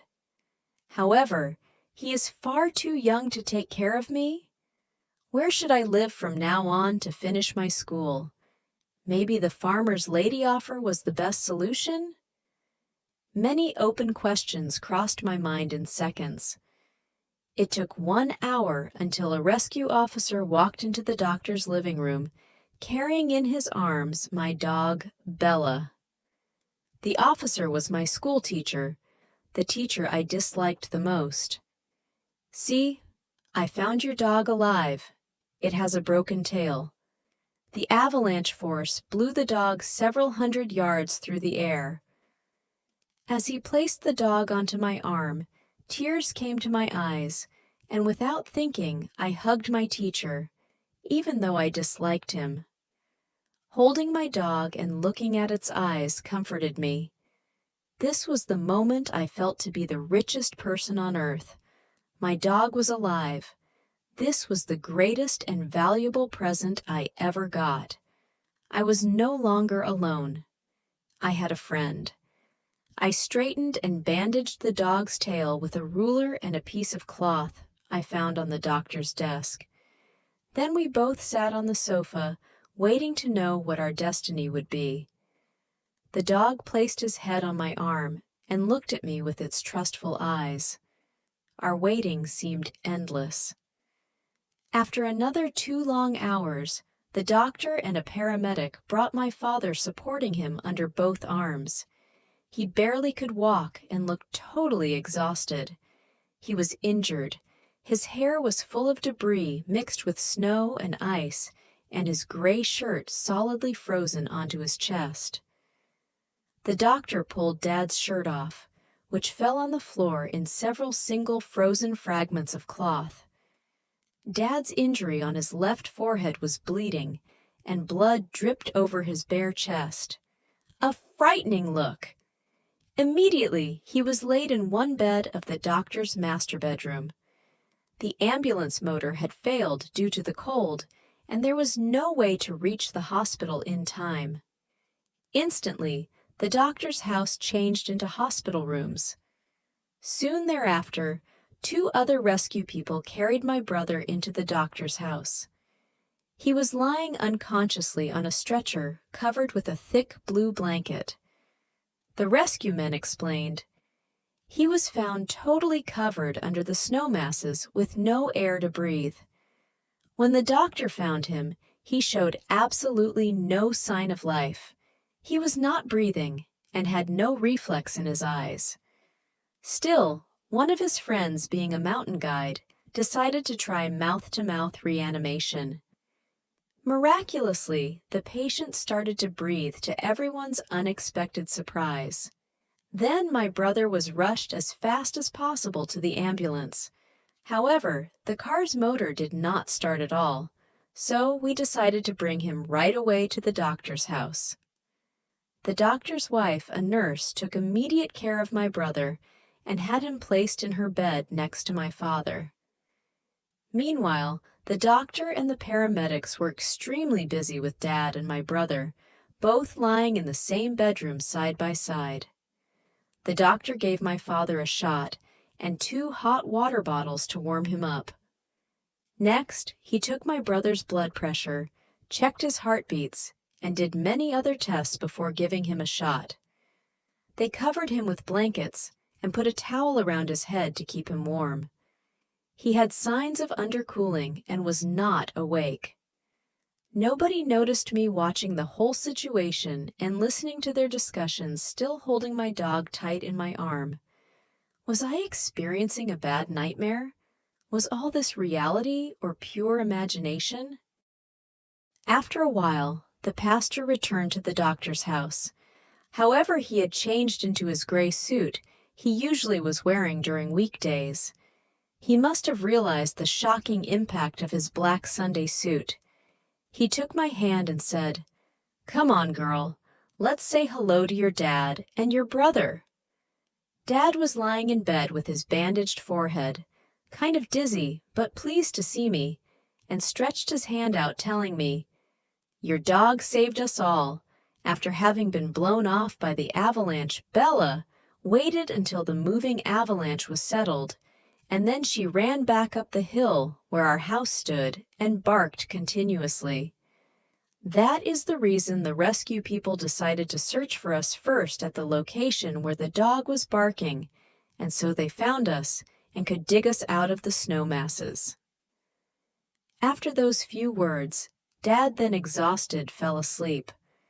My brother reacted completely differently. Still kind of absent, he said 3 times, "Thank you, thank you, thank you," while the pastor tried to talk to him. Probably he never followed the words the pastor was asking or telling him. All seemed so unrealistic that it took me hours, until I slowly started to realize that I was now no longer an orphan. My father and my brother were alive. Still confused from all those events, I felt extremely fortunate by just holding my dog tight in my arms. Furthermore, I slowly realized that I was the only one of our family members wearing dry clothing, not frozen or damaged by the avalanche. After another half an hour, our second dog was brought in. It was limping and exhausted after being trapped under the snow for several hours. The doctor brought a warm towel for the dog to rest on. He even gave the dog a shot against infections, like he gave to my father and my brother. A quarter of an hour later, my mother walked into the doctor's living room. She was brave and did not accept the paramedics to help her. Her clothing was partly torn in pieces. One sleeve fell from her shoulder like an old dirty towel. Her fair hair was full of debris, snow, and pieces of broken window glass. Her face was covered with many tiny bruises and several small cuts, on which crusts had formed. She never realized how she looked. Her beautiful blue eyes were shining as always, and with her voice full of love, she said to me, "This is a huge miracle. We are all alive, including our dogs, yet we lost absolutely everything. The house exploded over our heads in all directions, and nothing is left but debris, stones, part of broken furniture, all mixed with snow. Let's forget about all the items we lost. Look at the incredible chance we had to survive. Even your brother, who was buried under 3 feet of snow for a long time, was rescued and reanimated by the paramedics. We have been extremely lucky in that horrible situation and must be very thankful." Taking a deep breath, she continued, "I know we all were very busy fighting for our lives. While you had to cope with an immense fear, this must have been very hard for you." Then she hugged me warmly. I fainted in her arms.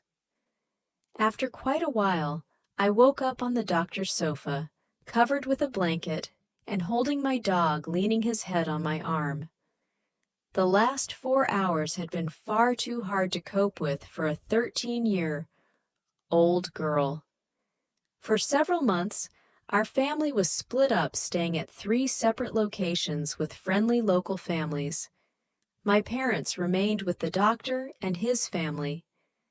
My brother had a room at the farmer's house, where my second brother joined him a few days later, arriving from abroad. I was staying with my dog at the doctor's mother home across the street from the doctor's house. Even though we were living at separate places, The family felt extremely thankful that all were alive and nobody seriously injured. All possessions lost seemed totally unimportant. The people in the village were very helpful. The pharmacist offered us free toothbrushes, toothpaste, combs, soap, and for each of us a colorful towel, just things we all badly needed.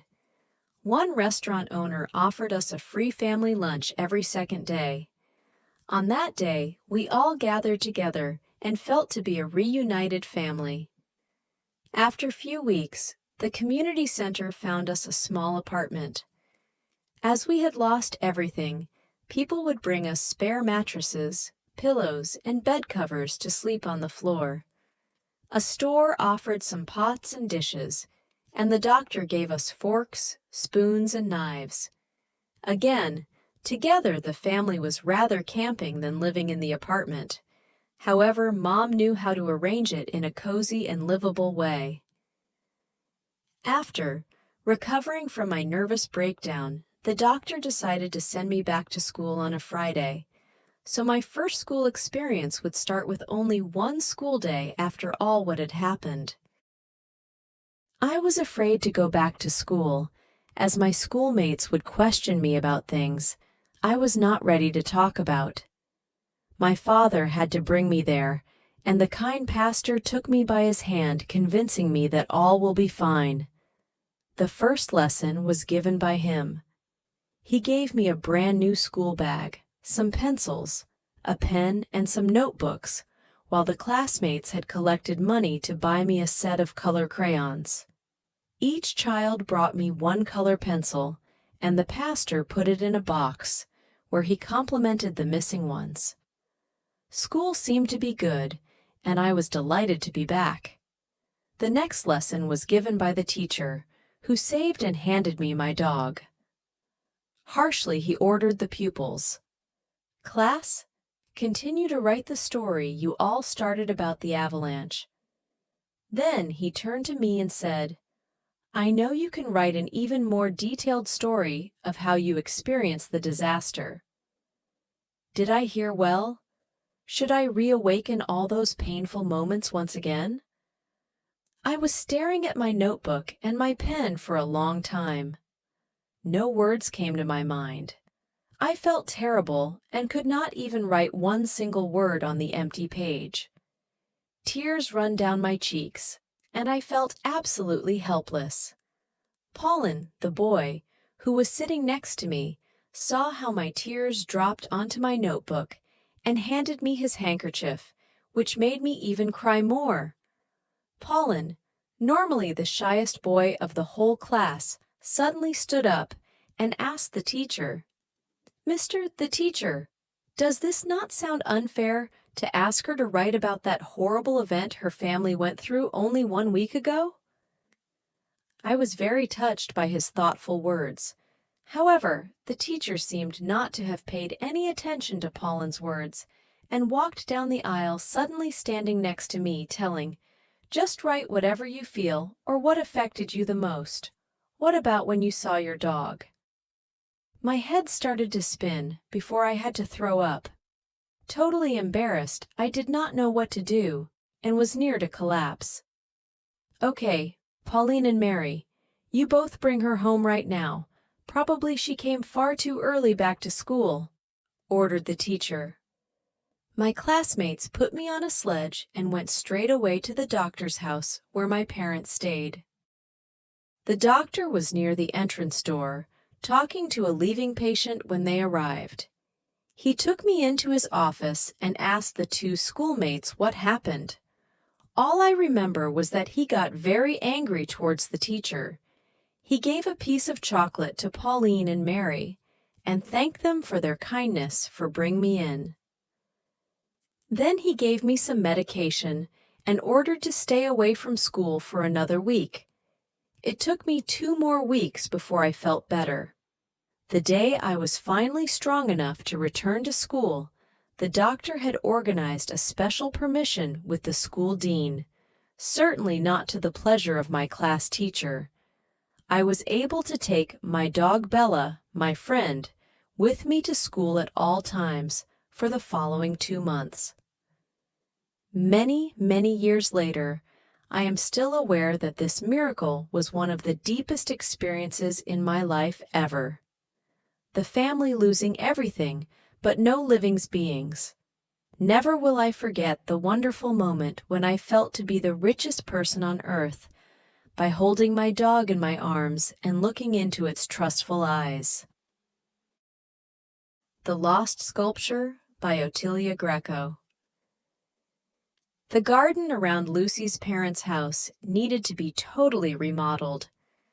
Old weeds and shrubs had to be replaced, and more flowers and rose bushes had to be planted here or there. Lucy was preparing a list with the kind of plants she selected to best enhance each location. It was a gray and rainy day. She walked the garden protected under her blue umbrella to visualize her plan. At a remote corner of the garden, she discovered a rock. Weeds grew there and literally covered a rock that was hidden under a dead bush.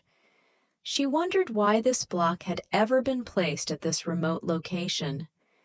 A second glance confirmed that it must be a part of a much bigger rock, partly covered with fill and earth.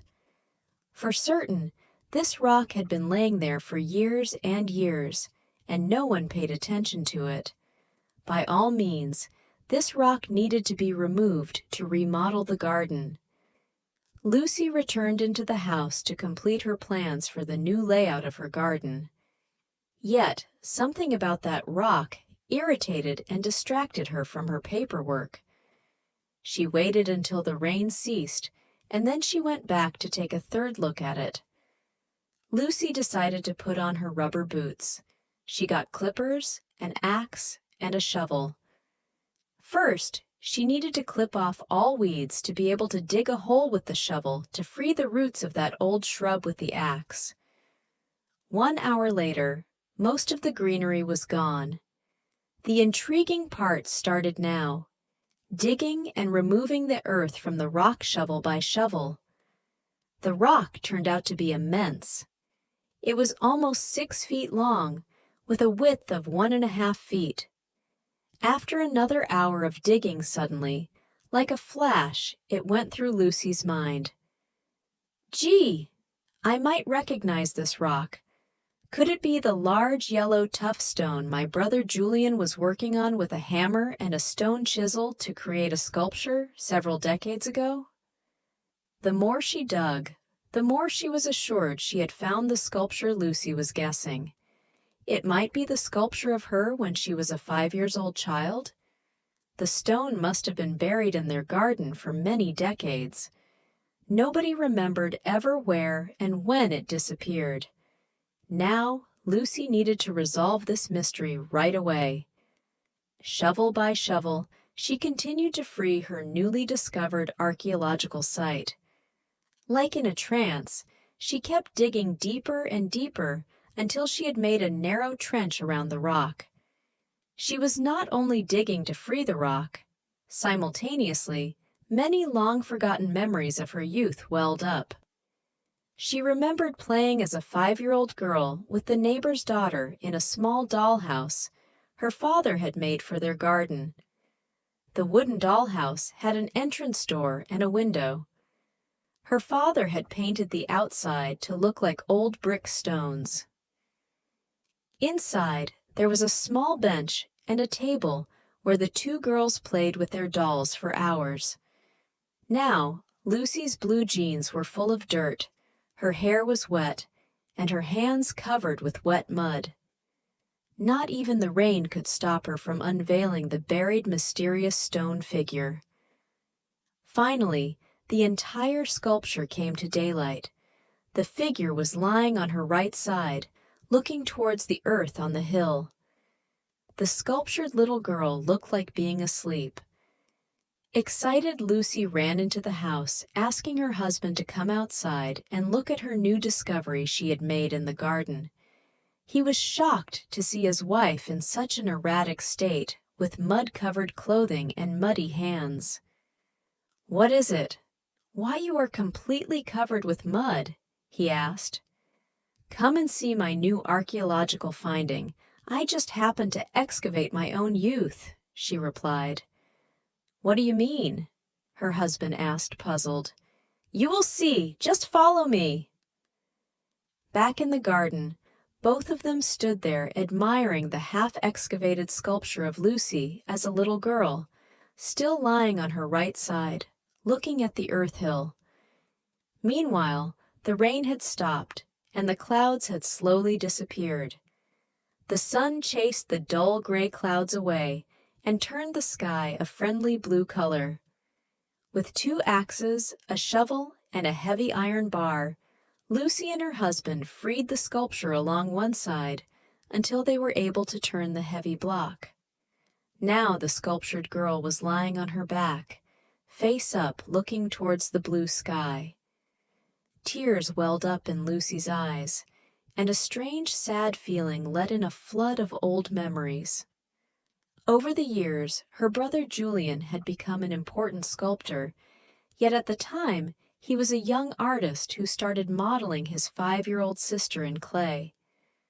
Then he cast the sculpture in plaster of Paris, and later he started to cut the figure out of that special rock, a yellowish tuff stone. However, he never completed the sculpture. Suddenly, Lucy's was feeling her chest hurting, and she started to shiver, while her memories went back to a terrible event. With tears in her eyes, she told her husband,